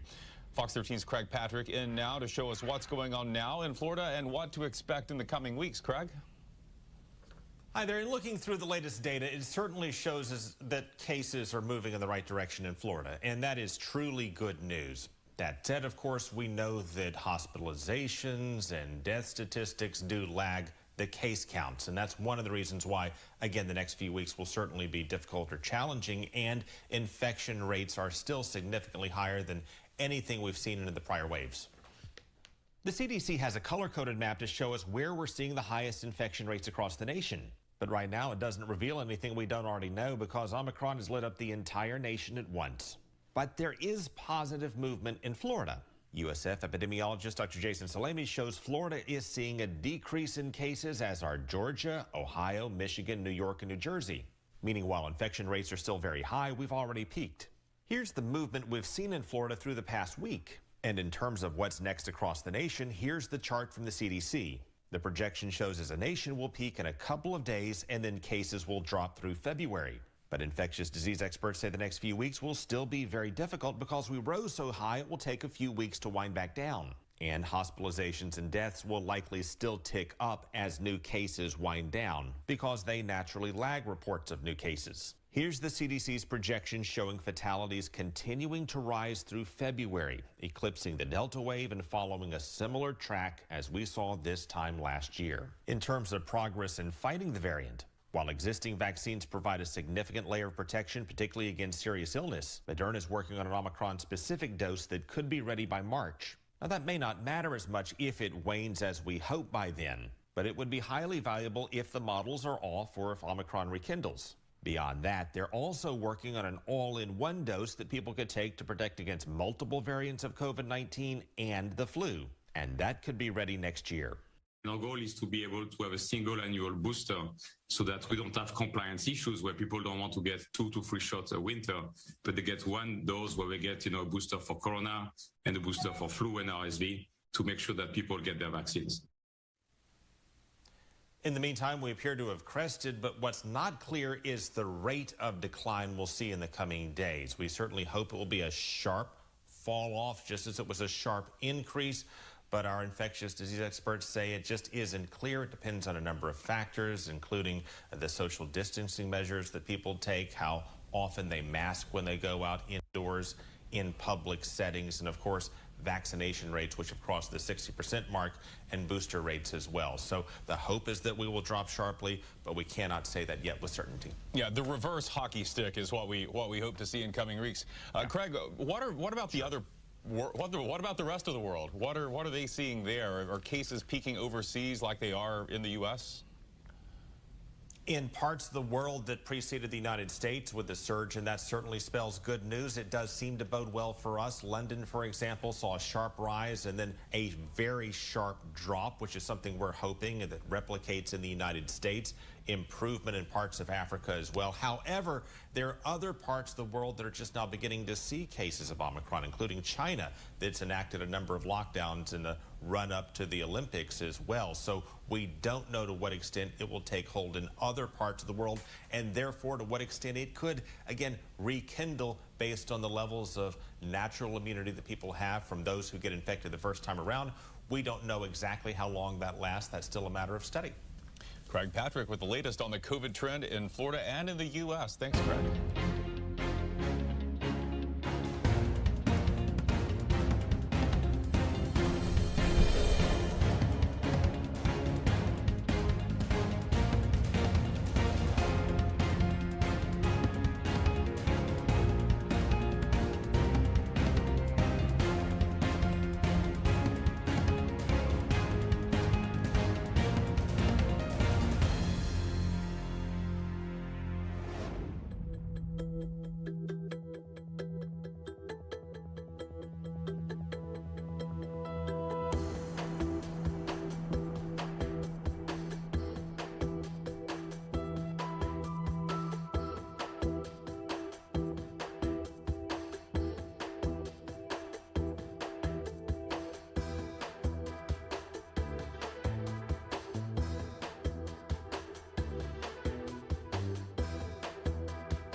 More bad news for the world's #1 tennis player. Novak Djokovic may not be able to play in the French Open because he's not vaccinated.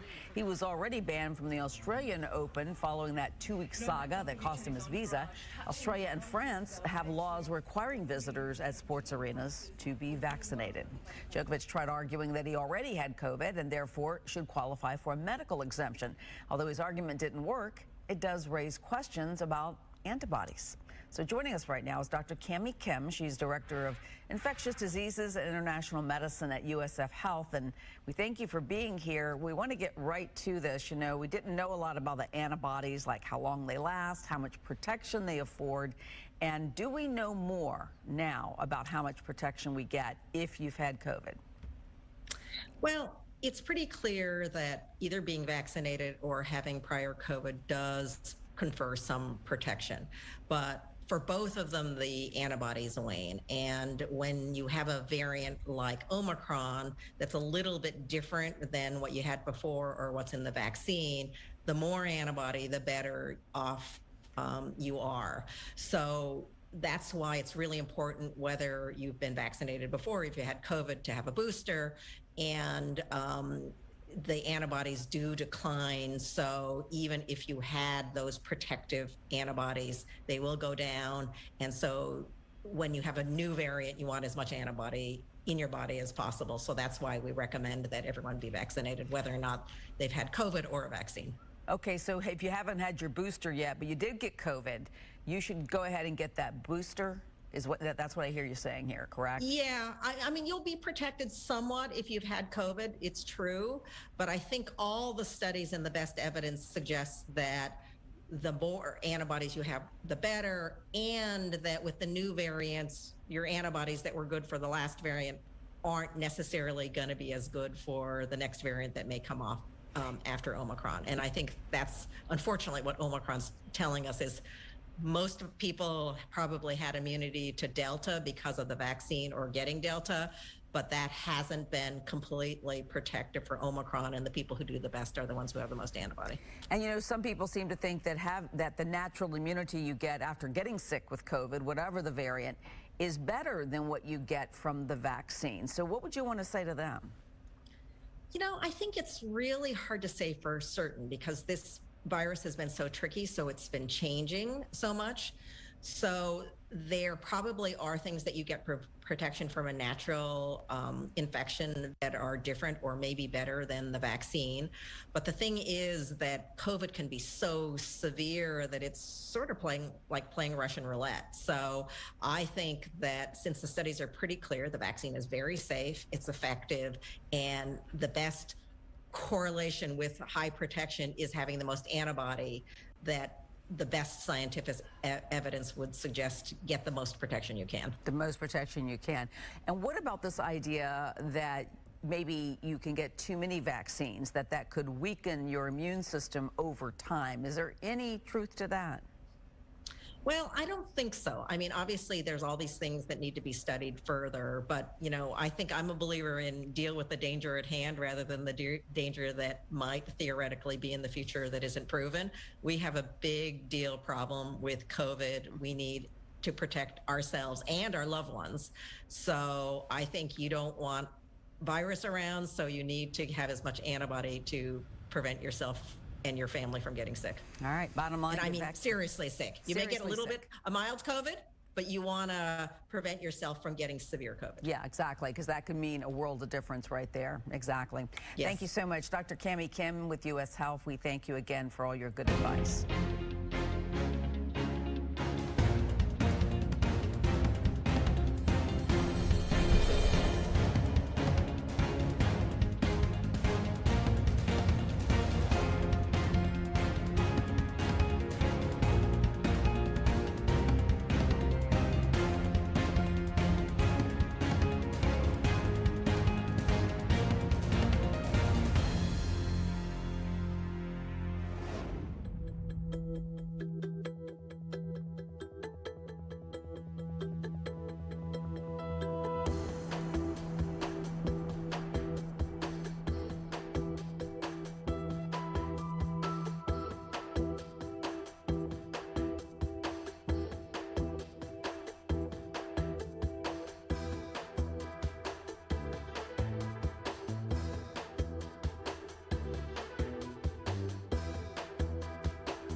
Now that we've been in the coronavirus pandemic for 2 years, we're no strangers when it comes to how to get yourself prepared. But as new variants continue to introduce themselves across the nation and spread, we do, of course, want to make sure people are trying to keep themselves as safe as possible. So we're bringing in Dr. Mark Sherwood. He is the co-CEO and founder of Functional Medical Institute. And thank you so much for being here. I know a lot of people worried as this new Omicron variant continues to just spread from state to state.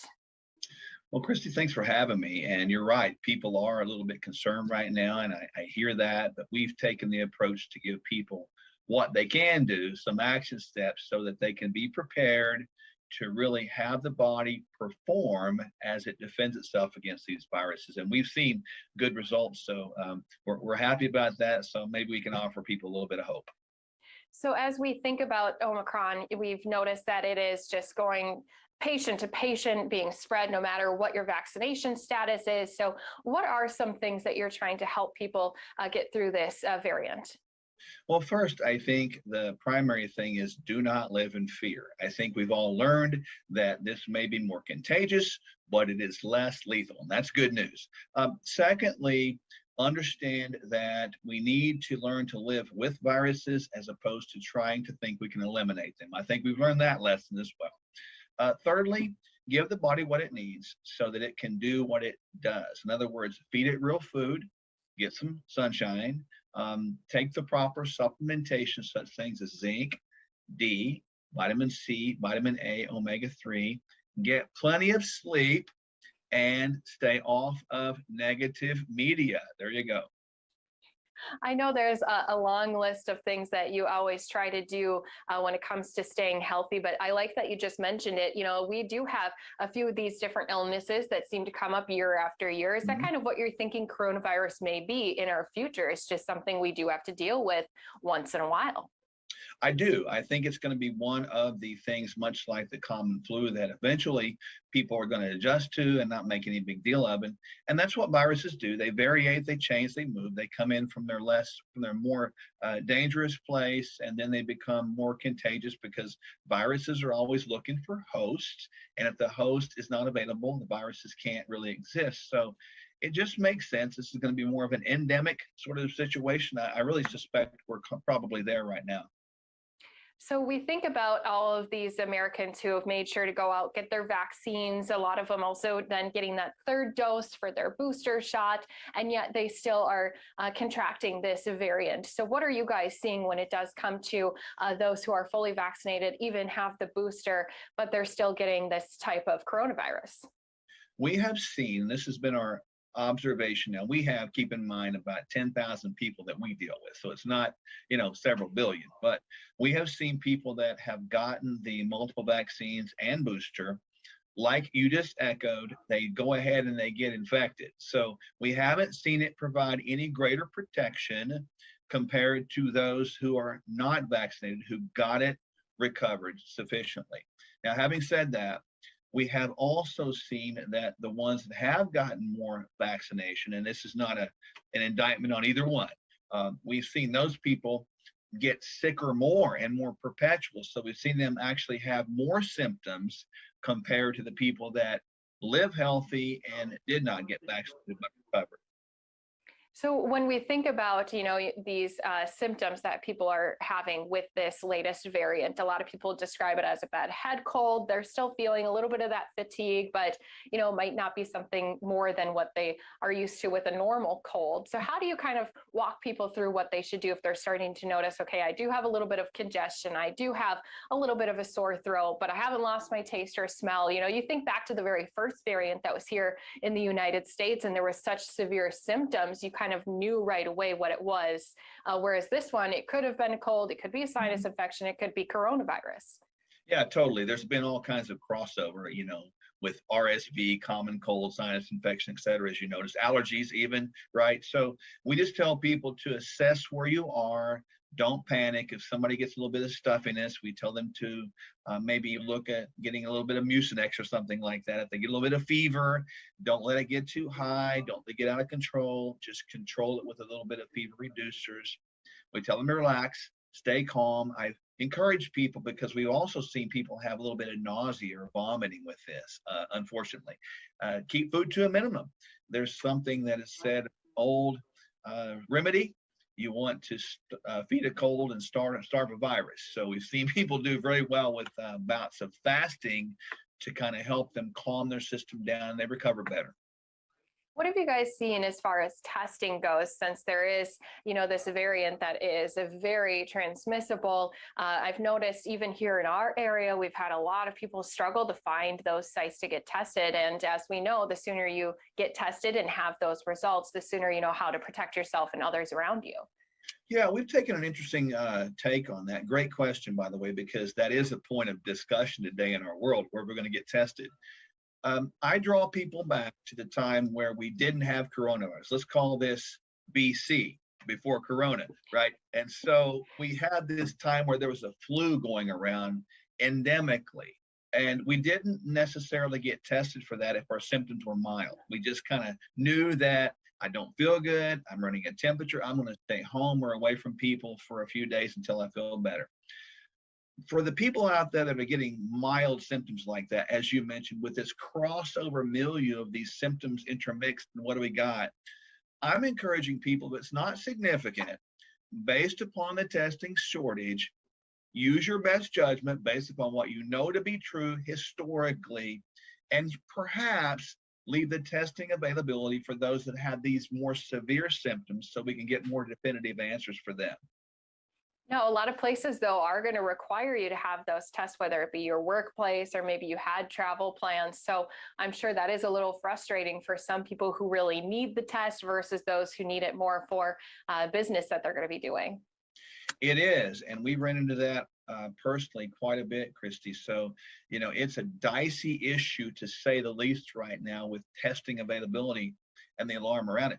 I was even at the airport recently and they asked me the question, let's ask us all, have you had any of these symptoms or been around anybody with these symptoms? And really, can you even answer that question? Because sometimes if you have joint pain, that could be you went to the gym. Sometimes if you have stomach pain, that because maybe you had a little bit of food poisoning, a little stuffiness or cough, a little bit of common cold. So it's a challenging issue, to say the least, for all of us right now. And I know the whole world right now is hoping that there will be some standardization of responsiveness with consistency across the board, which I think would give everybody a lot of help and health and peace right now. Yeah, I think back to 2 years ago when we had, the first case confirmed out in Washington, and we had already been seeing what had been happening over not only in Wuhan, but also across Europe as well. And a lot of people were hoping that maybe it would be a situation more like Ebola, where we had a couple scares, but then did have those situations remedied, or maybe even like swine flu, where it wasn't quite as common for people to pick it up. What were your thoughts 2 years ago going into some of these first cases being reported? Well, my thoughts and my wife, Dr. Michelle's thoughts, were echoing what you just said. We thought the same thing. We're going to get it under control. We're going to identify it. We're going to isolate it. But then I think after we got into it, probably 6 or 8 or 9 months, we realized this is totally something different. And now we have came to the conclusion that with the idea that viruses are going to continue to variate, we've taken the stance, let's learn to live with them versus try to eliminate them, really, that we're going to be in this symbiotic relationship with viruses as we are with people, with bacteria, with parasites, the things that are around in our world, and to just prepare our bodies, guard this thing called the temple, I guess we would say, and feed it right, treat it right so that it can respond accordingly. And, taking that approach, we feel strongly is a good approach right now, because it gives people at least a consistency of response that's going to work at least to some level. Well, and as you mentioned too, these viruses, the variants kind of evolving, learning how to work around some of these roadblocks we've tried to put in its path. Yep. So what are some ways that we can keep ourselves as healthy as possible? So if we do pick up the virus, we do have the best chance of getting over it in a nice, easy way. Yeah, there's a protocol that we've used, and it's really easy to remember. I hope people will catch this right now and write this down. If the foods you eat, you can't imagine it being in the Garden of Eden, growing off of a tree, out of the ground, walking through the bushes or the forest or swimming in the river. It's probably not food. It never was food. So eat foods that you can picture in their natural state. Avoid the other ones that actually will trigger the immune system response. The chemically laden, genetically modified, subsidized processed foods will indeed drive the immune system in the wrong direction. Number two, we want to make sure we have adequacy of vitamin D. We are recommending 5,000 IUs for everybody over 12, right? And we also want adequate vitamin A. Many times people don't convert the beta carotenes to vitamin A, so we like about 5,000 IUs of A as well. We like vitamin C, 500 milligrams up to 1 gram per day.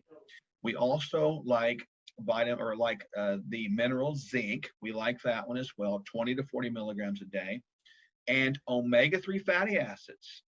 We need those things to be essentially in the body because we can't make them. 3 grams per day for everybody. And if we do those things from a food perspective, we're going to be good. And as I mentioned prior, 7 to 8 hours of sleep. Got to get that. We've got to move more, sit less. We've targeted 150 minutes per week to dedicate activity or more. And we've also mentioned get some sunshine. I know where you are, you have no problem with that, which is good. So get outside, even if you're up north, get outside and get some sun. And then really, this is a big deal. And I've said it 3 times for emphasis. Do not live in perpetual fear because that will cripple your body's immune response, and you'll respond with this immunocompromise versus immunoresilience. Yeah, there's so many ways that you can protect yourself and still go about, your favorite hobbies and go about your business. So walking us through that is good. And as you mentioned, kind of what you're putting into your body, how you're thinking about maybe attacking that virus if you were to come upon it, all has to play a part in how your body's going to handle it as well.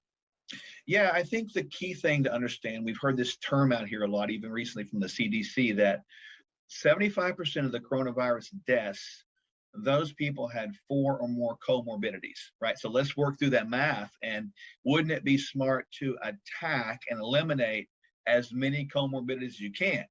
And so that's been our approach. And that's what I hope people will gather from our time today to begin to attack those things, which obviously, and according to really all sources now, are going to increase our odds for not just surviving, but for thriving. Yeah, just a few ways that we can try to, as you said, thrive through the next variant that could possibly come our way as we continue to deal with this from here on out. So we do appreciate you giving us a little bit more information and some ways that we can help protect ourselves and live as healthy as possible with this virus. Dr. Mark Sherwood joining us here, the co-CEO and founder of Functional Medical Institute. Thanks so much for being here with us today. You're welcome. Thanks for having me.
As COVID cases surge and children return to school, parents are more concerned and are looking for ways to keep their homes clean and safe. Joining us this morning to discuss all of this, Tanya Harris, the author of The Slightly Greener Method. Tanya, good morning. Good morning. Thanks for having me. Thanks for being with us. Okay, so your book says it all, The Slightly Greener Method. You're talking about non-toxic alternatives when it comes to unhealthy cleaning products. That's right. There's so many different ways that we can clean. And the good news is we don't have to go in with really harsh chemicals. There are some things such as hydrogen peroxide and rubbing alcohol that can actually kill some of these germs that we're worried about rather than using major disinfecting wipes. Yeah, and some of the stuff you already have in your home, right? So you're just reminding us, hey, use what you have. You don't have to go out there and buy all the stuff you think you need. Okay, so we discussed the fact that, you know, after winter break, parents sent their kids to school. Some parents waited a little. I know a lot of parents waited a week or two, actually, because of the surge in numbers. But they're worried because when their kids come home from school, they're bringing with them all the germs, which really hasn't changed. That's always been the case. So you have a list of things that you can do at home in order to minimize the amount of stuff these kids bring home. Exactly. And this is good for just about anything. It's just good practice to do this because if we do things such as designate a specific area for your kids to do homework, that really cuts down on the amount of germs you bring in. So the first thing I recommend is having an area inside your home where the kids come in and it could be either inside the garage or in a mudroom, but where you have some shelves and some hooks. And that way kids can hang their backpack and their lunchbox and they can take off their shoes so they're not bringing that into the home. The next thing you can do is, again, designate that specific area, one area in your home for kids to do homework or to study. And again, this will really cut down on the amount of germs that you bring into your home if they're not spread all over the place. Another thing I recommend is to separate and have a separate set of pens and pencils in your home because at school, so many people touch our pens and pencils or it's easy to grab someone else's. So if we just have that separate set at home, that's a really good idea. And again, after doing homework, go ahead and put your stuff away right away back into your backpack. So put your textbooks back, any supplies you used, and then wash your hands really good after. And you can also wipe down the surface. So clean it first. I always recommend using a multi-purpose cleaner. And then if you want to disinfect, you can spray it with something like isopropyl alcohol or hydrogen peroxide. Let it sit for a few minutes before wiping away. And again, really just washing your hands. And for the backpacks, you can wash those probably once a week. Just check the care instructions. And then when it comes to our masks, make sure that you're disposing of the disposable masks every time you use them, or wash the cloth masks at least once a day, or not, just wash those every time you use them, and always have a few on hand just for each child. The backpack thing, I have to tell you, I hadn't thought about that. Ooh, yeah, I hadn't washed that backpack. Maybe I need to get on that. But we do leave it right by the door. It never really comes inside. Again, see, this is good because it's not just about COVID, because we know you're not really getting COVID from surfaces, but it's just good hygiene, and children are always bringing in germs. So this is what this is all about. I do two things. I want to share them with you, and you tell me, because sometimes I think people think I'm crazy. I always make my daughter change her clothes like fully when she comes home from school. And the second thing I do is when, let's say they go to the library and bring a book home, I always Lysol that book. And it's not even because of the germ factor. I'm telling you, when I Lysol that book, it's covered in just dirt. Exactly. It's definitely not a bad idea. Same thing with cell phones. We can wipe those down too. And you can just use a simple alcohol wipe and that'll really cut down on the germs because yes, we bring in so many germs from so many areas. So I love what you do. Okay, good. All right. I'm glad. Thank you. Even though my producer said, okay, crazy, we're going to wrap after that. Tanya, thanks so much. Really appreciate you coming on and reminding us of all the things we need to do to keep ourselves clean and safe. It's a problem that just seems to be getting worse, I think, right? Especially now. So we really appreciate it. And we want people to check out your book, The Slightly Greener Method. Always a good reminder.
And welcome back to Live Now from Fox. I'm Stephanie Weaver reporting out of Los Angeles. Happy Sunday, everyone. Thank you for being with us here on Live Now, where we bring raw, unfiltered, and nonstop news from all across the nation. We are going to switch gears now. We're going to talk about now Russia's military buildup near the Ukraine border. Hot topic of conversation this week, and Fox 13 Tampa is breaking it down for us. Let's take a look. Well, the president said he expects Russia to invade Ukraine and warned that Vladimir Putin will pay for it. But how would he pay for it, and why is this such a big deal to the United States? Our political editor, Craig Patrick, is here to explain. Hi, Craig. Hi there, Linda. Well, it's a very big deal to the United States because we're facing the growing risk of war in Eastern Europe, and that would disrupt the security structure we've had in place in Europe since the end of World War II. And the fact that we had World War II and World War I before that, well, that illustrates the risk of how one wrong step in Europe can lead to another wrong step and ultimately to a place we do not want to go. So let's start with what the president said on Wednesday. If he invades, it hasn't happened since World War II. This is the most consequential thing that's happened in the world in terms of war and peace since World War II.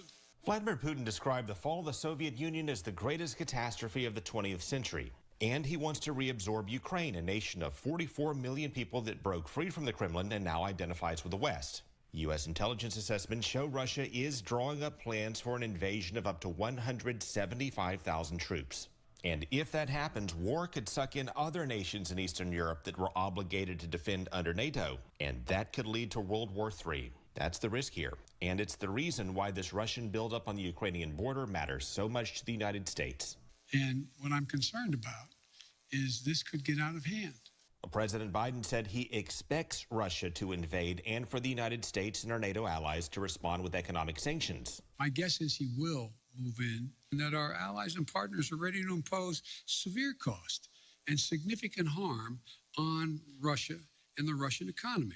Well, Vladimir Putin is hoping NATO will be divided in how to respond and struggle to impose severe sanctions. After all, Europe still depends on Russia for a quarter of its oil and 40% of its natural gas. And to that point, Biden said NATO is not divided in how to deal with Russian aggression in Ukraine. The idea that NATO is not going to be united, I don't buy. But then he muddled that by later saying, indeed, NATO is divided on how to deal with Russian aggression. And there are differences. There are differences in NATO as to what countries are willing to do depending on what happens, the degree to which they're able to go. And I want to be clear with you.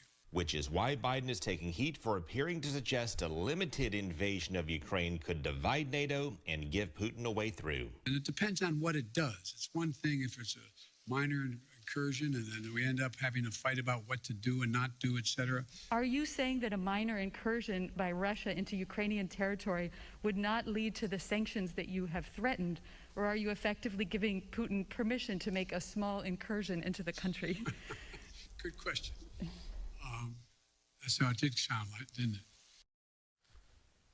Yeah, and in that moment on Wednesday, it certainly looked as if with the chuckle that we saw from the president that he realized maybe he said something that needs to be clarified. And indeed, the White House press office first today and then later President Biden himself clarified that any incursion or any movement of Russian troops across the border with Ukraine would be viewed by the United States and NATO as an invasion of Ukraine, and therefore the United States and our partners would respond with very strict economic sanctions. But it is difficult to unring the bell from what was said yesterday. It's getting some blowback, of course, from our allies and friends in Europe, and it's not clear how this is all being interpreted as we speak by Vladimir Putin, who ultimately has the decision yet to make.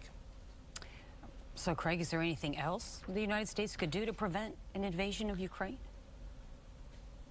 Well, there's diplomacy, but we've been working on that for some length of time. Vladimir Putin is demanding as a precondition of not invading that we block Ukraine from ever joining NATO and therefore giving us an obligation to defend it if it's invaded in the future. President Biden and our diplomats say that is just a non-starter. There are no plans to admit Ukraine at the current time, but they're not going to rule it out somewhere down the road. They're also are discussions of drawing down U.S. military presence in Europe and Eastern Europe, but President Biden said it would go the other direction if, in fact, there is an invasion of Ukraine. So there's a place for diplomacy in all of this, but so far it hasn't paid off.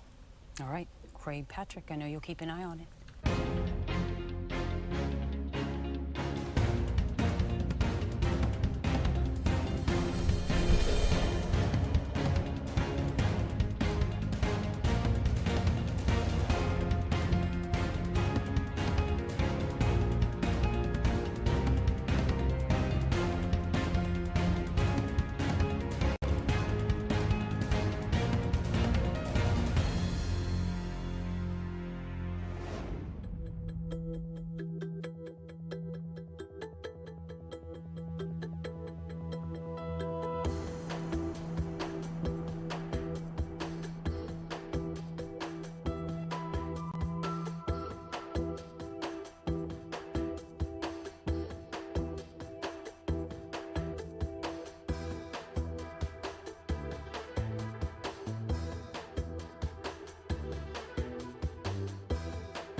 And welcome back to Live Now from Fox. A homeless man suspected of killing a 24-year-old UCLA grad student at a furniture store in Hancock Park in Los Angeles has been charged with murder on Friday. Fox Los Angeles has the report. Just been assigned to the Brianna Kupfer case. We will speak to that prosecutor live in just a moment. This comes nearly a week after the murder of the 24-year-old UCLA grad student. Her suspected killer, Sean Laval Smith, has been arrested. It's a story we broke first here on Fox 11 today. Fox 11's Susan Hirasuna has been following all this. She's live in Hancock Park outside the store where Brianna Kupfer was killed. Susan. Alex, it was about 11 o'clock this morning when a man walks into an Old Pasadena restaurant and asked to use the bathroom. The people in that restaurant, they were feeling a little uneasy about him, the way he looked, the duffel bag that he was carrying, but they let him use the restroom. And then when he walked out and went across the street to a bus bench, the bartender in that restaurant said, "I know who that guy is." Take a look at some video that was shot by one of the servers when they realized that the man sitting on the bus bench was in fact the suspect, the prime suspect in the death and murder of Brianna Kupfer. And it wasn't very much longer after they realized who it was that he was surrounded by by police.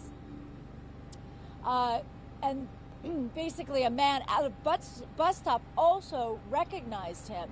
Now, Sky Fox was also over Pasadena Police Station when Sean Laval Smith was brought into the station, and you see him there. He's cuffed, he's constrained, and the police officer is once again patting him down and checking his pockets. Now, if you come back live to me, I can point out that here at the store in Hancock Park, they've changed things up a little bit. Somebody within the store has taken down the murder poster, the wanted poster of Sean Laval Smith. And meantime, a lot of people have brought flowers, and reaction in the neighborhood is quite strong. There's a lot of relief that Sean Laval Smith is now in police custody. Thank goodness for the people that had camera behind their businesses and were able to see it. The whole city should have cameras now. I feel safer. I'm way glad that he's gone. I know he was walking around for a couple days. Really unnerving. It's like this neighborhood has changed. This is just hopefully the start of something whereby all this senseless act of violence in so many different areas can begin to stop and we can begin to heal. All right, so some people have expressed some frustration with the way LA County DA George Gascon has handled crimes of this nature in this county. Here's his reaction when we asked for a statement. It is a tragic and heartbreaking that Brianna Kupfer was murdered while she worked. It is a tremendous loss for the family and friends, the community in Los Angeles County. We are working with LAPD and will review the case as soon as it is presented to us. And we are told at this hour that the suspect, Sean Laval Smith, is in custody at LA Wilshire Division, not far from here. Reporting live in Hancock Park, I'm Susan Hirosuna, Fox 11 News. Susan, we've been reporting about the fact that there was a $250,000 reward for Sean Laval Smith for information that led to his arrest and conviction. Does the bartender get that? Any word on that? No, it wouldn't be the bartender. The bartender recognized him after he left the restaurant. It was actually a man that was at the bus stop. And he was described to me as an older, well-dressed African-American man, and he recognized him. We looked for him while we were there in Pasadena, but I could not see anybody that looked like that. I asked some people in some of the stores to see whether or not they knew who he was, and they said, no, we didn't recognize him. But according to more than one account, that man was waiting for the bus, and he sees this man with a duffel bag and a backpack, and then he called police. So would that man be a recipient of that $250,000? It is quite possible. But no, the bartender recognized him, but by that time, police had already descended on the suspect. Wow. I mean, that message just got out there to so many different places. This is such a horrific story, and hopefully the arrest gives her family a little bit of closure. Susan Hirosuna, thank you for your reporting. Let's talk a little bit more about that suspect, Sean Smith. He has a long rap sheet that goes back a decade and spans 2 different coasts. He was arrested in October 2020 on a misdemeanor in West Covina. The year before that, arrested for discharging a firearm, trespassing in South Carolina. The list goes on. Bench warrants, disorderly conduct, all that going back to April of 2010. Now we want to bring you the prosecutor who has just been announced to the case, just been assigned to the case. Let's bring in LA County Deputy District Attorney John McKinney. Full disclosure, we had already booked him before he was assigned the case to talk about this more generally. Now you are getting this case, and so you're probably more limited on what you can say in order not to prejudice a jury. But Mr. McKinney, tell us what you can about what comes next now that this suspect is behind bars and you are getting the case. Well, thank you, Alex. Thanks for having me on this evening. And let me first express my condolences to the Kupfer family. What happened to Brianna is just, I know, shocking to our entire community here in Los Angeles. And we pray for them, and they're in our thoughts. Well, I was informed today, late this afternoon, that the case was being assigned to our Major Crimes Division. That's the division that I'm assigned to. My supervisor called me and told me that he was assigning the case to me. And yes, that limits what I can say about the case, but I can tell you and your audience this. The case will be formally presented to the District Attorney's Office over the next 2 days. We will review the evidence in the case. We will assess whether charges are appropriate. And if so, we will file the appropriate charges and expect that an arraignment will happen on Friday of this week. So for people that have been closely following this show and others, they know that you and your boss, George Gascon, the district attorney of Los Angeles County, don't always disagree or don't always agree on everything. I know you sometimes think that there should be enhancements added to murder charges or other things. What happens if you disagree on this one? George Gascon did not he was not the one who assigned you this case. What happens if the two of you see this case differently? Well, I think that's putting the cart before the horse, and it's a little premature to speculate about what the charges might be and whether or not the charges, at least the charges that I deem appropriate, would run afoul of one of Mr. Gascon's directives. We don't know yet, so we'll wait and see. I expect that the appropriate charges, and when I say appropriate, I mean charges based on the law and the evidence, will be filed in this case. But at the end of the day, the elected DA is in charge of the district attorney's office. So if there is a conflict, then I think me and Mr. Gascon would have a conversation about that conflict. But I think that's all, premature. I expect that justice is going to be done in this case. If charges are filed, they will be the appropriate charges, and then we'll proceed from there. And what's the process going forward in terms of communicating with Breonna's family? We spoke with her father yesterday, who was so emotional about all of this and really hopeful that law enforcement would do more to bring her or his daughter's killer to justice. What's that process going forward? Yes, and I heard her father's comments. He was quite eloquent and I think showed a lot of courage in talking about the death of his daughter.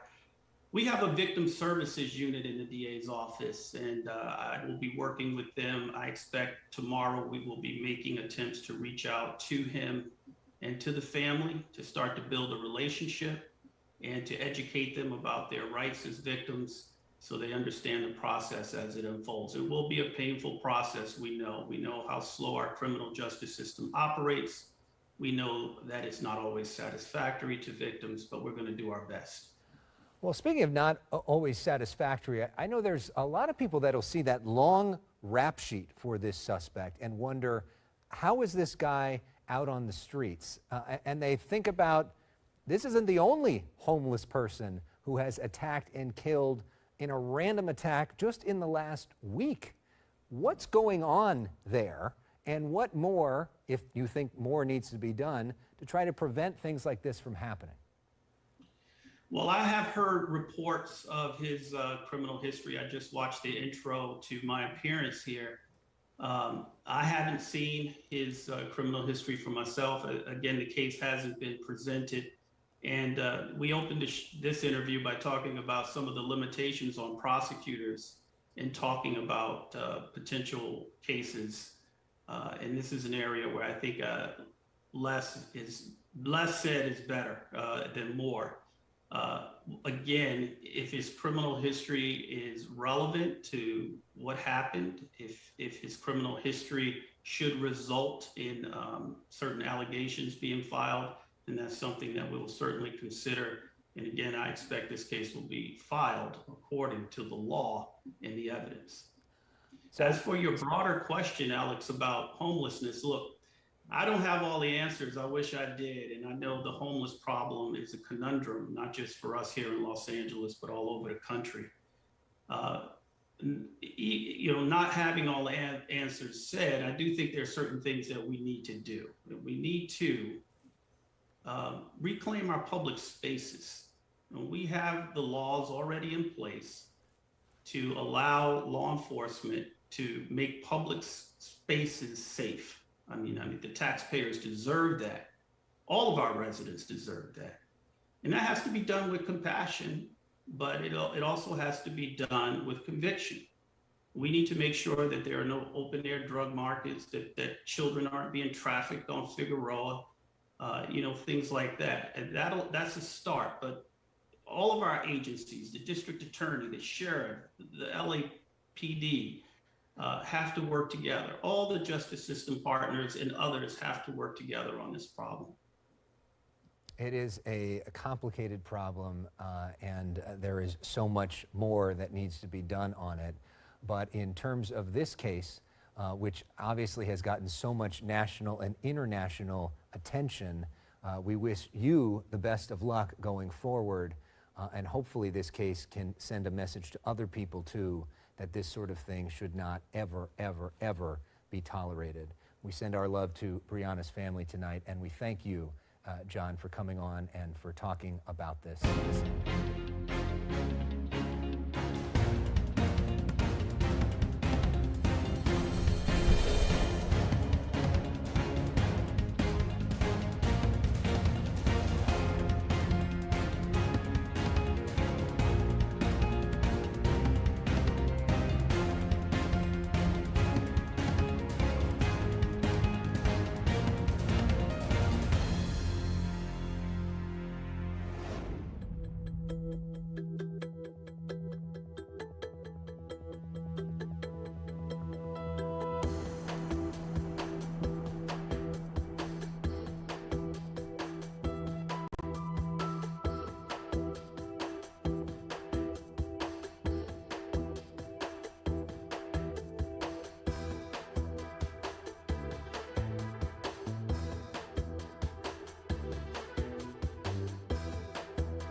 And welcome back to Live Now from Fox. Well, our very own Rain Augustine with Live Now from Fox spoke with an expert about these spike in recent attacks. So I'm going to play this expert interview out right now here on Live Now from Fox. Good morning, everyone, and welcome back to Live Now from Fox. Now, the man suspected in the stabbing death of UCLA graduate student is now in police custody. Pasadena police on Wednesday arresting Sean Lavelle Smith for the murder of 24-year-old Breonna Cuffler. Smith initially gave authorities a fake name, the Department Fugitive Unit using his fingerprints to confirm his identity after being dispatched to the scene. Joining us now to speak on this story is Dr. Debbie Goodman, criminologist and professor. Dr. Debbie, thank you so much for joining us this morning. Rain, thank you. And again, it's a macabre day anytime we're talking about the death, the violent, heinous, random act of violence. So if you'll kindly allow me to express my sincere and heartfelt condolences to the Kupfer family on this just brutal murder. Absolutely, and you mentioned that this is a random act of violence, one of many that we've been seeing across the country. Are you concerned that this is becoming a trend? I'm concerned, Rain. I don't want to hit the panic button, but I do want to express the opportunities for our audience members to be mindful, to be aware, to be alert at all times of their surroundings. Because as a criminologist, here's how we define, let's say, and determine when something of this magnitude is considered the category of random act of violence. And that tends to be where there's no provocation, there's no explanation, and it's something that happens very suddenly without warning. And so today I know we'll be engaged in the Breonna Kupfer case, but there have been two other high-profile cases as well throughout the country of a similar nature. And here we are, just 1 month into the calendar year. But if we may also recognize and respect the loss of life of Sandra Shells, a 70-year-old nurse who also perished at a bus station, again, with such a brutal attack that led to her demise. Michelle Go in New York, pushed into the train station. So these are very concerning murders. Now, again, when we look at the data, and this is going to be important data to point to, we have information from the CDC that has determined there has been a 30% uptick from 2019 to 2020 in murders across the country. And now we look at all of that from preceding years to the present, and that is the single highest jump in homicides that we have ever seen in 100 years. And to continue that issue, we also have data from the FBI that points to, in most of these instances, firearms have been the weapon of number one choice. Secondarily would be the knives. Dr. Debbie Goodman, you touched on many topics. First, I would like to speak on the fact that you mentioned 3 other cases. The Sandra Shells case, she was attacked at a bus stop. You also talked about Michelle Go, that case. She was pushed into a subway train. All of these cases involved homeless individuals and violent crimes. So I know that you've done a lot of research in this field. What does the research tell us about this specific community and these types of crimes? Is this more of a call to action, if you will, for mental health when it comes to vulnerable communities? Right, and those are excellent areas, Rain, for us to discuss today. So let's start first with our homeless citizens. It is actually irregular to see violent types of crimes perpetrated by this audience. We tend to look at other profiling issues, but this is where, even as a criminologist, I find it very irregular that this population has participated in such short succession. Again, this 1 month period of time of 3 high profile cases. So when we look at the audience of the homeless community, there can be criminal behavior, but usually it falls more under the category of property crime, if you will, shoplifting, perhaps for food, pandering for money, offenses of, sleeping, let's say, in front of businesses. So now this becomes a bit of an alarming issue for us because it's irregular. It's not within the framework of our profiles and our patterns. But when we go back and pan back to CDC data and just the overall magnitude of murders that have spiked 30% from one calendar year to the next, now we start to go level by level to now answer your next question and to address the mental health issue. So when we start there, we could look at it almost as the octopus. That could indeed be the home base, if you will. But now the outreach of the tentacles, what could that point to? Certainly a status of stress and strain. The pandemic has indeed created crises for many individuals throughout our country. There's strain on the families. There's financial stress with the magnitude of individuals whose employment has been compromised.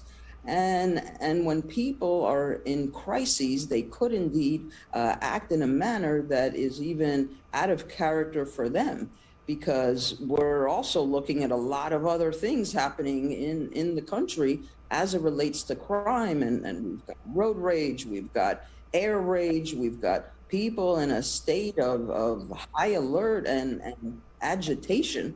So it's very concerning. But I would like to add this, Rain, to the conversation on mental health.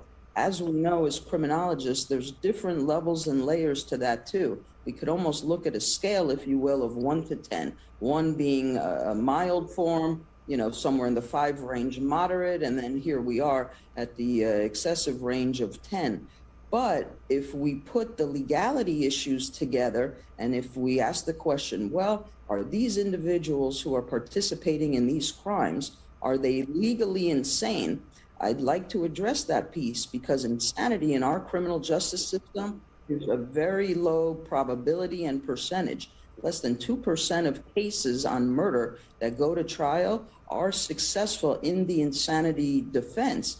And what we would be looking at there would be a 2-pronged test, as we call it.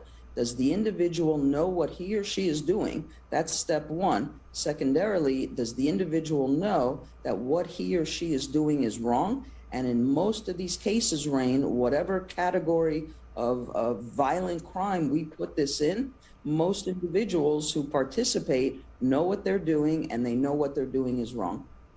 So let's talk about these statistics for a second, because a 30% increase in murder rate, that's the highest increase in a single year. So this brings us to the point of rage in general. You briefly mentioned the air rage that we are seeing. Passengers on airlines, quite frankly, just losing it.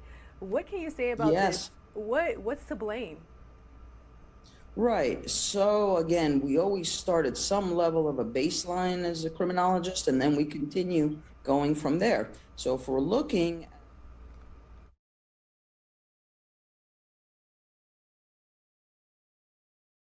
they've missed a flight, or the flight is delayed, or now the flight is increasingly crowded. So there's a bit of frustration already. There's a bit of agitation and anger. And now the issue of the mask. Some individuals do not want to wear the mask on the flight. It's a mandate, and we're seeing these types of instances of, as you say, just explosive conduct, anger, rage. People are becoming enraged and outraged, and it's almost like the volcano, Rain. So much has been building up, and now all of a sudden the trigger is enough to create such an outburst, and even among people that could be one's neighbor or coworker or friend or family member. We're really seeing an across the board level of this type of hostility being displayed, you know, on the airways.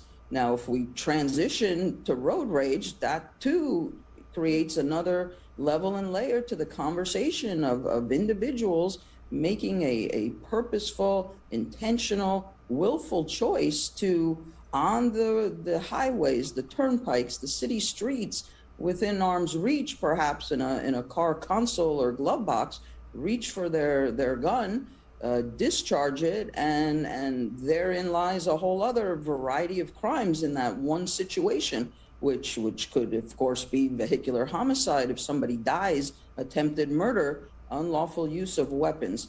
So I don't want to raise the panic alarm, but I definitely want to always encourage awareness, mindfulness.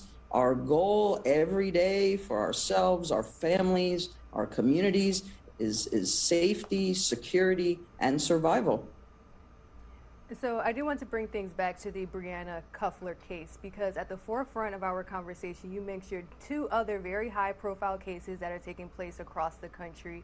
And by the way, we still don't know if that 911 caller in the Cuffler case will receive that $250,000 reward that led to Smith's arrest. But I would like to know, and many of us are asking, what constitutes a high-profile case? Because many people are losing loved ones due to random acts of violence, but they're not getting the same national attention or support. So can you elaborate on that? Yes, correct, Rain. You know, any type of violent death, of course, we know is hideous, it's sickening, it's brutal.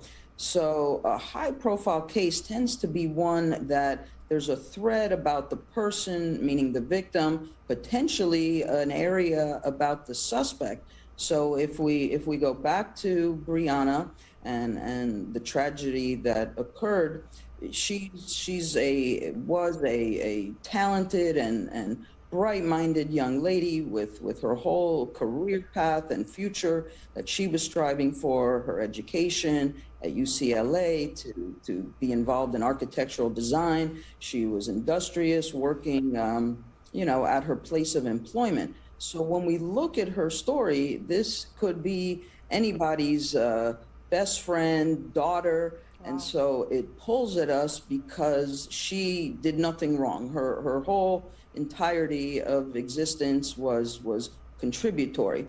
So that's one issue on Breonna. When we pan over to Sandra Shells, we have a 70-year-old nurse who spent, Rain, of almost 40 years of her career helping others, a nurse who's putting her own health and safety, certainly during these COVID years.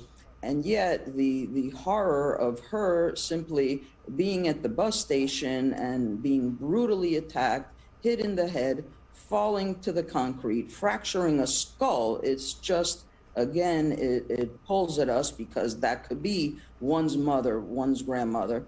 And now with Michelle Go, although we do not know that it's been classified as the hate crime yet, however, being the victim and Asian American descent, we wonder, was that potentially how and why the suspect decided to push her into the trainways and again to submit to such a violent, heinous death.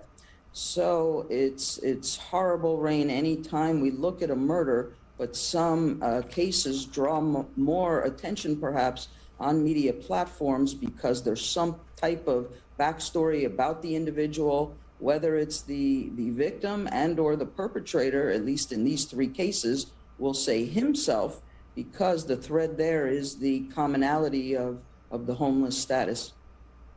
Very insightful information. And you also mentioned that you are encouraging women to use their intuition. I think that's interesting because this arrest is coming as we're finding out more details about the final moments of Breonna's death. She actually texted her friend saying that she was uncomfortable. Yes, and thank you for raising that very important point. And I would extend the conversation, men and women. You know, there's something that we all have, and that's our gut. And I'm a big proponent of if and when we have a sense that our gut is at ill ease and there is something uneasy about a circumstance we're in, an individual with whom we're in their presence, again, we need to take action because uppermost in our mind is safety, security, survival. So if the action means we simply get out of that environment, I always like to encourage our community members, we don't need to have all of the facts A to Z in front of us.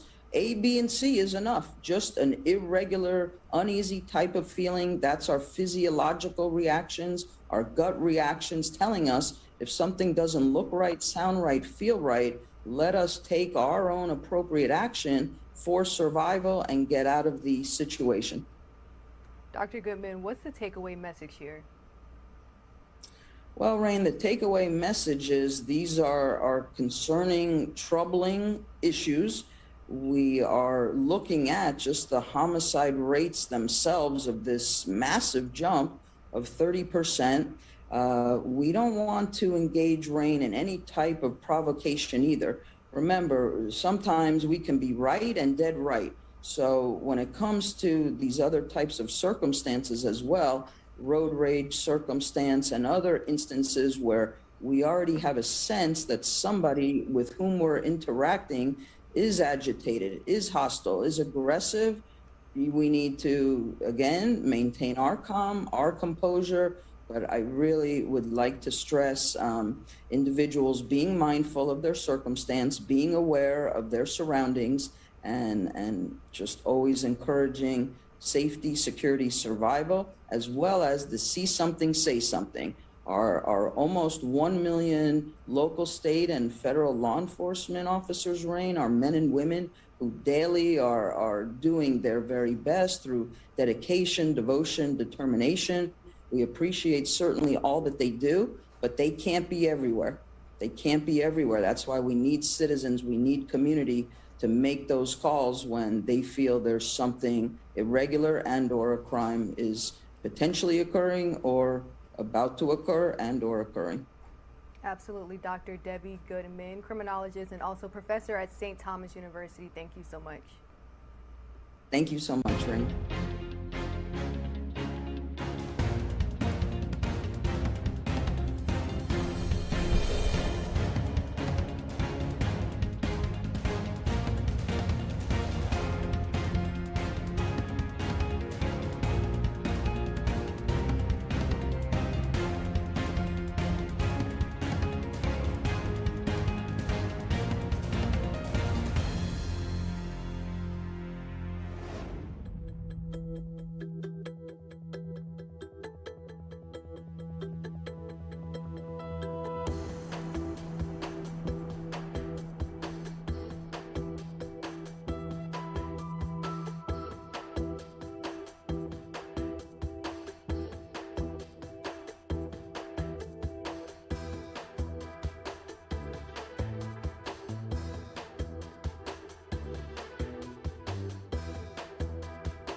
And welcome back to Live Now from Fox. We are now going to switch gears and tackle some of the biggest headlines of the week with Press Secretary Jen Psaki's White House press briefing. Progress by passing the U.S. Investment and Competition Act, also known as USICA, which the president has long championed and which he called for action on today. This bipartisan legislation puts historic funding behind unclogging our supply chains, research and development, innovation, and advanced manufacturing in every corner of America, and invest $52 billion in making more chips, something that's vital to address our supply chains and lower inflation. Tomorrow also marks the 49th anniversary of the Supreme Court's landmark ruling in Roe v. Wade.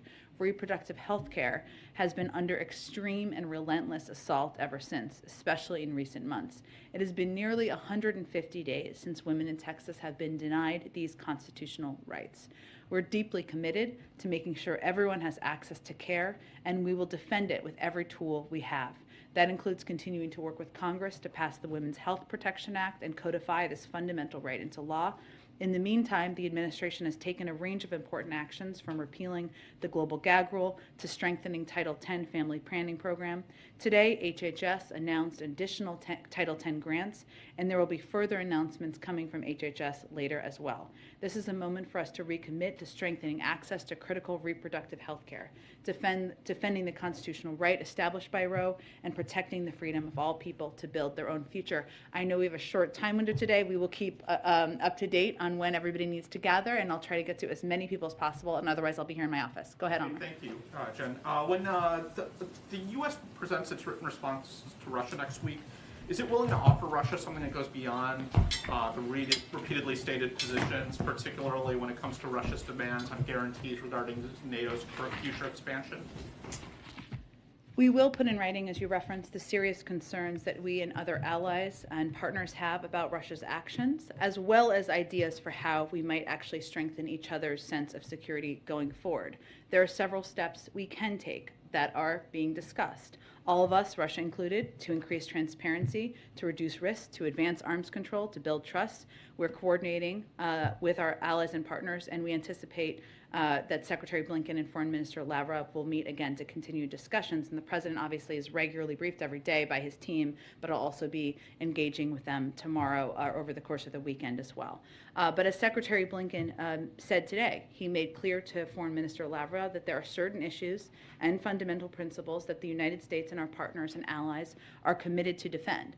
And that includes those that would impede the sovereign right of the Ukrainian people to write their own future. There is no trade space for there, none. And we've said from the beginning that there are certain proposals that will not be viable. But we will, of course, be responding, as you noted, and I expect the president will continue to discuss that over the next couple of days with his team. I wanted to ask another foreign policy question.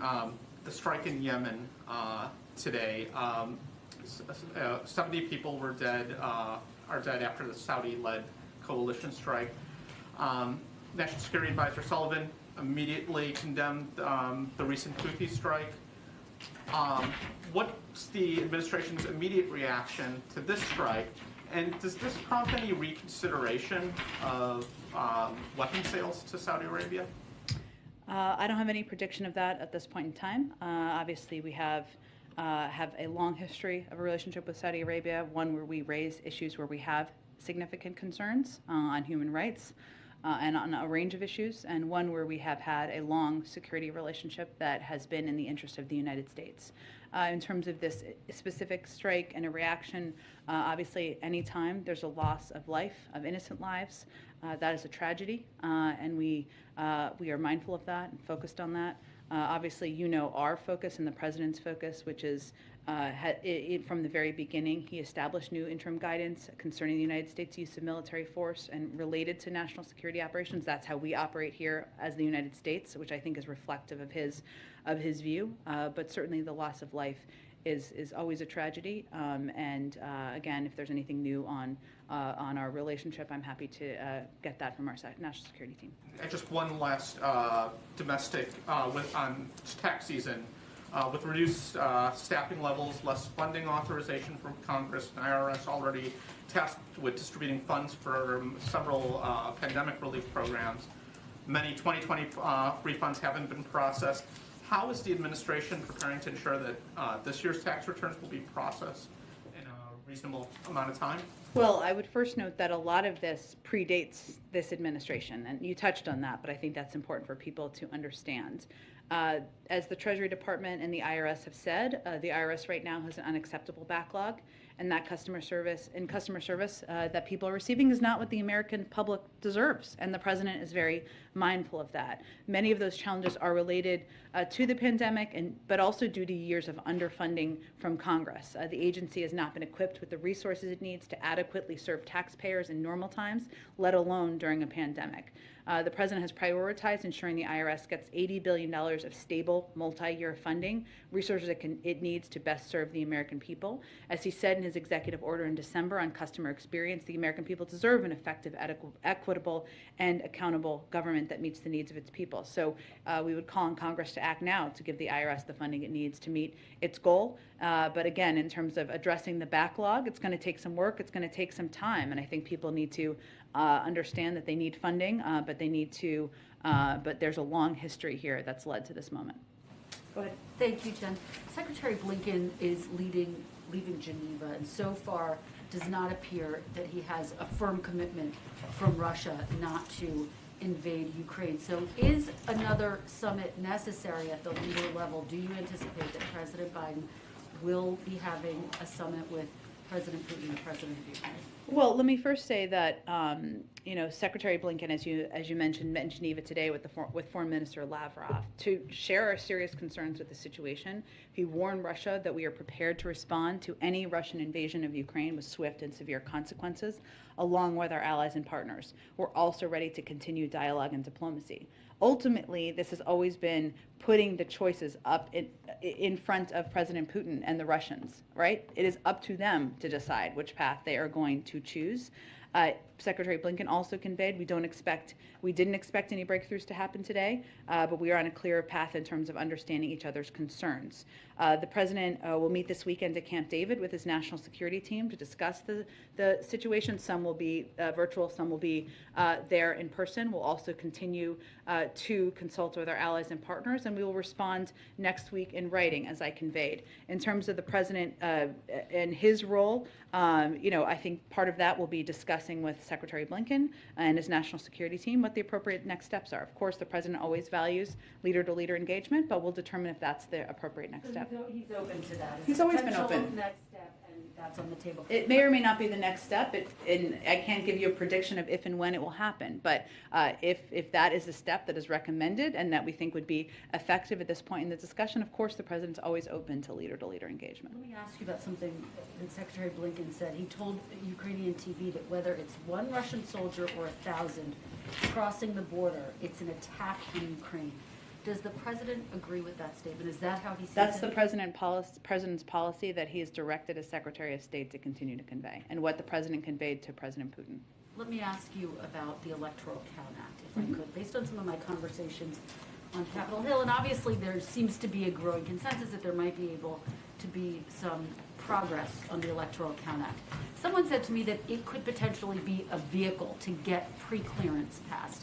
Is that something that this White House thinks is a possibility, is a likelihood? Is that what the president's going to be pushing for? I don't have any prediction of a process or a vehicle. What I would remind everyone of is that despite the fact that 16 Republicans in the Senate have in the past supported the protection of voting rights, they did not when given the opportunity.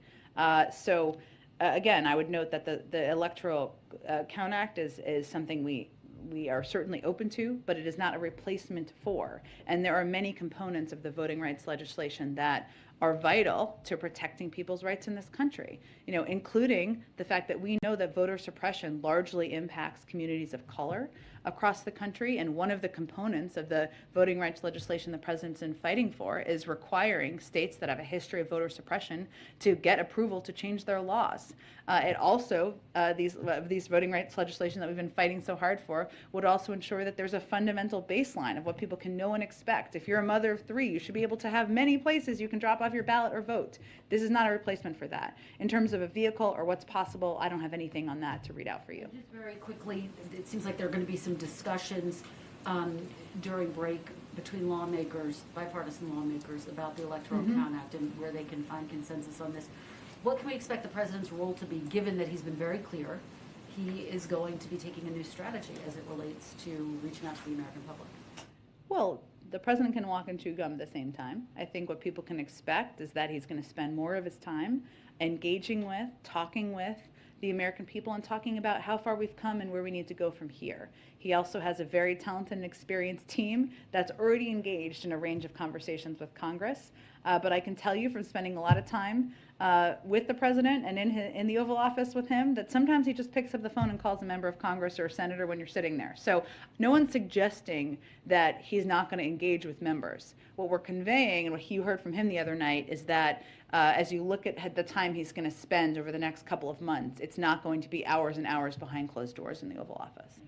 Go ahead. Thank you, Jen. Why would the U.S. agree to submit written answers to Russia, given that it could undermine or be used to discredit the U.S. negotiating position? And is the U.S. asking for any written responses from Russia? Well, no one sees it that way from the U.S. negotiating team or from our partners and allies around the world. I think what we're engaged in here is seeing what's possible as it relates to diplomacy. And as I noted, it's not written answers like we're filling out a Q&A. We're also going to convey what our concerns are and reiterate a number of the strong statements you've heard the President and Secretary Blinken convey very publicly. So this is just a part of the diplomatic process and diplomatic negotiations, and has been a standard part of the process often with countries and nations where you have agreements but also disagreements. Does the President have a plan to evacuate Americans from Ukraine? I know there have been a range of reports out this morning, which is probably why you're asking, Jackie. I will say that, one, we are already at a level 4 travel advisory for Ukraine for COVID, and have advised that U.S. citizens have been advising that U.S. citizens should be aware of reports that Russia is planning for significant military action against Ukraine. We do conduct rigorous contingency planning, as we always do in the event of any security situation deteriorates in any country around the world. The State Department does that assessment. I would point you to them for any predictions or previews of any steps they may take. Is there any effort right now to get a handle on how many Americans are in Ukraine? Because I remember with Afghanistan, that was sort of an open question. Is the dynamic different this time? It's an open question around the world. We don't put a chip in Americans when they go to countries around the world and track their movements. People can register with the State Department. That's something they do. Or they may choose not to register. Or there might be people in any country around the world who are dual citizens who haven't lived in or have never lived in the United States. But the State Department would certainly have the number in terms of Americans who have registered with the State Department. And then, is the President aware that he was caught on a hot mic yesterday? And why does he appear to be dismissing the idea of proactive deterrence? Well, the President certainly does not dismiss that idea, considering he has taken a lot of steps, including supporting and approving the several sanctions that were put out by the Treasury Department just a couple of days ago. I would note that the United States has delivered more security assistance to Ukraine in the last year than any point in history. In the last year alone, we committed $650 million in security assistance to Ukraine. In total, since 2014, we have committed $2.7 billion. These deliveries are ongoing, including today. There's more deliveries coming. In addition to traditional security assistance, such as the Ukraine Security Assistance Initiative, the President has authorized the Presidential Drawdown Authority to expedite lethal aid and meet Ukraine's emergency defense needs. We've also utilized third-party transfers authorized by the State Department, allowing U.S. allies and partners to provide U.S. origin equipment from their inventories for use by Ukraine. Specifically, the State Department has given the go-ahead for 3 NATO allies to rush anti-armor missiles and other U.S.-made weapons to Ukraine. And finally, in identifying additional equipment held in DoD inventories that can be delivered under the Excess Defense Articles Program, among other mechanisms, we recently notified Congress of our intent to deliver M17 helicopters. So I would say the President is hardly waiting. Actions are pretty clear on that front. And then I want to ask you about something that you said yesterday. Sure. You told me in response to it was a Ukraine question, it's important to remember who the aggressor is here. The aggressor is Russia and Putin. They are building up military troops. They are pushing out misinformation in Ukraine. So why does it seem like U.S. officials are so concerned about being seen as escalating things if Russia has created this whole crisis? Because I think we want the American public and also the global community to be clear-eyed about propaganda. And they are pushing propaganda about Ukrainians. Certainly there's propaganda pushed here in the United States, but this is about a potential foreign conflict. It's about the buildup of troops by one power that is a much larger military power than the other on the border, and we want to be very clear with the public about the realities and the facts. One final question on a different topic. Yeah. On crime, yesterday the Manhattan DA clarified his memo about downgrading certain crimes, and he said armed robberies, for instance, will be prosecuted as felonies, violence against police officers won't be tolerated, clearing up some of the confusion around how that office intended to prosecute crimes. Does the White House have a reaction to that or welcome that kind of clarification, given that these questions do keep resurfacing? I don't have any reaction from here to the decisions of a local district, I think a district prosecutor or a district attorney, DA. I would say that the president, and he'll talk about this, he'll talk about crime, and he asked me about this yesterday, but I think can expect to hear him talk a little bit about crime during his remarks later this afternoon. The president believes that no one in this country should worry about whether it's safe to ride the subway or the bus or go to work or walk home at night. And that's why he's put more cops on the beat, has stepped up efforts to get illegal guns off the streets, and invested in proven community anti-violence programs. Also why he's doubled federal support for community policing with $300 million more for cities, plus another $700 million more to bolster federal law enforcement. We've been working with mayors and local leaders on this, but I think the president's record, his commitment, speaks for itself. Go ahead. First, just a quick follow-up to what you said about the U.S. agreeing to put a response in writing. Are you saying that the world should not view that as the United States making a concession to Russia? I think you should see what it has to say, but it's part of a negotiation. We've been very clear about what we are not negotiating on, which is the sovereignty of Ukraine, which is this question that is continuously raised about Ukraine's right to pursue joining NATO. That's up to NATO countries to make that decision. And you've heard the president, Tony Blinken, and others say time after time that we are not making any decisions about Ukraine without Ukraine, no decisions about Europe without Europe. But negotiating takes many forms. It takes forms where you're in person. It takes forms where there's an exchange of written materials. That's pretty standard and has been in diplomacy for decades.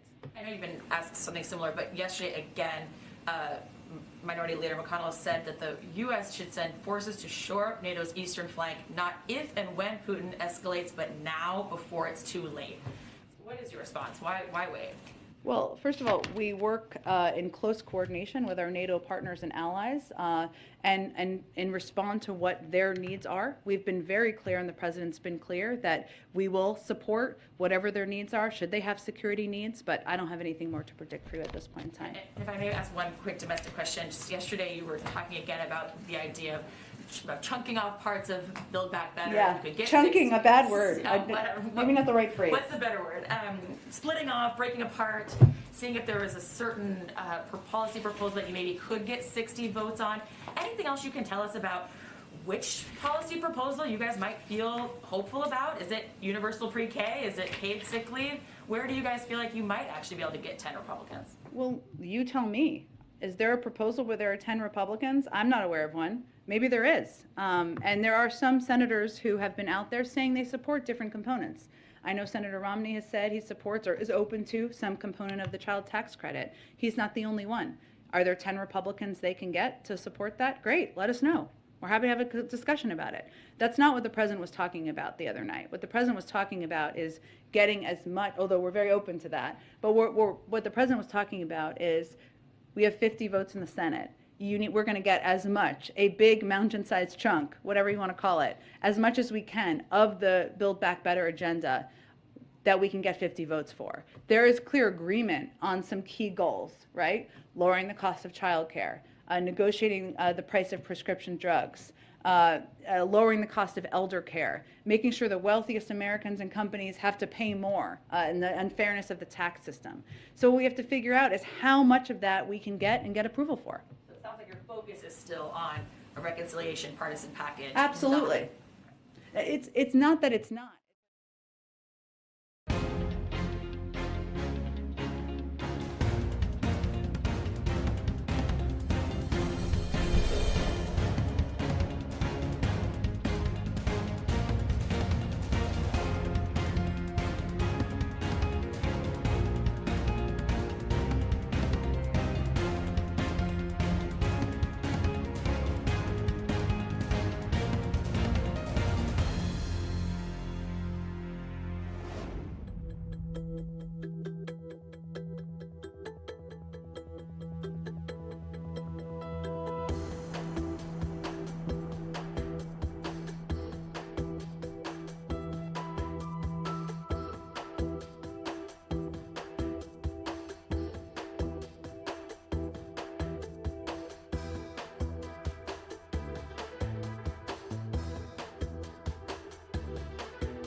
but are there 10 Republicans who are supporting?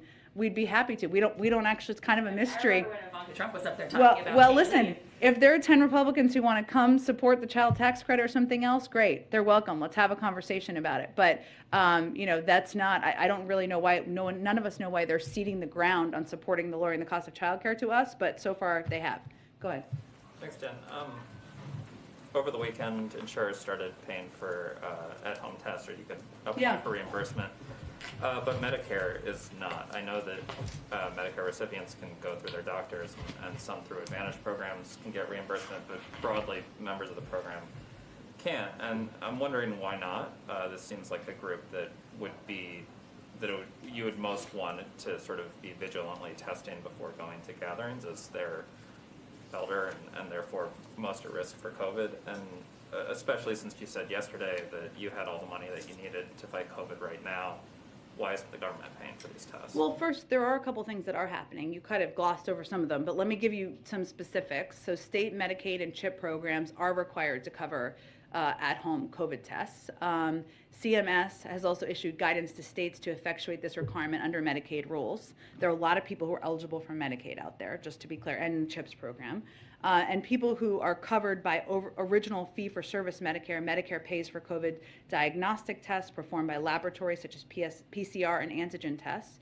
For Medicare, we're also continuing to explore the best ways to provide critical resources that will keep Medicare beneficiaries safe and healthy, as you touched on. So in addition to PCR tests, rapid PCR tests, and rapid point-of-care antigen tests are available at 20,000 sites across the country. We've also sent 50 million out to community health centers and rural health centers, but we're also exploring a range of options. So I'm not ruling anything out, but I just wanted to note there are a range of ways that different forms of insurance, even if it's not traditional private insurance, have been covering not just in doctor's office, but also at-home tests as well. The Federal Reserve issued a report yesterday saying that they're weighing the possibility of launching a digital U.S. currency. They said as part of the report that they were asking for public feedback and would be engaging with lawmakers. So I know that you normally defer to the independence of the Fed, but this is an instance where they're openly soliciting sort of advice and consultation. And so I'm wondering, this is something that could impact our competition with China. It could have an impact in many ways on especially low-income Americans. So does the president, does the White House have an opinion on this sort of question? I think it's unlikely we'll weigh in from here, as much as they've asked for public comment, but I can certainly check with our economic team and see. The Times yesterday had a report about some internal memos, but they also said that there was, that you guys are setting up executive actions on clemency for drug offenders and police department reforms. Can you give any sort of time, can you confirm that that's kind of coming and give any sort of timeline about when we'll be hearing from the president on that? So on clemency, the president has talked about, we have talked a little bit about the president wanting to deliver on his commitment to consider clemency requests for nonviolent drug offenders. That is something that's ongoing. I don't have anything to preview for you in terms of the timeline, but absolutely the fact that we have every intention of doing that is accurate, or he has every intention. On police reform, I think we said at the time that we're holding back on executive action because we wanted to give space and room for the bipartisan negotiations to move forward, because of course federal legislation would be the preference because it's permanent. But we have been considering and looking at, I don't have anything to predict for you in terms of the timing, but we have been and are looking at that through the policy teams. Go ahead. Thanks, Jen. The president on Wednesday, when he was talking about keeping schools open, referenced the tens of billions of dollars that were sent out in the COVID rescue plan. And he said that quote, not every district has used it as well as it should be used. What states or school districts is he referring to there? Because he's talked about this now twice in the last couple of weeks. Sure. Well, thank you for that first, because it's freezing in here, I think, as everyone can confirm. But I would say, Karen, so one, what people should understand first is 98% of schools are open currently. It fluctuates a little bit, but 98% as of today.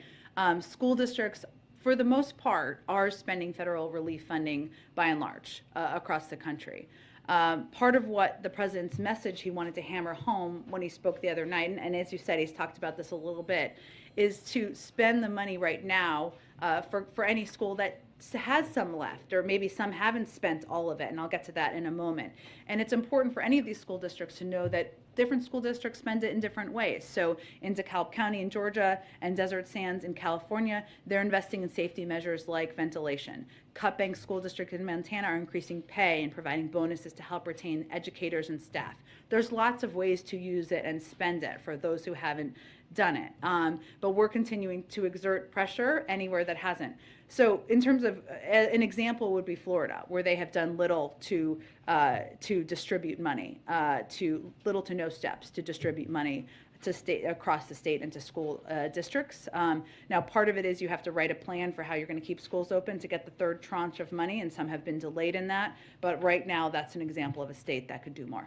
You just said, we're exerting pressure. How is the White House, obviously this money goes out to states. Yeah. But how is the White House exerting pressure? The Department of Education is really the primary conduit here, but they have been working and continuously in touch with school districts and states across the country from the beginning. And is there a way from the Department of Education perspective to have a public accounting so Americans can see where that money is going toward, the taxpayer money? We, of course, work to ensure there's no waste, fraud, and abuse, and we are very closely in touch with how it's being spent with states, and I can certainly check and see if there's a public accounting bill. One quick one. It's been 4 days since COVIDtest.gov has been live. How many Americans have ordered tests so far, and is the plan still to start sending them out next week? Yes, they will be sent out very soon. I don't have an updated number of how many have been ordered. It's changing constantly. I expect we will have more of an update on that hopefully by next week. I know we have to wrap up. Go ahead. On Build Back Better, first, does the White House need this bill to be passed by State of the Union? Is that the goal? Congress kind of needs deadlines. We have not set a deadline on that. We want to get it done as quickly as possible. Does it need to have a different name?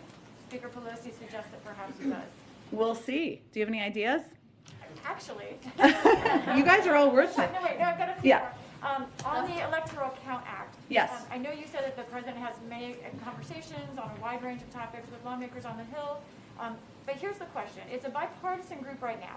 Is he going to let them work on their own for the moment, or is he getting engaged with the Manchin-Collins group now as far as you know? Our team is closely engaged with all of the members who are discussing every component of any legislation that is being discussed on the Hill, including this. One more, sorry, yeah. one more. Let me go to Jeff, because I just don't want to run out of, we got to wrap up so you guys can gather. Go ahead, Jeff, sorry. Thanks, Jen. This happened right before the briefing. A federal judge in Texas has ruled that President Biden's mandate for federal workers to be vaccinated cannot go through. Do you have a reaction to that? Well, first, let me update you that 98% of federal workers are vaccinated. That is a remarkable number. I would point you to the Department of Justice on any next steps as this news, it sounds like, just broke. But obviously, we are confident in our legal authority here. And you had an event with Intel today. Is the White House concerned about Intel's presence in China? We have obviously spoken about concerns we have had. I'm not familiar with all of the specifics of their engagement in China, so I'd have to check with our team. We have not held back, I should say, if we have concerns about engagement in parts of the country where there are human rights abuses. We also do, at the same time, work with a range of companies, even when we voice our concerns about issues that we don't agree with. Let me do this the last one, Linda. Another Intel question. Okay. So they're planned for a $20 billion semiconductor facility in Ohio. How can this be viewed as an immediate solution to the chip shortage if the plants won't fully be online until 2025? Well, I think our view is it's an important step forward in ensuring that we have manufacturing capacity here in the United States so that we don't have a chip shortage in the future. But we also, the president called for the passing of USICA, I just reiterated at the top of the briefing, so that we can get that $52 billion in semiconductor investment to get more going now. What's the holdup with USICA in the House? Pass the Senate along. I think Speaker Pelosi made clear she wants to move it forward. So we're eager, the president's eager to have it signed. Okay, sorry, I gotta wrap it up, guys. You guys gotta gather. I'll see you soon. President like meatloaf? I don't, what's the phrase? I would do anything for love? Is that part of it? Yeah, that's right. He might say that.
anniversary. Time flies. I'm sure it has for all of you. Okay. I don't have anything at the top, so let's kick off with your questions. Okay, thank you. Just a couple questions about yesterday. Sure. The president said one of the things that's been clear to him is the public doesn't want to see him be president's senator. And I was just wondering, does that mean he plans to step back from negotiations on the Hill going forward? And related, he talked about the importance of him getting out of Washington and explaining his agenda. How often should we expect to see him out and about America? Well, first I would say that one of my favorite things I've done since I took this job is to travel with the president, because he absolutely loves engaging with people. It's probably why he's been in politics so long. He loves talking to people who agree with him, people who don't agree with him.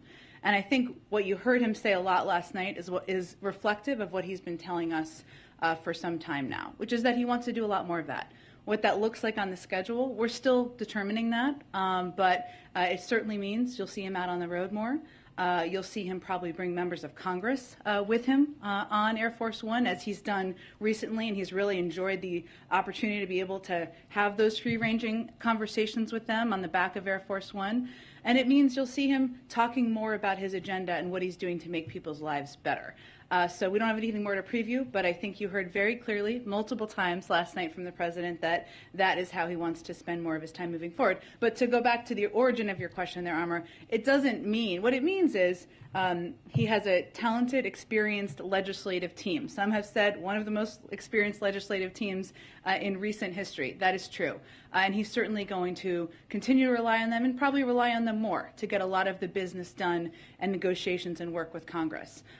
He, of course, is always going to be someone who picks up the phone and talks to people he's known for a long time in Congress, whether they're Democrats or Republicans, and he'll continue to do that. But it's a reflection of how he wants to spend his time and his recognition that he wants to spend more time out in the country and less time behind closed doors negotiating. Is that a course correction or a lesson learned from the first year of being on the job and going through the paces?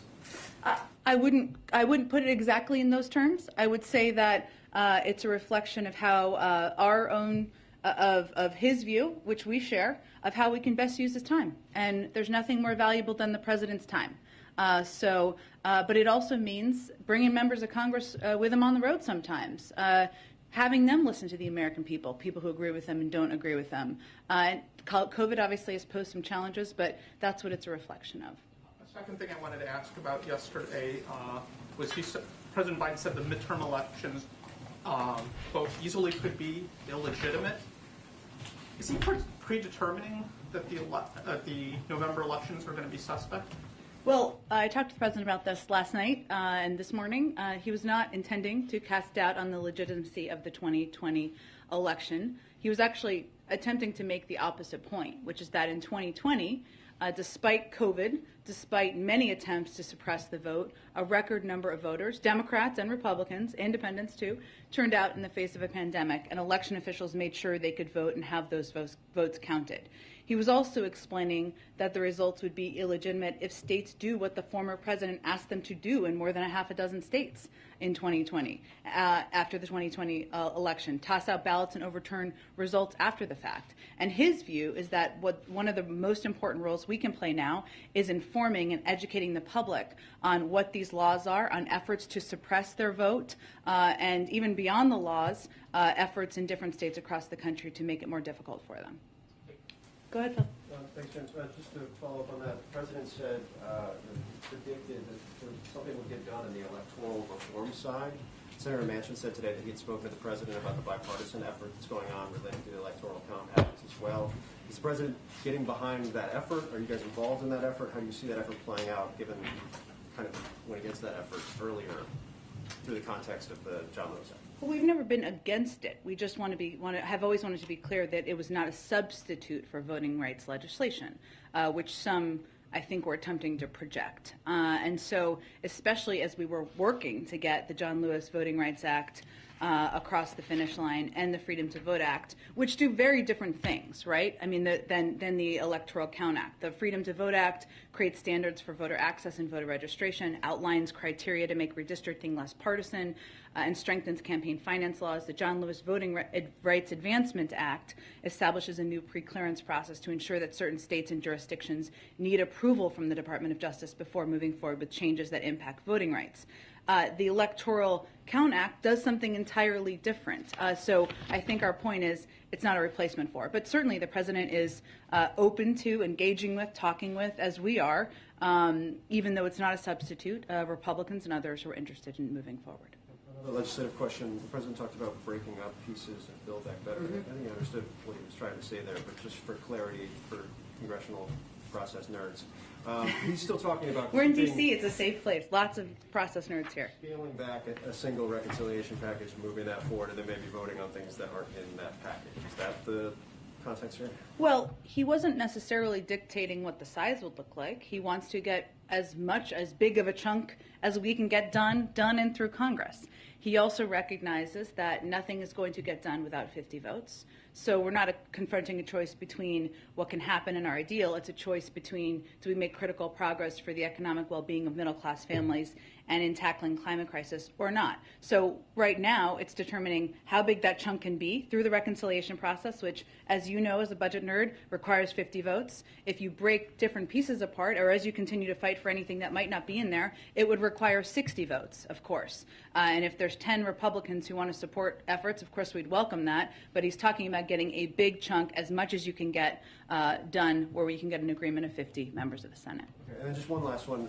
We've seen the president's statement, the tweets, and your statement last night. Has there been any communication directly to Ukrainian officials to address any of their concerns that they had after the press conference? We have been in touch at a high level with Ukrainian officials and leaders. As you may know, Secretary of State has been in Europe. He was meeting with Ukrainian officials a couple of days ago, European leaders earlier today, and he's meeting with his Russian counterpart tomorrow. So we have been in touch at a high level. They certainly understand from those conversations what the president meant.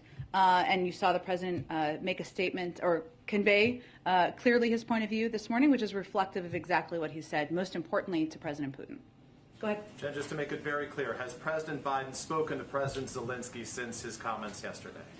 He has not. He has spoken with him a couple of times, as you know, in the last month, but we have spoken at a very high level, but below the president. Let me ask you if I can follow up on the questions about voting rights and the integrity of the election. You said the president's intention was not to cast doubt on the upcoming midterms, but when a reporter followed up, the president said to him, "I'm not saying it's going to be legit. The increase in the prospect of being illegitimate is in direct proportion to us not being able to get these reforms passed." So yes or no, does the president believe, if all remains as it is right now, that the elections this fall will be legitimate? But what the point he was making is that as recently as 2020, as we know, the former president was trying to work with local officials to overturn the vote count and not have ballots counted. And we have to be very eyes wide open about that and clear-eyed that that is the intention potentially of him and certainly of members of his party. So to be clear, the president is satisfied, even if, because yesterday obviously voting rights hit a wall in Congress right now without the votes for the filibuster rules to be changed. And given the conversation you just had about other avenues that could be taken, if there are no changes in terms of voting rights legislation going forward, the president does still feel confident that the elections this fall will be legitimate. Yes. Go ahead. Thank you, Jen. Just following up real quick on this legislative stuff. Yesterday, the president blamed Republicans for blocking his agenda, called them obstructionist, but he admitted that he hadn't reached out to any on the issue of voting rights. So now, given where things stand with these two bills, will he be reaching out to any Republicans, seeing that this bipartisan effort on the Electoral Count Act might end up being the only game in town on that? Well, we don't accept that, but I will also say that there has been discussions between Democrats and Republicans for months now about voting rights legislation.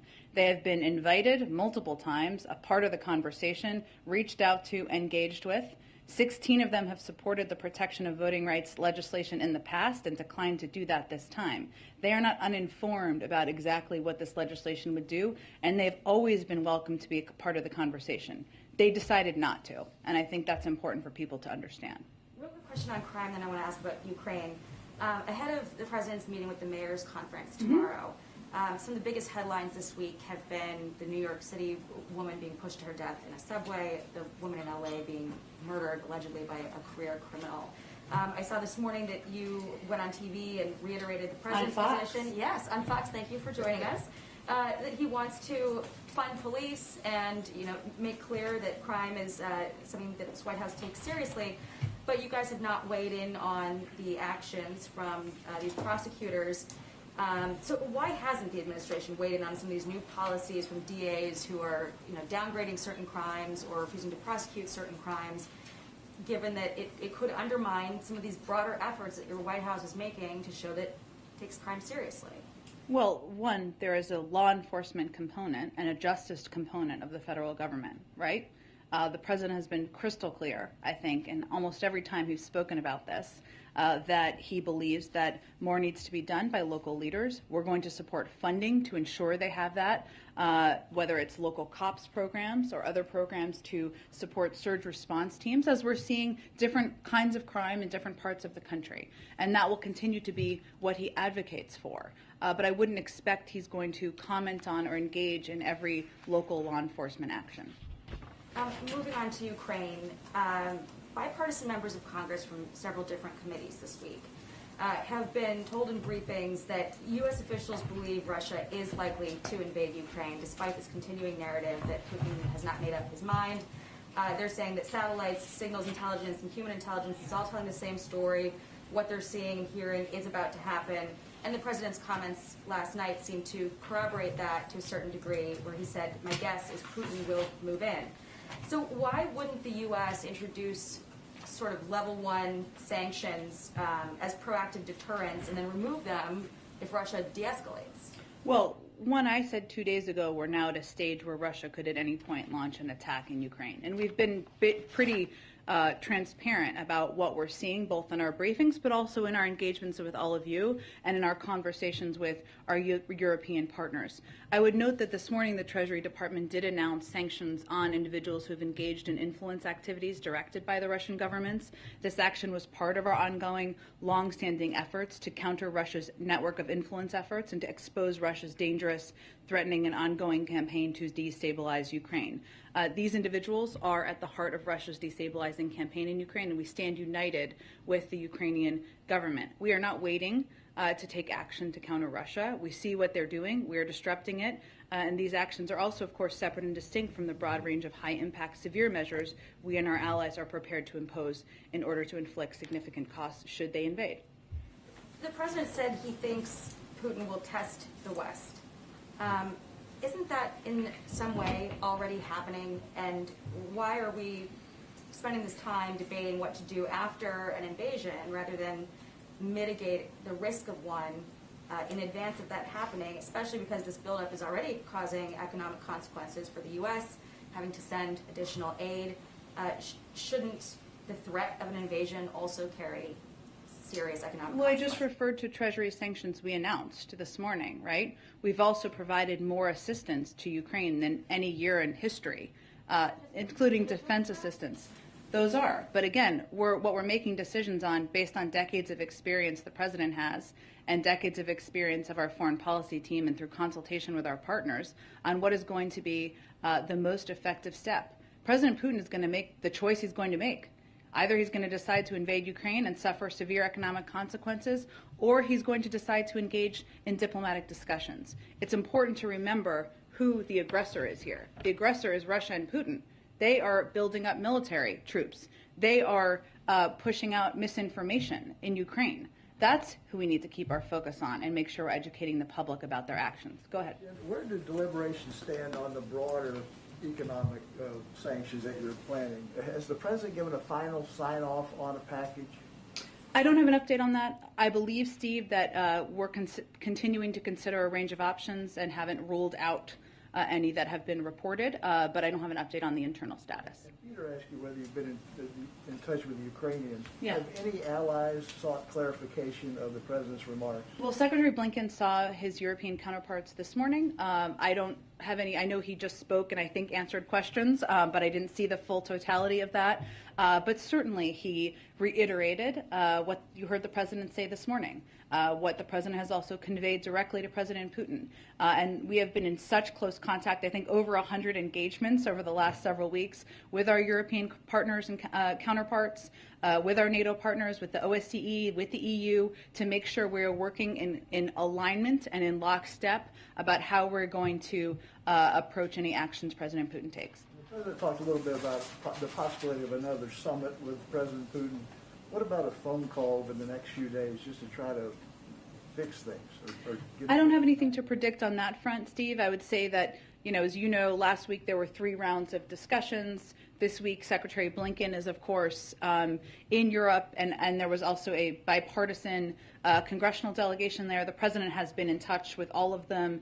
I expect when Secretary Blinken comes back, they'll discuss with the national security team what the right next steps are. And last thing, the president's going to meet with the Japanese prime minister tomorrow virtually. What are they going to talk about? Are they going to talk about this recent upsurge in missile launches by North Korea?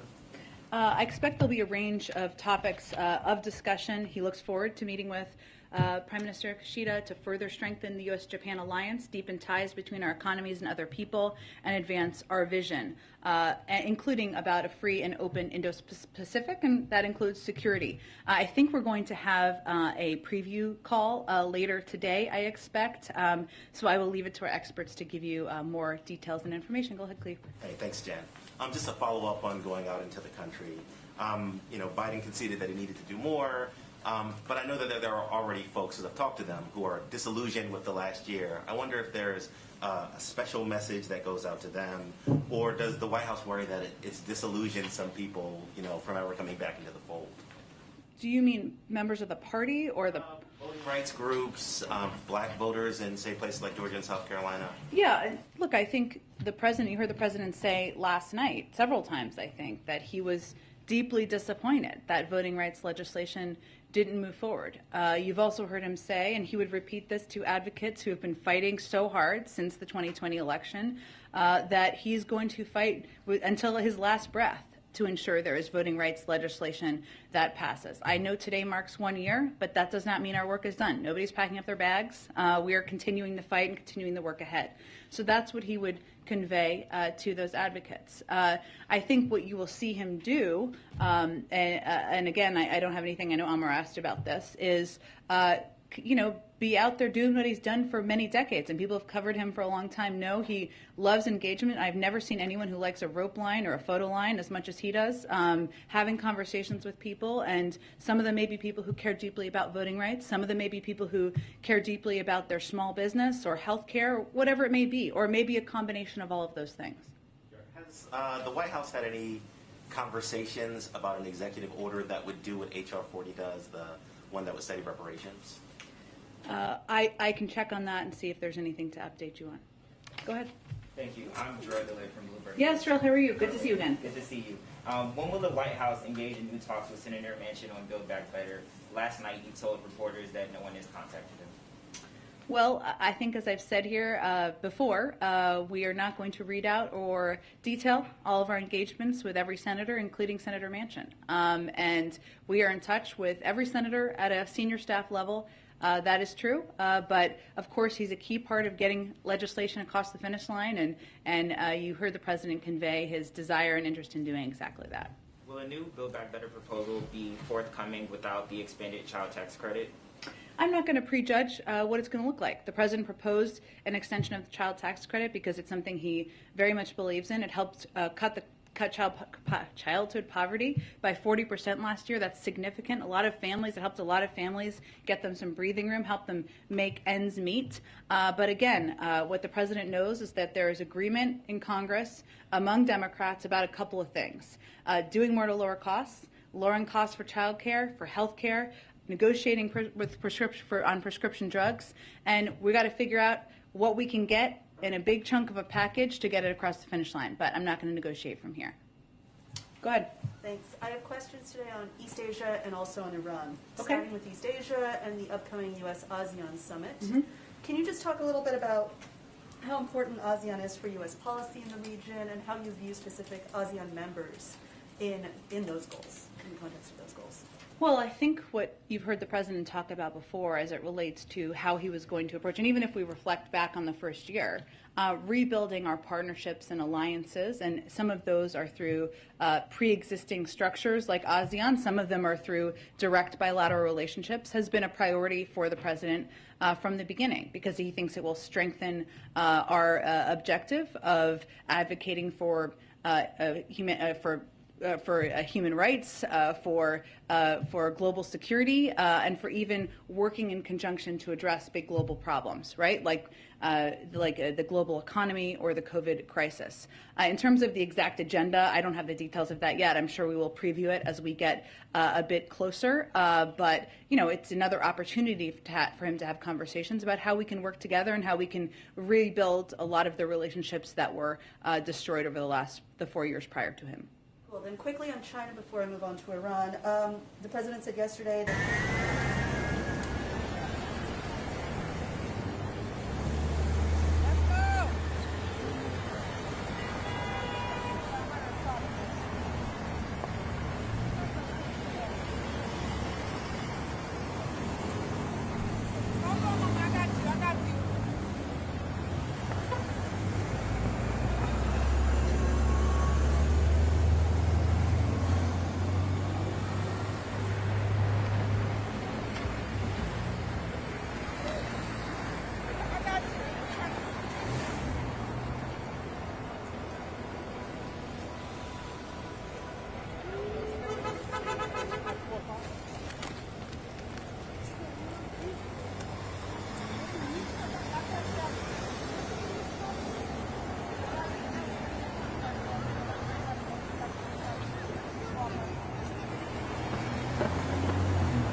Good afternoon, everyone. I'm Stephanie Weaver with LiveNOW from Fox. Thank you for being with us on this Sunday. We are interrupting our press briefing to just bring you this live coverage.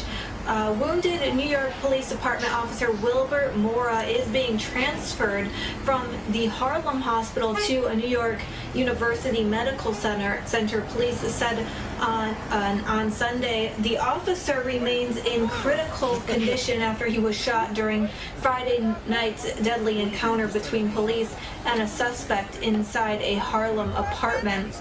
Again, the New York Police Department saying that police officer Wilbert Mora will be transferred from Harlem Hospital to a New York University Medical Center today. He remains in critical condition. Now, police said that LaShawn McNeil opened fire on Mora and officer Jason Rivera. Mora has been hospitalized since, but Rivera died from his injuries that night. Now, today, members from dozens of county police departments have traveled to Harlem to pay tribute to Rivera.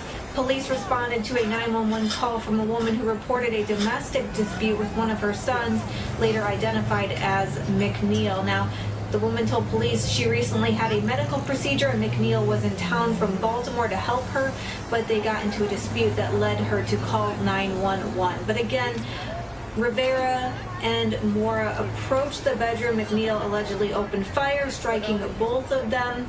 And since that time,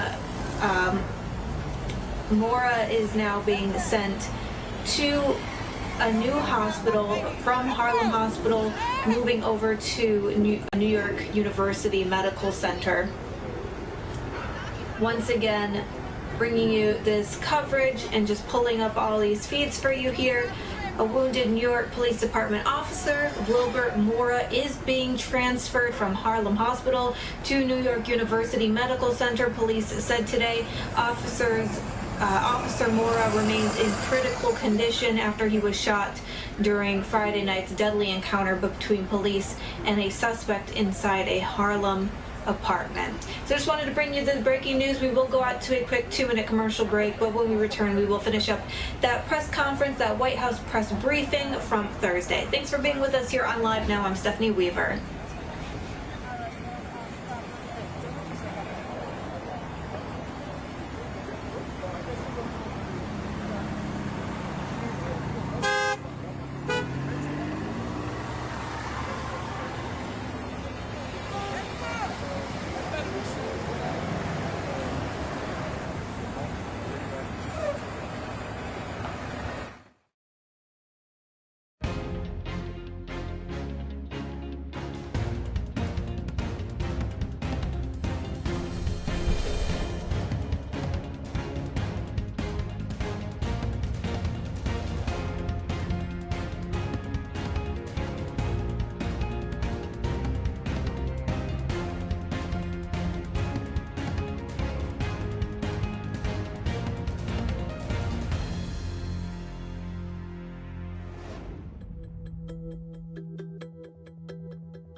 From Chinese imports, but the Chinese Ministry of Commerce fired back and said that if he were to do so, it might ease inflation and make things easier for both manufacturers and consumers in China and in the U.S. Is that a tool that he might consider to fight inflation? Well, we are undergoing a review of all of these and looking at how they impact different industries. That effort is being led by Ambassador Tai, as you know. Some of them have not hurt industries, some of them have, and we're certainly, but I don't have anything to preview on that front. It's really being led by Ambassador Tai. And finally, on Iran, the president was quite optimistic yesterday. What is the source of his optimism? Has he received any assurances from Iran's supreme leader? And is the U.S. planning to deliver on the guarantees that Tehran is seeking? Well, I think it depends on what Iran's willing to bring to the table. So the president is always going to, he believes that diplomacy is the first best option. And we are engaged, I believe it's the 8th round of talks now, if I'm remembering my numbers, 8th round of talks. And we are going to see what happens. He also several weeks ago asked his team to prepare a range of options as well. So that has also happened. I mean, there are realities, though, here of what we're looking at because of the decision by the last president to pull out of the Iran nuclear deal, which means Iran is much closer to developing the fissile materials they need. We don't have no transparency or visibility as we had when we were in the deal. There have been more attacks around the world on our allies and partners. So there are some realities of the challenging circumstances we're in because of the decision made by the former president. And his team at the time, I would remind everyone, promised they would negotiate a stronger deal, that these things wouldn't happen. That was not true. So here we are, we're in the diplomatic negotiations, and we've been very clear about where we stand on what we would agree to. But again, I don't have anything to read out for you beyond the status of where they are now. Go ahead. Jen, thanks. I wanted to ask you about your statement last night that came out after the president's press conference. You said in that the president was aware the Russians have an extensive playbook of aggression short of military action, including cyber attacks and paramilitary tactics. Was the implication of this, that statement didn't quite say it, that when the president used the words minor incursions, he had the paramilitary actions and the cyber attacks in mind? Yeah. So, and he should, and later on he said cyber attacks, right? But not in the first answer. So, are we to conclude from that then that paramilitary action and cyber attacks would not necessarily trigger the full sanctions or get unanimity within NATO to do that? Because that was the context of his minor incursions. Well, I think, David, and obviously you closely covered, as others did back in 2014 as well. So that was a reference in part, or what he was doing is referencing what we've seen in terms of tactics during that period of time, and since that time, of course, right? The little green men, cyber attacks, et cetera. I think we have a range of the point he was making is that we have a range of tools, right? I'm not going to outline for you here, what if this, what if that. I think what should be clear to everyone, and I think he was very clear on this morning, is that if President Putin decides to invade Ukraine, if they move military troops, across the border, that's an invasion, and there will be severe economic consequences. We also know that we need to be prepared for a range of scenarios, and we have a range of tools and tactics at our disposal. Obviously, we just announced sanctions this morning, and they have not invaded. So I'm not going to parse more than that, other than to convey that we've seen them use a range of tools. What he was very clear about this morning is that if they assemble Russian units, if they move those across the Ukrainian border, that's an invasion. There will be severe economic consequences. On a NATO, what he was conveying is that we have been focused and ensuring that we remain united with NATO. Now, united doesn't mean that everything will be identical, right? It means we're united in taking actions should they decide to invade. And we are united. And you've seen leaders from Europe convey very clearly that there would be consequences, even as recently as this morning. I guess this is the last one on this, but where I'm headed is, for 5 or 6 years, even back to when you were in the Obama administration, you may recall there's been an effort to try to bolster particularly cyber deterrence by not making a distinction between what you could do with the cyber attack and what you could do with a physical attack. And obviously the Russians have turned off the power in Ukraine twice, 2015, 2016. They messed with an election in Ukraine before they came here. So I'm just trying to figure out if the president's trying to make a distinction that we would use lesser forms of penalties for cyber attacks or paramilitary action than we would for going over the border. In other words, are we diminishing what over the years two or three administrations have tried to build up in that sphere? Our intention is not to diminish. Our intention is to be very clear about what a military incursion would mean. Now, in terms of what the range of options are at our disposal, obviously we've taken actions, seen and unseen, announced and unannounced, on cyber in the past, and we reserve every right to do exactly that. And we're certainly, the president is very cognizant of the threat that cyber attacks, we've experienced them here, of course, pose to the United States, pose to other countries around the world. But I think it was to provide clarity and directness on what he conveyed directly to President Putin. Go ahead. Hey, Jen, two questions on the president's remarks about Ukraine. Mm-hmm. One, President Biden has repeatedly said the words of a president matter. So why isn't he more careful with his remarks? Well, I think the president gave nearly 2 hours of a press conference last night. What we conveyed last night and this morning, was exactly what he's conveyed to President Putin. And I think what's important to the American public, and tell me if you agree or disagree, is what the president's positions are and what he means. And that's exactly what he provided directly this morning.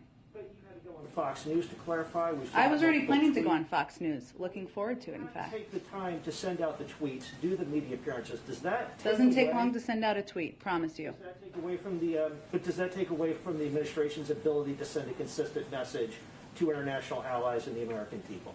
I can assure you that our allies and partners know exactly what the president's position is. They knew what it was yesterday. They knew during the press conference. They knew after the press conference, because we have been engaged closely and working in lockstep with them for weeks on the rising military incursion or threat posed by Russia. So they know exactly where they stand. They always have, and they certainly do today. Go ahead. Hi, Jen. 2 questions. First, on what's ahead. I attended the GOP House leadership press conference today on Biden's 1 year. Oh boy. And, did they have lots of good stuff to say? Well, Minority Leader Kevin McCarthy rejected the idea that the president floated yesterday that Republicans are blocking his agenda. He said the White House has not approached them about his agenda outside of infrastructure. What's your reaction to his words that you're not working with Republicans? And what's the pathway forward for his larger agenda items if there is going to be a breakup of Build Back Better? I would say that if Mr. McCarthy wants to come over here and have a constructive conversation about more we can do together to put people back to work, to protect people from the virus, to put in place more smarter security measures at the border, we'd be happy to have that conversation. I don't think that's a comment he made that's entirely on the level, given we certainly have engaged with Republicans across the board. The President of the United States himself has, and so I don't think that really bears out in fact. Well, to his point, though, the administration, or Senate Democrats at least, Democrats, however, proceeded with Build Back Better through budget reconciliation. They approached it with the intent that they would need only Democrats to get that agenda done. Again, for this question, looking at chunks, what's the bipartisan plan moving forward? Well, look, in the history of reconciliation and the use of it, it's been bipartisan about 20 times. You can't, it's not the rule you can't vote for it if you're from the other party. That's not the rule at all. And if anyone's telling you that, that's not true. I would say that what's perplexing to us, and maybe somebody asked Mr. McCarthy this or not, is are Republicans now against negotiating lower prescription drug prices? Are they now against lowering the cost of child care? Are they now against lowering the cost of elder care? I mean, if they allow us to claim all of those things on the Democratic side, we'll take them. But it is a little perplexing that they would allow for us to own all of the ground on that. And one last question from our Hawaii Bureau. I don't think the administration has spoken on this yet, but has the president been briefed about the oil spill and what's the action to address that? I can check with our team. I believe he probably has been briefed on it, but let me check with our team and see if we can get you an update after the briefing. Go ahead, Alex. Thanks, Jen. 3 questions, if you can humor me. First, in response to my colleague on crime, you said local leaders, more needs to be done by local leaders. Is that going to be part of the message tomorrow when the president meets with mayors that, you know, this is an issue that is under their control and they need to handle it so it doesn't sort of come back to you in the way that it seems to be doing? Well, that's not exactly our message. I mean, actually, what we've conveyed very clearly in the president's budget includes is a plus-up of a lot of the funding for the COPS program, for example, a significant plus-up of several $100 billion from the last president, because we know that local communities, local COPS programs need that funding. There's different crime challenges in different communities. It is important for local leaders to step up if they see crime in their communities. There's a lot the president will discuss with the mayors tomorrow. I haven't had a chance to look at the remarks yet and see if that's a part of it. Second question. There's a conversation brewing that I'm sure you're aware of about the direction of the Democratic Party. And it's no longer just sort of confined to the Substack discontents. The Times has this focus group that they published a sort of transcript of that Frank Luntz, your favorite pollster, held. And one voter no said, issue with Frank Luntz. Okay. And one voter says, I just want to send a message. I think the Democratic Party is nuts at the moment, and the only way I can send that message is with my vote. And then another voter responds to that, yeah, the progressives have taken over the Democratic Party. I just want you to respond to that and to the broader criticisms that the administration is being moved too far to the left, and that could present challenges down the road for you. Well, I'm not going to respond to individual people in focus groups, but I will tell you that the president's view and our view is that his agenda is one that is broadly popular in the country among many progressives, but also among many moderates and, frankly, many Republicans who are maybe not sitting in this zip code, but are members of the public writ large. And that's because negotiating the price of prescription drugs is something people think is long overdue. That's because a lot of people can't afford the cost of childcare. It is prohibitively expensive. That is why 2 million women, in part why 2 million women are not in the workforce. A lot of people don't know how to afford elder care, especially when they're paying also for childcare. People don't know how to get universal pre-K for their kids, or they can't afford to do it. They put them in daycare, making them less likely, by data, less likely to graduate from college. Those are things that are American issues. They're not democratic or progressive issues. And his agenda is broadly popular across the spectrum.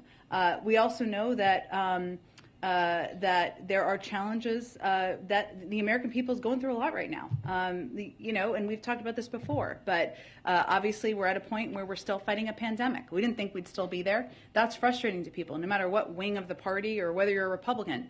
It's frustrating to everybody. We certainly understand that, and we know that's why we need to focus on getting the pandemic under control and continuing to address costs. That actually gets to my final question, and I appreciate being able to ask Sure. all three. So if we climb to like a higher altitude than, crime trends or polls or focus groups, how much of just the key to this administration is just getting through the pandemic and getting through it in a way that is safe and responsible, and then we can all sort of exhale and say, this is done? And is there a sense, and I have a feeling there is, that other things will fall into place once you get through COVID? Because it seems to me that you guys are paying a political price for the fact that this pandemic just does not end, and people are frustrated, and for any number of totally legitimate reasons, but they're taking it out specifically on you.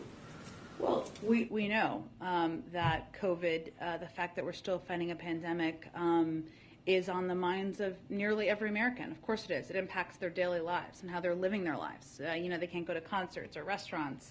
You worry about your kids going to school. And life doesn't look the same as it looked a couple of years ago. The president believes, and you heard him say this last night, that we can get COVID under control, and COVID as it is right now is not forever. It does not have to disrupt our daily lives. Right now, of course, we're in an unprecedented surge. We have the tools, but we believe we have the tools to protect ourselves, our communities, our schools, and our businesses. And everyone needs to be unified around these tools. That is our focus. But COVID right now, as it is right now, is not going to be what it is for forever, and that's what we're working to get to the other side of. There's no question that addressing the pandemic is the top issue on people's minds. I know we know, because we've discussed it here, that Governor Polis in Colorado last month said emergency over.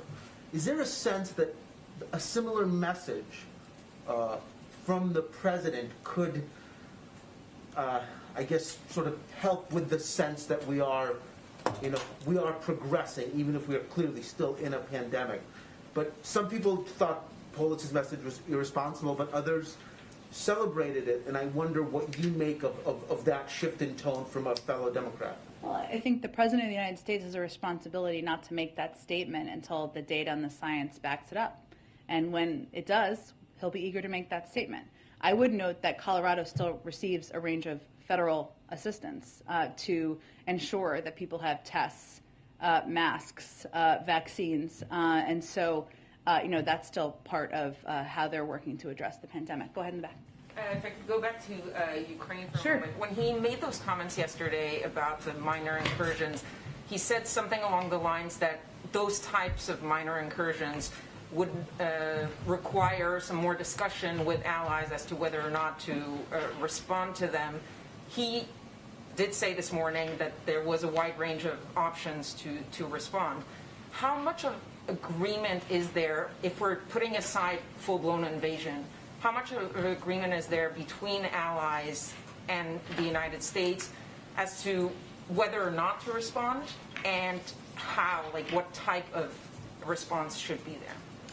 I mean, you've heard a lot of our partners and allies in Europe say themselves that if Russia invades, there will be a strong and consequential impact, and that is steps they will take, steps we will take. As I said a little bit earlier, we are united. United doesn't mean identical. And that's something Deputy Secretary Sherman has said, and I think it really clarifies what we mean. But we are working in close lockstep with NATO, with our European partners, with the OSCE, and there is clarity and resolve and united commitment to take coordinated, united steps should Russia invade.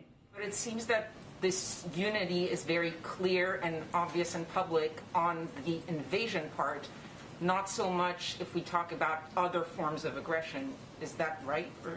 Well, again, there are, as the President said this morning, and as I said in my comments, obviously there are a range of tools at our disposal, as there are a range of tools at the disposal of our partners. And we are prepared for a range of steps or actions the Russians could take, and we've seen this playbook before. I'm not going to outline each step and what that may mean, but that is all part of the discussion with our partners. If I could, just one much bigger picture, since it's the one-year anniversary. Sure. If you take all the foreign policy elements that happened, the pullout of Afghanistan, the Iran talks, Russia, the AUKUS deal, and the crisis with France, how would you assess that first year when it comes to foreign policy? Well, I would say what the President is most proud of is rebuilding our partnerships and alliances around the world that had been frayed for some time. And he said this publicly, but when he has traveled around the world or engaged with foreign leaders, they are relieved that a respect for democracy, a respect for alliances is back. They are worried about how long, and that is how frayed the last president left those relationships. But rebuilding that and rebuilding that trust is a big basis of what he's proud of. And he believes, as you touched on a couple of the items you did, one, we have a long and abiding relationship with the French. They've said that, so I don't think it's accurate to say it was a crisis. Two, he still stands by his decision to end a failed 20-year war in Afghanistan, one that he felt we were fighting too long and spending $1 billion a week. So he certainly stands by that decision. I don't remember what your third one was, but I think the rebuilding our alliances and partnerships is something he feels will be an important baseline to build upon as we look to continue to address a range of global issues moving forward. Go ahead. Thank you, Jen.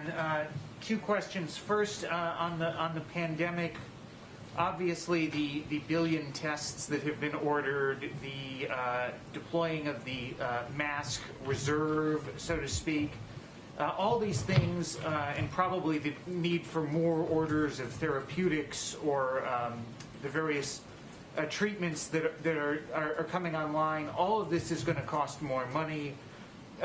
There's been some dispute or question as to whether or not there's another request coming from OMB and whether or not there's any sort of unusual supplemental funding that's going to be needed. Is there any update on where that stands and when we may see anything on that front?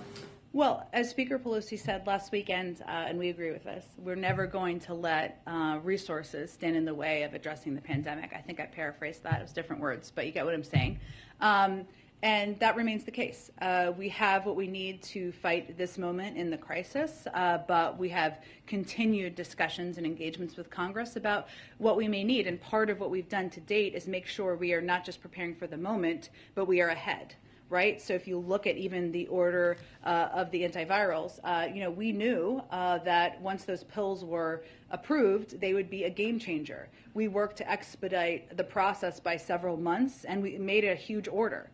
So we are always looking ahead to see how we can ensure we are prepared and have what we need as often as we can. But I don't have anything specific to preview for you in terms of a request. Okay. On a completely different topic that I don't think has come up here yet today, a federal grand jury in Indiana yesterday indicted a man for the murder of a police detective who was part of an FBI task force. The charges that the individual was indicted on would be eligible for being a federal capital case, and I am wondering whether or not the president, given his position on the death penalty, intends to intervene in any way regarding the Attorney General's decision on whether or not to pursue that as a capital case, or whether that is up to the discretion of the Justice Department. Well, it's always up to the discretion of the Justice Department, but the president's view on the death penalty is well known. As you know, the Justice Department is undergoing a review, which is, I have nothing to preview on. They can speak to that in the status. Okay, thanks everyone. Is the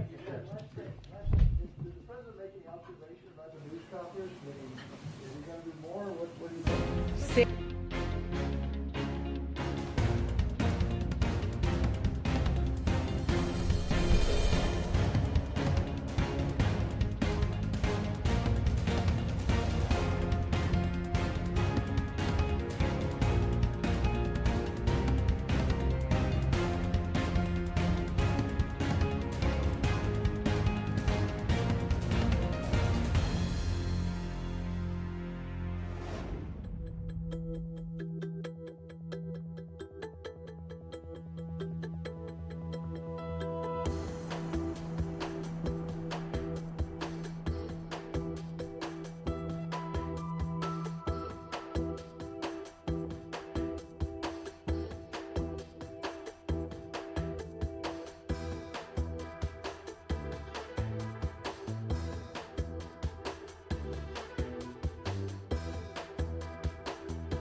And welcome back. I'm Stephanie Weaver with LiveNOW from Fox. We're going to switch gears and go out to some entertainment news now. From the latest on the death of Meatloaf to the latest in the controversy between Britney Spears and her sister Jamie Spears over that 14-year conservatorship, and also what is in theaters right now and what is hitting the box office. Let's take a look.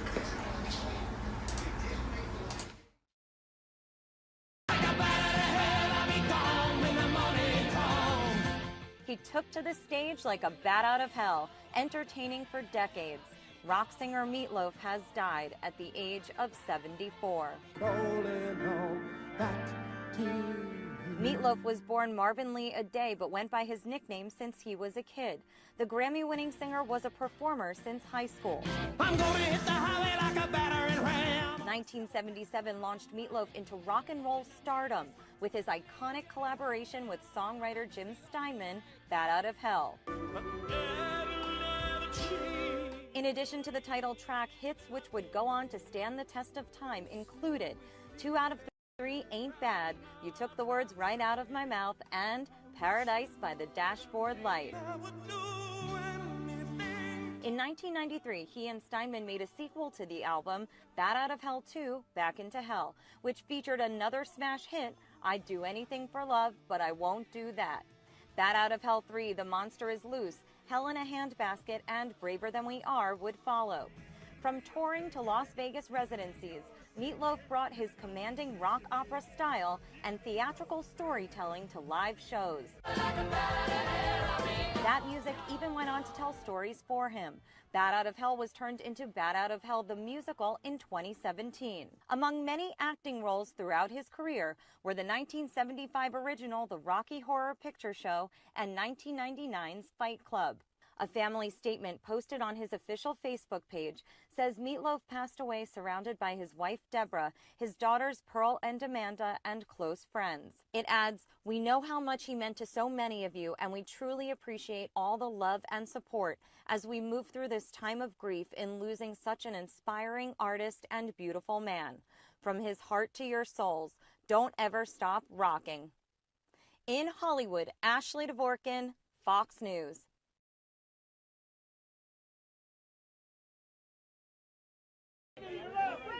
Britney and Jamie Lynn Spears' social media feud turned into a back and forth over legal action. The pop superstar served her younger sister a cease and desist to stop talking about her on the book tour for Things I Should Have Said.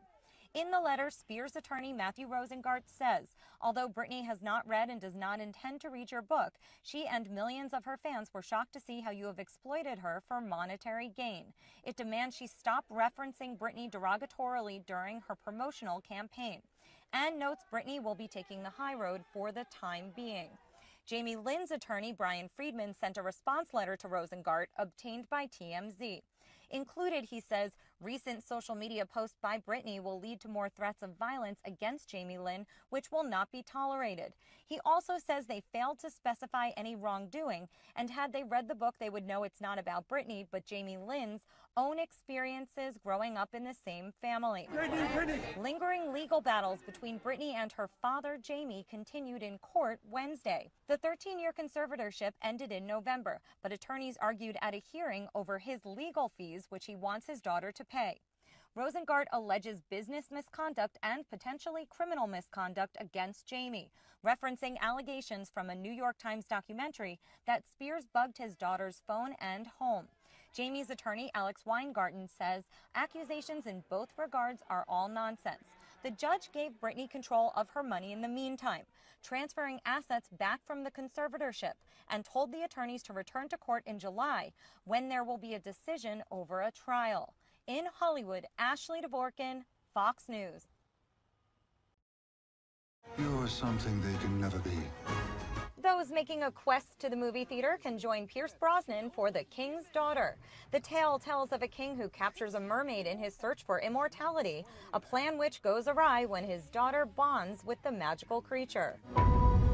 I made you a princess. From book to big screen, Redeeming Love is set during the California Gold Rush of 1850 and centers on a young couple fighting for love while overcoming their past and facing the harsh realities of their time. Hitler is lying when he claims to want peace. From book to streaming, Netflix adds Munich, The Edge of War, about a British civil servant and German diplomat in 1938 racing to prevent war in Europe. We're just the messengers here. Also on Netflix, The Birds return in Ozark Season 4, Part 1, with the family at odds with themselves, the cartel, the FBI, and more. That's not even the worst part. Hulu has the Hilary Duff-led comedy sequel series, How I Met Your Father, flashing back to Sophie's fall-in love story. Behold! On Apple TV+, dance your cares away with the rebooted adventures of Fraggle Rock Back to the Rock. And the M. Night Shyamalan Mystery Servant debuts Season 3 for Leanne and the Turners. And I will protect my family. 10 episodes of Servant roll out weekly, and it's been renewed for its intended Season 4 finale. In Hollywood, Ashley Dvorkin, Fox News. Microsoft is paying nearly $70 billion for Activision Blizzard, the maker of Candy Crush and Call of Duty, as it seeks an edge in the fiercely competitive businesses of mobile gaming and virtual reality technology. To break this all down for us, Fox Business's Jerry Willis joining us live now on LiveNOW. Hi, Jerry. How's it going? Hi, Daytona. That's right. This is a big, big story. As you say, this is Microsoft's largest acquisition ever, $68.7 billion to acquire Activision Blizzard, possibly the biggest name in gaming. This company owns amazing brands that are known by gamers all over the world, including, as you say, Call of Duty, World of Warcraft, even Candy Crush, which I think everybody knows, right? So this company has really made a mark in gaming. It's very well known. And now Microsoft, you might be surprised, is buying it. Why? Well, Microsoft thinks this will be a big addition to its effort to get into what they call the metaverse. You remember Facebook changed its name to Meta, saying the metaverse is the next step for all technology, right? What is that? Well, guess what? That's like an alternative universe in which you might play a game as an avatar, buy clothes for your avatar, and play in this kind of fake world, do all kinds of other things, maybe have meetings, business meetings there as well. So there's this view that we're all going to be sitting with these AR headsets on our heads and doing things virtually, but in a realistic way. So this is Microsoft's play into this. And I have to tell you, they're going to add all these games to Xbox Game Pass when the deal closes in 2023. This should really propel Microsoft's efforts in gaming quite a bit. Yeah, Jerry, just like anything, though, this is being met with a little bit of opposition. Is this a gamble for Microsoft? We know that Activision has been under a little bit of scrutiny because of their culture. A frat-like culture is what we're hearing, the SEC looking into that. So is this a gamble? Well, I have to say, I don't think their products are a gamble, but the culture of the company, it's not just a little bit of controversy. It has been headwinds of controversy. They've had settlements with the EEOC.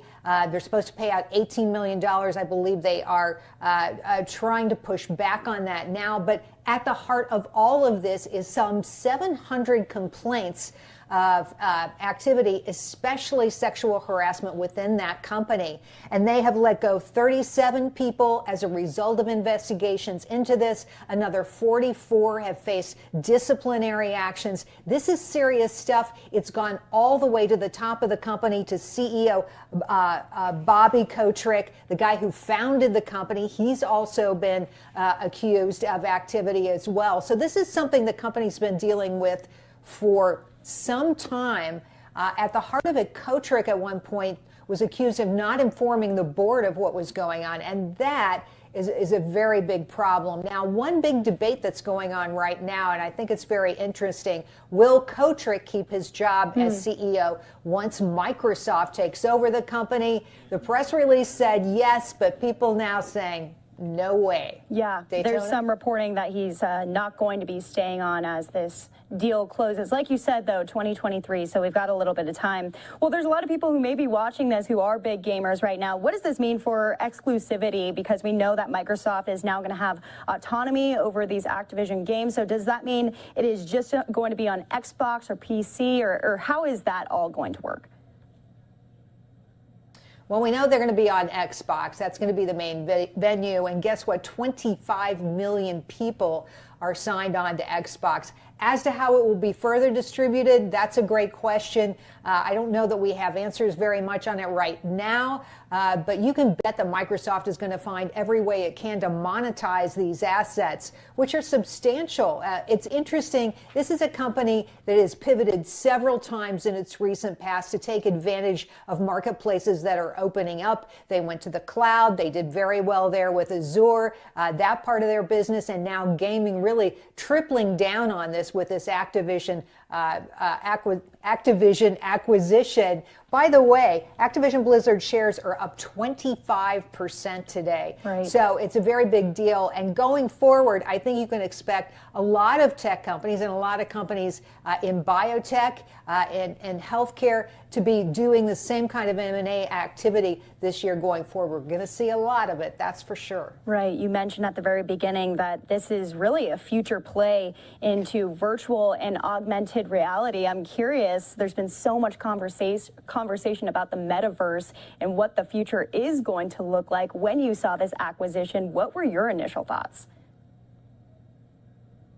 Well, I think this cements really what's going to be ground warfare among the nation's largest tech companies to seek out their own real estate in this increasingly competitive arena, right? Everybody's trying to get in front of everybody else for the next big thing. The next big thing is the metaverse. I have to tell you, when Facebook first changed its name, at first I thought, hey, you know, they're just trying to duck the negative publicity they've gotten as Facebook. But the more I looked at it, and now the more I'm seeing big tech companies like Microsoft respond, I'm thinking this is a serious thing, and there's going to be a lot of money spent on this, a lot of people hired to develop the kind of programming, to write the kind of code that's necessary to get this done. Yeah, as we know, successful big companies react early because things are constantly changing. So I imagine a lot of companies are going to be hopping on here. Any last thoughts, Jerry? Last thoughts, okay, watch out for that market. You know, we had a sell-off going on this morning. The good news, and I love to end on good news, it's eased up just a little bit. We started down 500 on the Dow. I just looked before I came on here. We're now down about 300, I believe, on the Dow. So that's at least something this morning. I know everybody's worried about their portfolios this month. This has been a tough 2022, but today a little better than it started. Yeah, back to you. No doubt on that. All right, Fox's Jerry Willis joining us live here. We appreciate you. We've got to look at the big board right here as we're now down 430, so not looking great right there, but hopefully it'll look better come soon. Okay, all right, I stand corrected. All right, thank you, Jerry. We're going to take a quick commercial break here on Live Now from Fox. We'll be right back with more of the top stories from across the country.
And welcome back to Live Now from Fox, where we bring raw, unfiltered, and nonstop news from all across the nation. I'm Stephanie Weaver. We're going to continue to talk about the economy and go out to President Biden's remarks from earlier in the week on the anniversary of his 1 year in office. So if you missed his remarks, I'm going to play a portion of them out right now here on Live Now from Fox. How can I say this in a public forum? I think that he is dealing with what I believe he thinks is the most tragic thing that's happened to Mother Russia, in that the Berlin Wall came down, the empire has been lost, the near abroad is gone, etc. The Soviet Union has been split.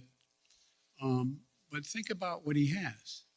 He has 8 time zones, a burning tundra that will not freeze again naturally, a situation where he has a lot of oil and gas, but he is trying to find his place in the world between China and the West.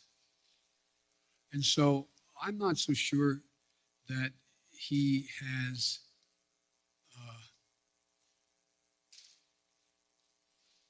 David, I'm not so sure he has is certain what he's going to do. My guess is he will move in. He has to do something. And by the way, I've indicated to him the two things he said to me that he wants guarantees on. One is Ukraine will never be part of NATO. And two, that NATO or there will not be strategic weapons stationed in Ukraine. Well, we can work out something on the second piece, pretending what he does along the Russian line as well, the Russian border in the European area of Russia. On the first piece, we have a number of treaties internationally and in Europe that suggest that you get to choose who you want to be with. But the likelihood that Ukraine is going to join NATO in the near term is not very likely, based on much more work they have to do in terms of democracy and a few other things going on there, and whether or not the major allies in the West would vote to bring Ukraine in right now. So there's room to work if he wants to do that. But I think, as usual, he's going to,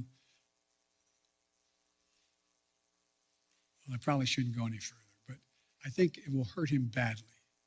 Sounds like you are offering some way out here, some off-ramp, and it sounds like what it is at least an informal assurance that NATO is not going to take in Ukraine anytime in the next few decades, and it sounds like you're saying we would never put nuclear weapons there.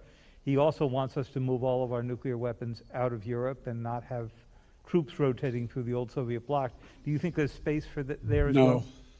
No, there's not space for that. We won't permanently station, but the idea we're going to actually increase troop presence in Poland or Romania, et cetera, if in fact he moves. Because we have a sacred obligation on Article 5 to defend those countries. They are part of NATO. We don't have that obligation relative to Ukraine, although we have great concern about what happens in Ukraine. Thank you. Maureen, USA Today. Thank you, Mr. President. I wanted to follow up on your comment on Build Back Better and also ask you a question about the pandemic. You said that you're confident you can pass big chunks of Build Back Better this year. Does that wording mean that you are thinking about, you're looking at breaking the package up into individual portions? And then on the pandemic, now that the Supreme Court has blocked the vaccination or test rule for larger businesses, are you reconsidering whether to require vaccines for domestic flights as a way to boost vaccination rates? No, look, first of all, on the last part of the question, the Supreme Court decision, I think, was a mistake, but you still see thousands and thousands of people who work for major corporations having to be tested as a consequence of the decision made by the corporation, not by the standard ISET that is there. I think you'll see that increase, not decrease, number one. What was the first part of your question? On your comment that you made that you're confident Yes. that major chunks of Build Back Yes. Better can pass, are you breaking it up? Does that Yes. mean? It's clear to me that that we're going to have to probably break it up. I think that we can get, and I've been talking to a number of my colleagues on the Hill, I think it's clear that we would be able to get support for the $500+ billion for energy and the environmental issues that are there, number one. Number two, I know that the two people who've opposed, on the Democratic side at least, support a number of the things that are in there. For example, Joe Manchin strongly supports early education, 3 and 4 years of age, strongly supports that. There is strong support for, I think, a number of the way in which to pay for these, pay for this proposal.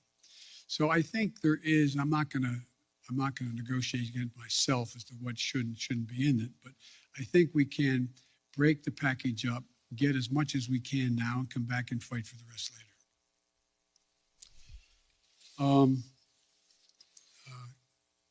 Ken, Wall Street Journal, Ken Thomas. Thank you, Mr. President. I wanted to ask you about the economy. As you said earlier, Americans are feeling the squeeze of inflation. Oil prices have been at about a 7-year high recently. How long should Americans expect to face higher prices when they're at the grocery store, when they're at the gas pump? Is this something that they're going to see into the summer, into next fall? And separately, you talk about the importance of the Fed, but isn't that an acknowledgement that you're limited in what you can do? If you're relying on the Fed to make decisions and you're unable to get a Build Back Better proposal through, aren't you simply limited in what you can do to deal with inflation? Well, look, as you know, Ken, the inflation has everything to do with the supply chain. And I think what you're seeing is that we've been able to make progress on speeding up the access to materials.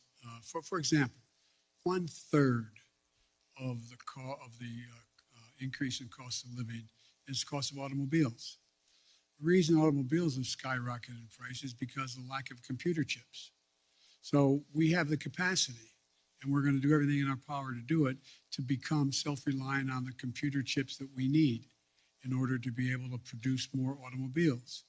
That's underway. We've already passed, within the context of another bill, money for that in the House of Representatives, before the House of Representatives now. But I think there's a way we can move to, if we can move to get, for example, that one thing done, it can make a big difference in terms of the cost of, the total cost of living. Now, with regard to the whole issue of energy prices, that gets a little more complicated, but you saw what happened when I was able to convince everyone from including China, India, a number of other countries to agree with us to go into their version of their petroleum reserve, to release more into the market. So that brought down the price about 12, 15 cents a gallon, some places more. There's going to be a reckoning along the line here as to whether or not we're going to continue to see oil prices continue to go up in ways that are going up now relative to what impact that's going to have on the producers. And so it's going to be hard. I think that's the place where most middle-class people, working-class people get hit the most. They pull up to a pump and all of a sudden, instead of paying $2.40 a gallon, they're paying $5 a gallon. That's going to be really difficult. But so we're going to continue to work on trying to increase oil supplies that are available. And I think there's ways in which we can be of some value added in terms of the price of gas, natural gas and the like, to take the burden off the European countries that are now totally dependent on Russia. But it's going to be hard. It's going to be very hard. But I think that we have to deal with, for example, like I said, you have a circumstance where people are paying more for a pound of hamburger meat than they ever paid. Well, one of the reasons for that is you don't have that many folks out there that are the ones that are got the big four controlling it all. And so you're going to see more and more, we're going to move on this competition piece to allow more and more smaller operations to come in and be able to engage in buying and providing the access to much cheaper meat than exists now. But it's going to be a haul. Now, and I assume the reason you said if I can't get Build Back Better relates to what those 17 Nobel laureate economists said, that if in fact we could pass it, it would actually lower the impact on inflation, reduce inflation over time, et cetera. So there's a lot we have to do. It's not going to be easy, but I think we can get it done, but it's going to be painful for a lot of people in the meantime. That's why the single best way to take the burden off middle class and working class folks is to pass the Build Back Better piece that are things that they're paying a lot of money for now. If you get to trade off higher gases, you're putting up with higher price of hamburgers and gas versus whether or not you're going to be able to pay for education and or child care and the like. I think most people would make the trade. Their bottom line would be better in middle-class households. But it's going to be hard, and it's going to take a lot of work. Well, sir, you mentioned China. Do you think the time has come to begin lifting some of the tariffs on Chinese imports, or is there a need for China to make due on some of its commitments in the Phase 1 agreement? Some business groups would like you to begin lifting up those tariffs on China. Well, I know that, and that's why my trade rep is working on that right now. The answer is uncertain. It's uncertain. I'd like to be able to be in a position where I could say they're meeting the commitments, or more of their commitments, and be able to lift some of it. But we're not there yet. Nancy, CBS. Thank you so much, Mr. President. This afternoon, the Senate Minority Leader Mitch McConnell said that the midterm elections are going to be a report card on your progress on inflation, border security, and standing up to Russia. Do you think that that's a fair way to look at it? And if so, how do you think that report card looks right now? I think report cards can look pretty good if that's where we're at. But look, the idea that Mitch has been very clear. He's going to do anything to prevent Biden from being a success. I get on with Mitch. I actually like Mitch McConnell. We like one another. But he has one straightforward objective. Make sure that there's nothing I do that makes me look good in his mind, with the public at large. And that's okay. I'm a big boy. I've been here before. But the fact is that I think that I'm happy to debate and have a referendum on how I handle the economy, whether or not I've made progress on. Look, again, how can I'm taking too long answering your questions. I apologize. I think that the fundamental question is, what's Mitch for? What's he for on immigration? What's he for? What's he proposing to make anything better? What's he for dealing with Russia? It's different than I'm proposing that many of his Republican friends or his colleagues are supporting as well. What's he for on these things? What are they for? So everything's a choice. A choice. I think look, I've laid out a proposal on immigration that if we passed it, we'd be in a totally different place right now. But we're not there because we don't have a single Republican vote. My buddy John McCain's gone. So, I mean, it's going to take time. And again, I go back to Governor Sununu's quote. How long? I mean, rhetorical question. I know this is not fair to ask the press a question. I'm not asking you. But think about, did you ever think that one man out of office could intimidate an entire party where they're unwilling to take any vote contrary to what he thinks should be taken for fear of being defeated in a primary? I've had 5 Republican senators talk to me, bump into me, quote unquote, or sit with me, who've told me that they agree with whatever I'm talking about for them to do. But Joe, if I do it, I'm going to defeat it in a primary. We got to break that. It's got to change. And I doubt you're all, it sounds like I'm being solicitous, you're all bright as hell, well-informed, more informed than any group of people in America. But did any of you think that you get to a point where not a single Republican would diverge on a major issue? Not one? Anyway. Can you tell us who those 5 Republican senators are? Sure. No, are you kidding me? I maintain confidentiality.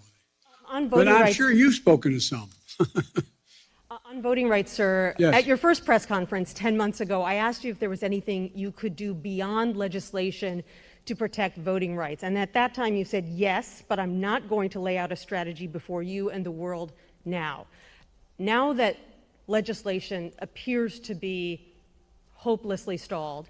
Can you now lay out your strategy to protect voting rights? Well, I'm not prepared to do that in detail in terms of the executive orders I may be able to engage in and other things I can do. But one of the things we have done, we have significantly beefed up the number of enforcers in the Justice Department who are there to challenge these unconstitutional efforts, in our view, unconstitutional efforts on the part of the Republicans to stack the election and subvert the outcomes. We have begun to organize in ways that we didn't before the communities beyond the civil rights community to make the case to the rest of the American people what's about to happen, what will happen if, in fact, these things move forward. If I had talked to you, not you, I'm using you in an editorial sense, if I had talked to the public about the whole idea of subversion of elections by deciding who the electors are after the fact, I think people would have looked at me like, whoa. I mean, I taught constitutional law for 20 years, a 3-credit course on separation of powers, and on Saturday mornings when I was a senator.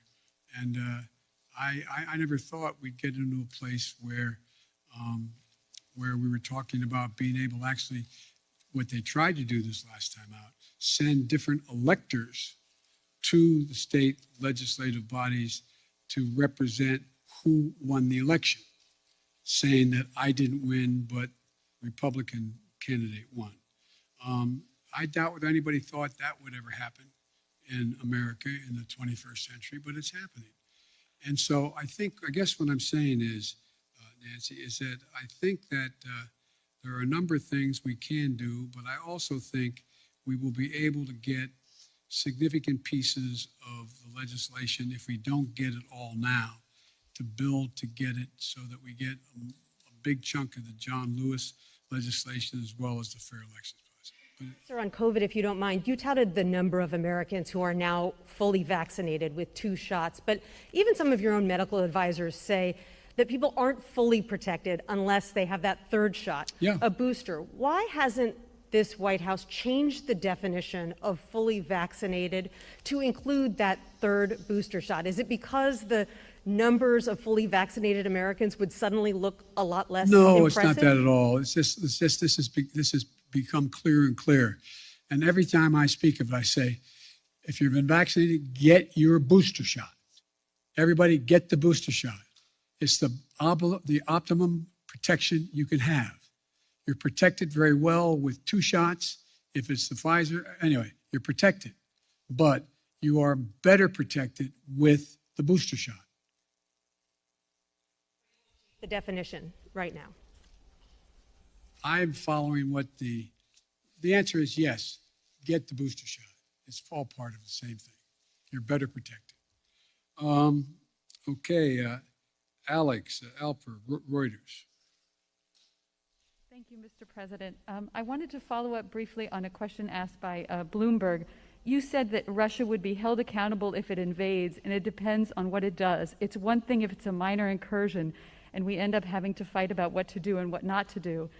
Are you saying that a minor incursion by Russia into Ukrainian territory would not lead to the sanctions that you have threatened, or are you effectively giving Putin permission to make a small incursion into the country? Good question. That's how it did sound like, didn't it? The most important thing to do, big nations can't bluff, number 1. Number 2, the idea that we would do anything to split NATO, which would have a profound impact on profound impact on one of Putin's objectives is to weaken NATO, would be a big mistake. So the question is, if it's something significantly short of a significant invasion, or not even significant, just major military forces coming across. For example, it's one thing to determine that if they continue to use cyber efforts, well, we can respond the same way with cyber. They have FSB people in Ukraine now trying to undermine the solidarity within Ukraine about Russia and to try to promote Russian interest. But it's very important that that we keep everyone in NATO on the same page. And that's what I'm spending a lot of time doing. And there are differences. There are differences in NATO as to what countries are willing to do depending on what happens, the degree to which they're able to go. And I want to be clear with you. The serious imposition of sanctions relative to dollar transactions and other things are things that are going to have a negative impact on the United States, as well as a negative impact on the economies of Europe as well, a devastating impact on Russia. And so I got to make sure everybody's on the same page as we move along. I think we will if there's something where there's Russian forces crossing the border, killing Ukrainian fighters, etc. I think that changes everything. But it depends on what he does, is actually what extent we're going to be able to get total unity on the NATO front. If I may ask a quick one on Iran, I just wanted to get your sense of whether the Vienna talks are making any progress, if you still think it's possible to reach a deal for both sides to resume compliance with the Iran nuclear deal, or if it's time to give up on that. Thank you. I'll do it in reverse. It's not time to give up. There is some progress being made. The P5+1 is on the same page, but it remains to be seen. Okay, Kristen, NBC. Very quickly on Russia, I do have a number of domestic policy issues, but on Russia very quickly, it seemed like you said that you have assessed, you feel as though he will move in. Has this administration, have you determined whether President Putin plans to invade or move into Ukraine, as you said? Look, the only thing I'm confident of is that decision is totally, solely, completely a Putin decision. Nobody else is going to make that decision. No one else is going to impact that decision. He's making that decision. And I suspect it matters which side of the bed he gets up on in the morning as to exactly what he's going to do. And I think it is not irrational, if he wanted to talk about dealing with strategic doctrine and dealing with force structures in Europe and in the European parts of Russia. But I don't know whether he's decided he wants to do that or not. So far, in the 3 meetings we've had, OSCE and anyway, have not produced anything, because the impression I get from my Secretary of State, my National Security Advisor, and my other senior officials that are doing these meetings is that there's a question of whether the people they're talking to know what he is going to do. So the answer is, but based on a number of criteria as to what he could do. For example, for him to move in and occupy the whole country, particularly from the north, from Belarus, he's going to have to wait a little bit till the ground's frozen so he can cross. To move in a direction where he wants to talk about what's going. We're continuing to provide for defense capacities to the Ukrainians. We're talking about what's going on in both the Baltic and the Black Sea, et cetera. There's a whole range of things that I'm sure he's trying to calculate how quickly he can do what he wants to do and what does he want to do. But he's an informed individual. And I believe he's calculating what the immediate, short term, and the near term, and the long term consequences of Russia will be. And I don't think he's made up his mind yet. I want to ask you about your domestic agenda. You've gotten a lot of questions about voting rights, Mr. President, but I want to ask you about black voters, one of your most loyal constituencies. Yep. I was in Congressman Clyburn's district yesterday in South Carolina. You opened this news conference talking about him. I spoke to a number of black voters who fought to get you elected, and now they feel as though you are not fighting hard enough for them and their priorities. And they told me they see this push on voting rights more as a last-minute PR push than it is a legitimate effort to get legislation passed. So what do you say to these black voters who say that you do not have their backs, as you promised on the campaign trail? I've had their back. I've had their back my entire career. I've never not had their back. And I started on the voting rights issues long, long ago. That's what got me involved in politics in the first place. And I think part of the problem is, look, there's significant disagreement in every community on whether or not the timing of assertions made by people has been in the most timely way. So I'm sure that there are those who are saying that why didn't Biden push John Lewis bill as hard as he pushed it the last month? Why didn't he push it 6 months ago as hard as he did now? The fact is that there's a timing that is not of one's own choice. It's somewhat dictated by events that are happening in country and around the world as to what the focus is. But part of the problem is, as well, I have not been out in the community nearly enough. I've been here an awful lot. I find myself in a situation where I don't get a chance to look people in the eye because of both COVID and things that are happening in Washington, to be able to go out and do the things that I've always been able to do pretty well.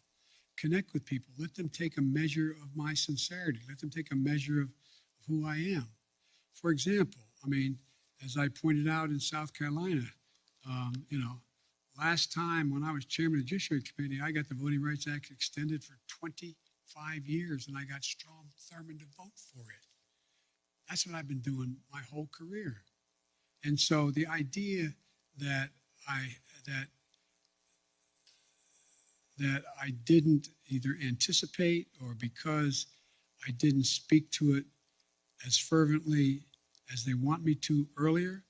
In the meantime, I was spending a lot of time, spent hours and hours and hours talking with my colleagues on the Democratic side, trying to get them to agree that if in fact this occurred, if this push continued, that they would be there for John Lewis. And anyway, so, but I think that's a problem that is my own making by not communicating as much as I should have. Yet you find that when you deal with members of the Black Caucus and others in the United States Congress, I still have very close working relationships. So it's like every community. I'm sure that there are those in the community, and I'm a big labor guy. I'm sure there's people in labor saying, why haven't I been able to do A, B, C, or D? So it's just going to take a little bit of time. You put Vice President Harris in charge of voting rights. Are you satisfied with her work on this issue? And can you guarantee, do you commit that she will be your running mate in 2024, provided that you run again? Yes and yes. Okay. You don't care to expand?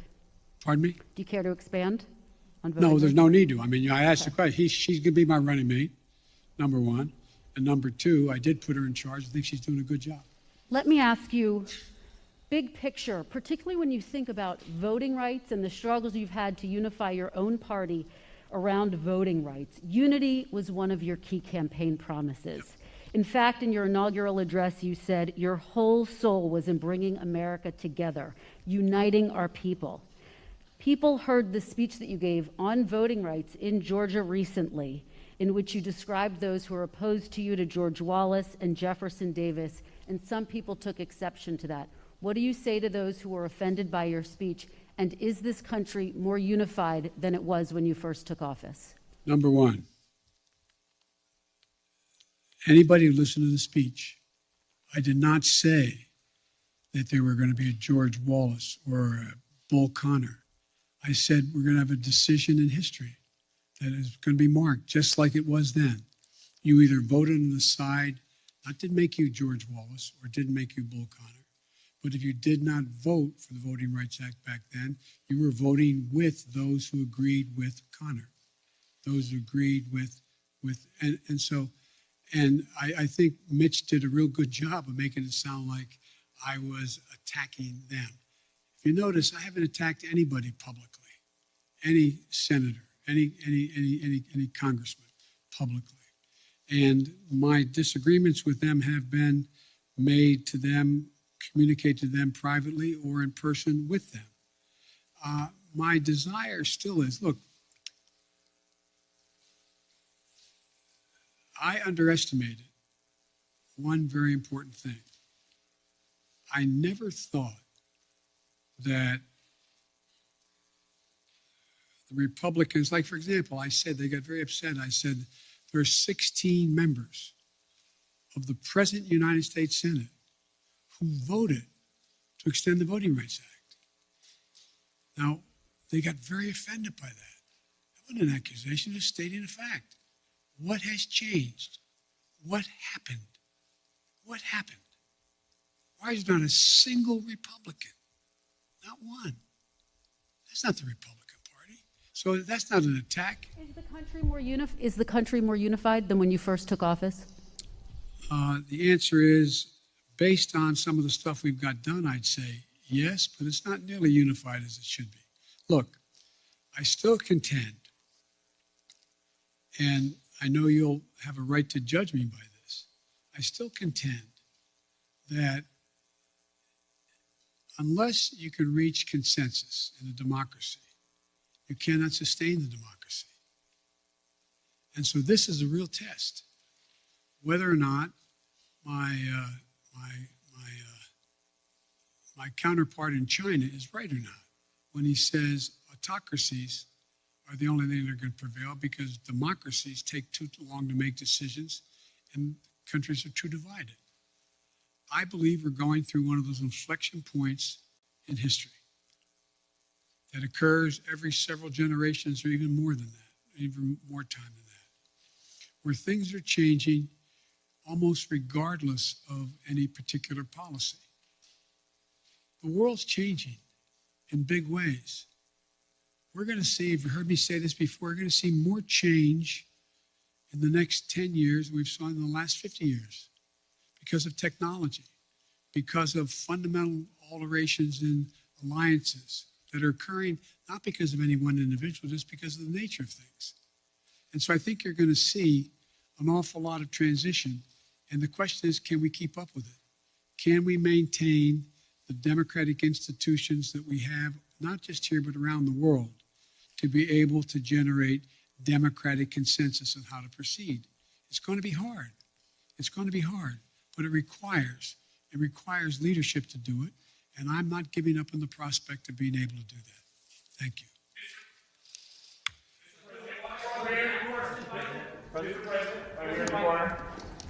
Mr. President. Thank you, sir.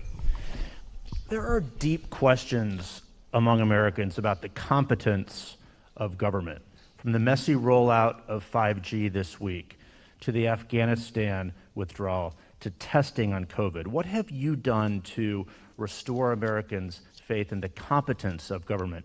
And are you satisfied by the view of the competence of your government? Look, let's take Afghanistan. I know you all would like to focus on that, which is legitimate. We were spending $1 trillion a week. $1 billion a week in Afghanistan for 20 years. Raise your hand if you think anyone was going to be able to unify Afghanistan under one single government. It's been the graveyard of empires for a solid reason. It is not susceptible to unity, number one. So the question was, do I continue to spend that much money per week in the state of Afghanistan, knowing that the idea that being able to succeed, other than sending more body bags back home, is highly, highly unusual. My dad used to have an expression. He'd say, son, if everything's equally important to you, nothing's important to you. There is no way to get out of Afghanistan after 20 years easily. Not possible, no matter when you did it. And I make no apologies for what I did. I have a great concern for the women and men who were blown up on the line at the airport by a terrorist attack against them. But the military will acknowledge, and I think you will, who know a lot about foreign policy, that had we stayed and I had not pulled those troops out, we would be asked to put somewhere between 20 and 50,000 more troops back in.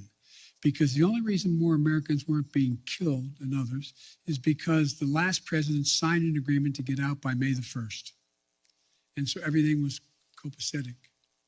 Had we not gotten out, and the acknowledgement is we'd be putting a lot more forces in. Now, do I feel badly what's happening as a consequence of the incompetence of the Taliban? Yes, I do. But I feel badly also about the fistulas that are taking place in Eastern Congo. I feel badly about a whole range of things around the world that we can't solve every problem. And so I don't view that as a competence issue. The issue of whether or not there's competence in terms of whether or not we're dealing with 5G or not, we don't deal with 5G. The fact is that you had two private enterprises, that had one promoting 5G and the other one are airlines. They're private enterprises.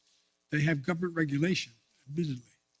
And so what I've done is pushed as hard as I can to have 5G folks hold up and abide by what was being requested by the airlines until they could more modernize over the years, so that 5G would not interfere with the potential of the landing. So any 5G tower within a certain number of miles from the airport should not be operative.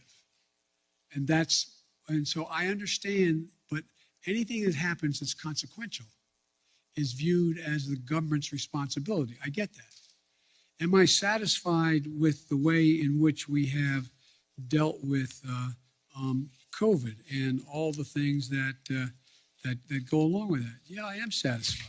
I think we've done remarkably well. You know, the idea that on testing we should have done it quicker, but we've done remarkable since then. What we have more testing going on than anywhere in the world. And we're going to continue to increase that. Did we have it at the moment exactly when we should have moved? And could we have moved a month earlier? Yeah, we could have. But with everything else that's going on, I don't view that as somehow a mark of incompetence. Look, think of what we did on COVID. When we were pushing on AstraZeneca to provide more vaccines, well, guess what? They didn't have the machinery to be able to do it. So I physically went to Michigan, stood there in a factory with the head of AstraZeneca and said, we'll provide the machinery for you. This is what we'll do. We'll help you do it so that you can produce this vaccine more rapidly. I think that's pretty hands-on stuff. We also said right now, when the hospitalizations are overrunning hospitals and you have docs and nurses out because of COVID, they have COVID. We put thousands of people back in those hospitals.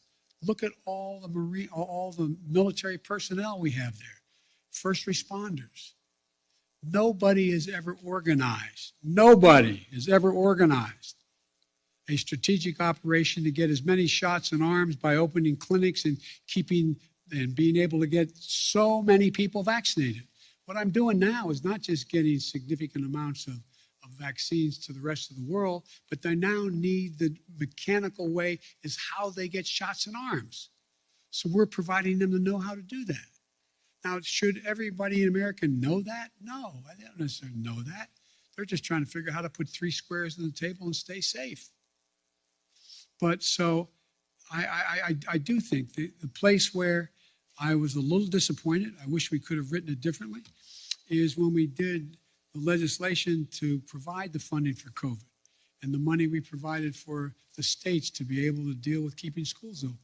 Some of them didn't do a very good job. Some are still holding the money. I don't have the authority to do anything about that. I think that's not particularly competent. There's things that could and should have been done. They could have moved faster. So I understand the frustration. You know, I remember, I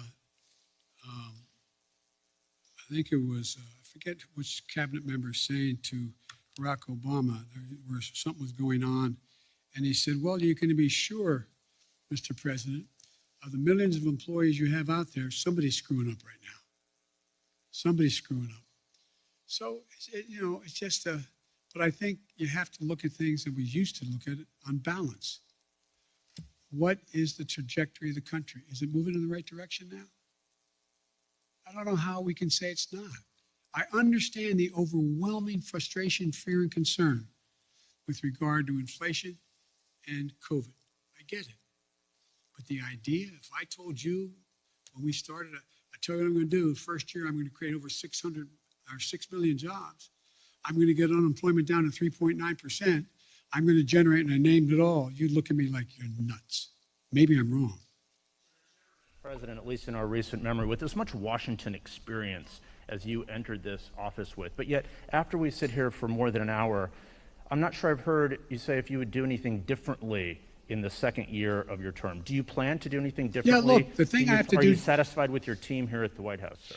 I'm satisfied with the team. There's 3 things I'm going to do differently now that I've gotten the critical crises out of the way in the sense of that movement, knowing exactly where we're going. Number 1, I'm going to get out of this place more often. I'm going to go out and talk to the public. I'm going to do public fora.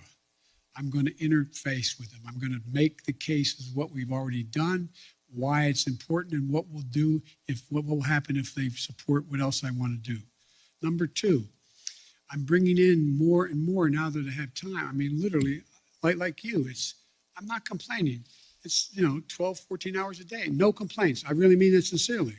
But now that certain of the big chunks have been put in place and we know the direction, I'm also going to be out there seeking the more advice of experts outside, from academia to editorial writers to think tanks, and I'm bringing them in, just like I did early on, bringing in presidents and historians to get their perspective on what we should be doing, seeking more input, more information, more constructive criticism about what I should and shouldn't be doing.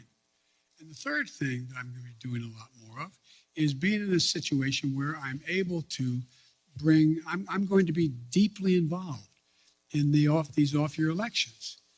We're going to be raising a lot of money. We're going to be out there making sure that we're helping all of those candidates, and scores of them have already asked me to come in and campaign with them, to go out and make the case in plain, simple language as to what it is we've done, what we want to do, and why we think it's important.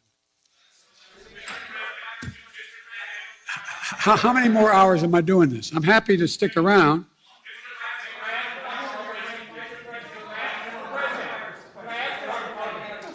You always ask me the nicest questions. I know you do. All right. None of them make a lot of sense to me, but Well, let's try. Fire away. Come on. A new year. Why are you trying so hard in your first year to pull the country so far to the left? Well, I'm not.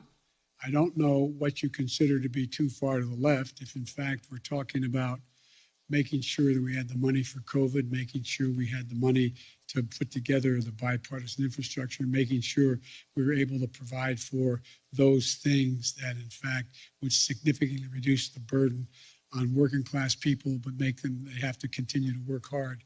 I don't know how that is pulling it to the left.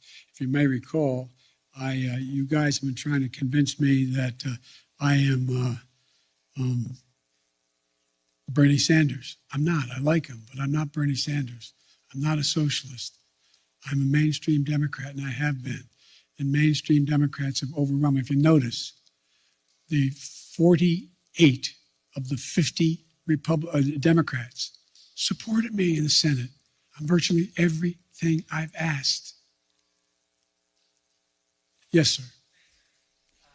I wanted to clarify. A moment ago, you were asked whether or not you believed that we would have free and fair elections in 2022 if some of these state legislatures reformed their voting protocols.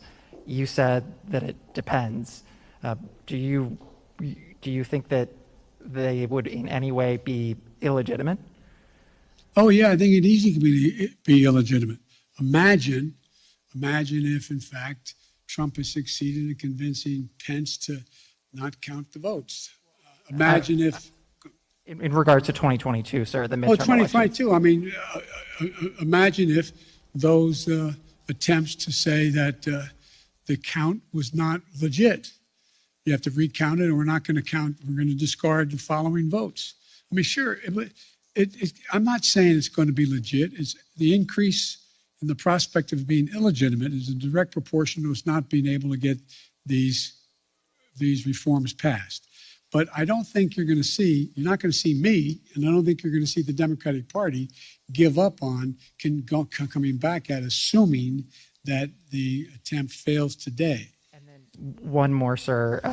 You campaigned and you ran on a return to civility, and I know that you dispute the characterization that you called folks who would oppose those voting bills as being Bull Connor or George Wallace, but you said that they would be sort of in the same camp. No, I didn't say that. Look what I said. Go back and read what I said and tell me if you think I called anyone who voted on the side of the position taken by Bull Connor that they were Bull Connor.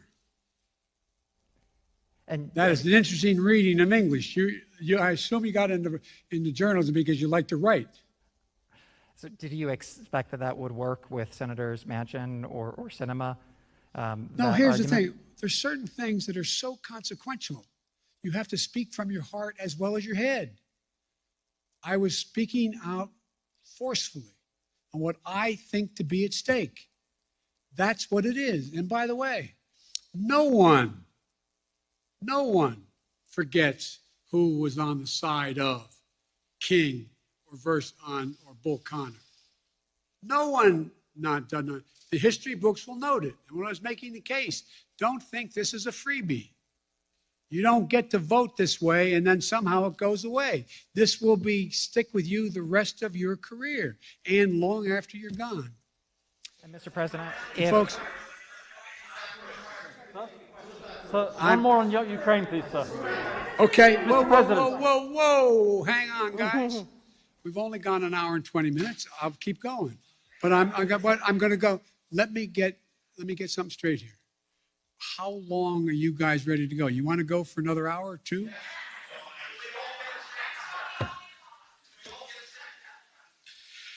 Okay. I'm going to go. I tell you what, folks. I'm going to go another 20 minutes till 1:15.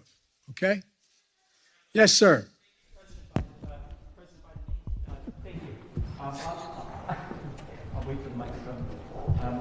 President Biden, on the... I want to thank my communications staff for the great help here. Well, President Biden, on the coronavirus, we're tragically approaching nearly 1 million Americans who died.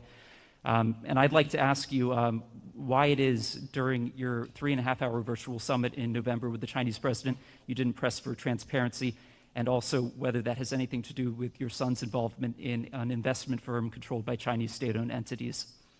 The answer is that I did raise the question of transparency. I spent a lot of time with him. And the fact is that they're just not being transparent. Transparency on the coronavirus origins. Yes. And you did during the virtual summit. Is there a reason your press staff was unaware of that? And what did you say to the Chinese president? And they weren't with me the entire time. Look, I made it clear that I thought that China had an obligation to be more forthcoming on exactly what the source of the virus was and where it came from. Yes. Mr. President, I would like to ask you about foreign policy. One of the first priority that you declared when you came to office was to end the war in Yemen, the catastrophic war in Yemen.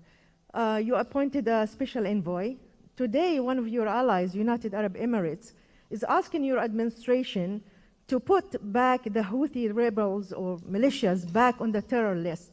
Are you going to do that? And how are you going to end the war in Yemen, sir? The answer is it's under consideration, and ending the war in Yemen takes the two parties to be involved to do it. and it's going to be very difficult. Yes. Thank you very much for this honor. James Rosen with Newsmax. I'd like to raise a delicate subject, but with utmost respect for your life accomplishments and the high office you hold. A poll released this morning by Politico Morning Consult found 49% of registered voters disagreeing with the statement, Joe Biden is mentally fit. Wow. Not even a majority of Democrats who responded strongly affirmed that statement. Well, I'll let you all make the judgment whether they're correct. Well, so the question I have for you, sir, if you'd let me finish, is why do you suppose such large segments of the American electorate have come to harbor such profound concerns about your cognitive fitness? Thank you. I have no idea. Yes, sir. Thanks, Mr. President. I appreciate it. I wanted to sort of address or ask about attention that's sort of been in this press conference on unifying the country, because you campaigned on two things. One of them is being able to accomplish big things, and the other is the ability to unify the country. And even today, you've talked about sort of a different posture with Republicans. And I wonder if you still think it's possible to do both of those things. We have to. We have to. I mean, as long as I hold public office, I'm going to continue to attempt to do both things. One more follow-up. Around this time last year when you were campaigning in Georgia, I think one of the things you told people was the power is literally in your hands. You know, if voters give Democrats the House and the Senate and the presidency, that all these big things can get accomplished. And, you know, we've seen stalemate, we've seen things being stymied. Why should folks believe you this time around? Can you think of any other president that's done as much in 1 year? Name one for me. I'm asking you. I'm serious. You guys talk about how nothing's happened. I don't think there's been much on any incoming president's plate that's been a bigger menu than the plate I had given to me. I'm not complaining. Knew that running in. And the fact of the matter is we got an awful lot done. An awful lot done. And there's more to get done. But look, let me ask a rhetorical question. No, I won't. Anyway. Thank you. Yes.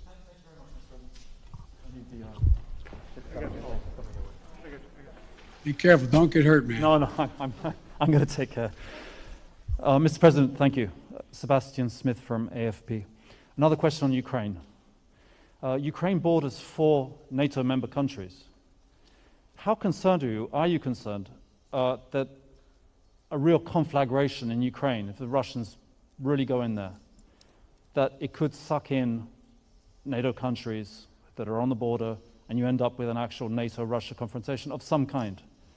And secondly, are you entertaining the thought of a summit with Vladimir Putin as a way to perhaps try and put this whole thing to bed, address their concerns, and negotiate a way out of this? The last question, yes. When we talked about whether or not we'd pick the 3 meetings we talked about, and we talked about we would go from there if there was reason to go to a summit. We talked about a summit as being before the Ukraine item came up in terms of strategic doctrine and what the strategic relationship would be. So I still think that is a possibility, number one. Number two, I am very concerned. I'm very concerned that this could end up being, look, the only war that's worse than one that's intended is one that's unintended.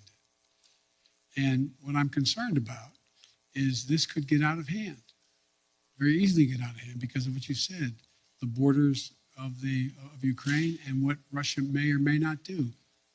I am hoping that Vladimir Putin understands that he is short of a full-blown nuclear war. He's not in a very good position to dominate the world. And so I don't think he thinks that. But it is a concern. And that's why we have to be very careful about how we move forward and make it clear to him that there are prices to pay.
this country an awful lot.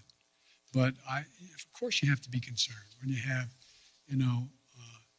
nuclear power invaded. If he invades, it hasn't happened since World War II. This is the most consequential thing that's happened in the world in terms of war and peace since World War II. Yes.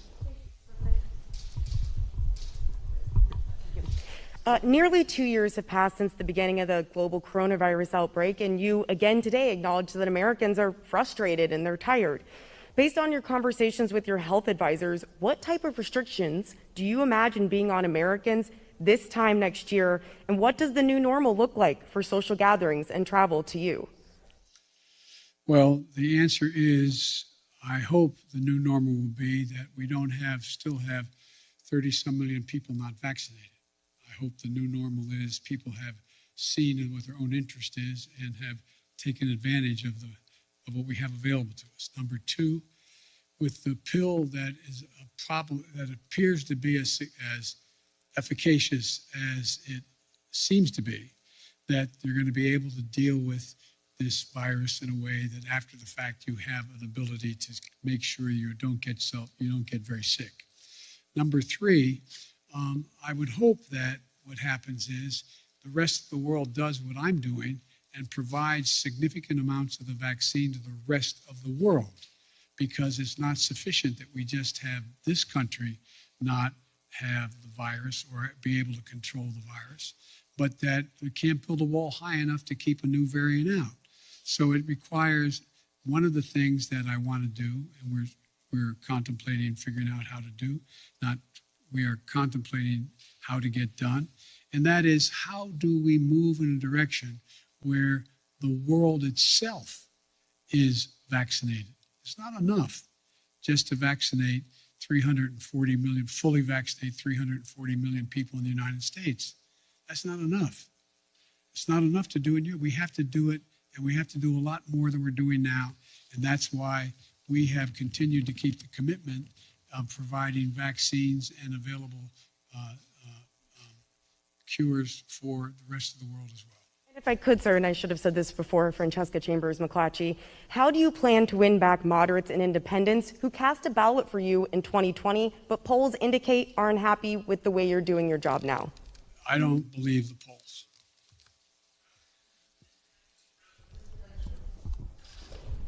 Well, why don't you just go down the road there?